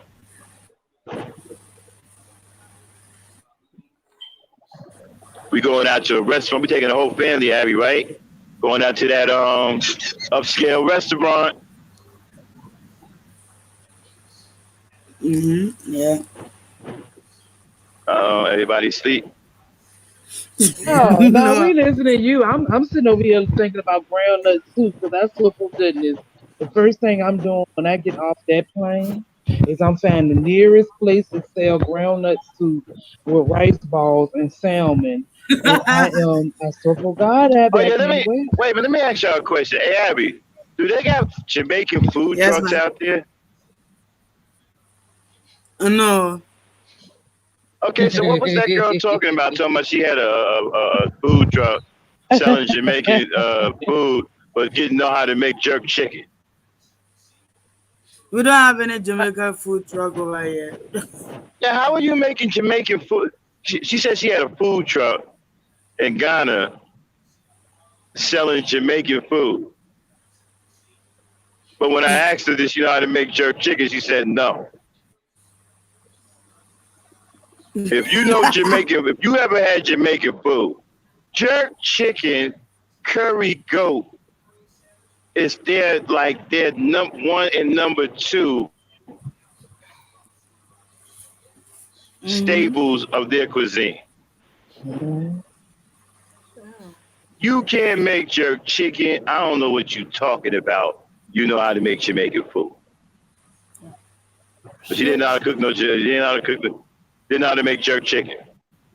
Then she said that the pandemic, right? Because I think you had been before that. Because Africans don't do that, man. Africans don't go to food trucks. All the Africans I ever seen working in the States, when the food truck come out, they don't go out there to them food trucks like that. They bring their food from home. Exactly, because they ain't trying to eat that. I'm telling you, that shit we eat Yeah, they don't mess with them burgers, food trucks. fries, pizza, Yeah, they French don't fuck with fries. that. They call that shit snack food. That is not real food to them. Like Yeah, banku, they don't banku. eat. You see them. You see them in the lunch counters. Man, they be kicking. They be having stewed chicken and Exactly. rice. Exactly. I mean, they be getting it They in. they don't They batter be their having real chicken. food. You know how we put flour on our Nope. chicken and shit? They don't batter their Yeah. chicken. Yeah. All of that shit is heavy. They Uh, peel. You get them a piece of chicken with some damn batter on it, they gonna peel the batter off and they gonna eat the chicken. They're not gonna eat that shit. yeah. All that shit that we Yeah. eat that we think we eating food, they call that shit junk food, snack food. Is not real food to them. It's not. It's not. It's not. Every African that I ever met always had a problem with the food over here. Every last one of them. I mean, that was the first thing they said. Hey, man, what's wrong with the food over here? They don't like the food. They don't like the food. That's the first thing they talk about is the food over here and how bad it is. Yeah, and they say we eat too greasy. No, Yeah, our food is too greasy. no, they don't like the food. That's what I'm saying. They don't go to food trucks. I don't know what she thought she was doing when she was in Ghana with a food truck. They don't get down like that. Hmm. Talking about she went out of business. You didn't have any business. Yeah. Yeah. They don't get Like that. Africans don't get down like that. Don't fuck with them food trucks like that. They bring their food from home. They food be cooked. They be having the big Tupperware bowls and it be like 5 or 6 of them. They got these big ass, but man, they be getting it in. Hmm. Eating stewed chicken and rice and Hey, y'all getting it making me in. hungry here. Hey, they be getting it in, y'all. Yeah, Hassan is going a food truck Jamaican me hungry. But shoot, Yeah, well, Emmanuel hey, Briggs was talking about donuts and cinnamon rolls earlier. He won't find not a one in Africa unless he goes to some specialty store that caters to African Americans and people in the diaspora. You're not gonna find that shit because that shit is junk and they don't eat like that. no, Yeah, I thought they would at don't least get have down like cookies. Cookies, oh yeah, don't they get. got cookies. They got them the shit that we would call like vanilla wafer type cookies. They got stuff like that. Hey, that was them. I like those cookies.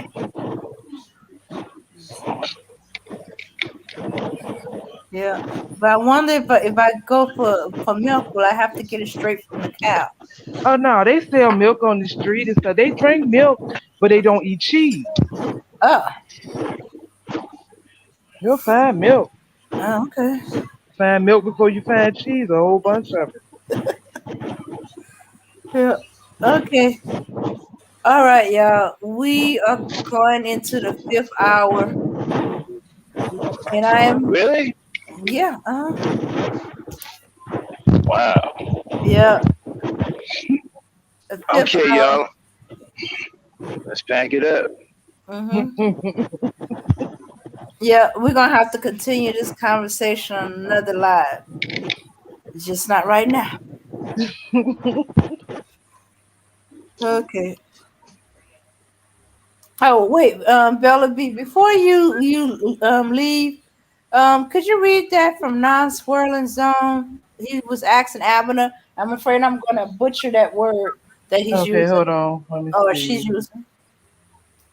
Oh, he asked her about Adinka symbols. Abby, Yes, please he what? said, he said, are you familiar with Adinka symbols and do you have a favorite? I have several T-shirts with those designs. Yeah, the Edinkra symbols. Yeah, yeah. I like Jinyami and then Sankofa. Yes, Sankofa is my favorite. Yeah, that is Sankofa. Go and take it back. There you go. And then Jinyami.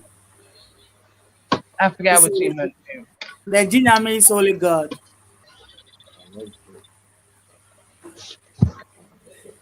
The Gina means unless God. Yeah, it's unless God. Gina means unless God. Yeah, I know the symbols. It's plenty, but sometimes the one that I like, that is what I put to my head. Yeah. And then All Edinkra, and then oh, it's plenty. Yeah, it's plenty. Yeah. He right. said thank you. You're welcome. But I say, Yeah, I mean that's it. All Wow, right. now Bella can speak the tree. Wow. I'm not that good. I know a few words, I know a few phrases, stuff like that, but I'm not that good yet.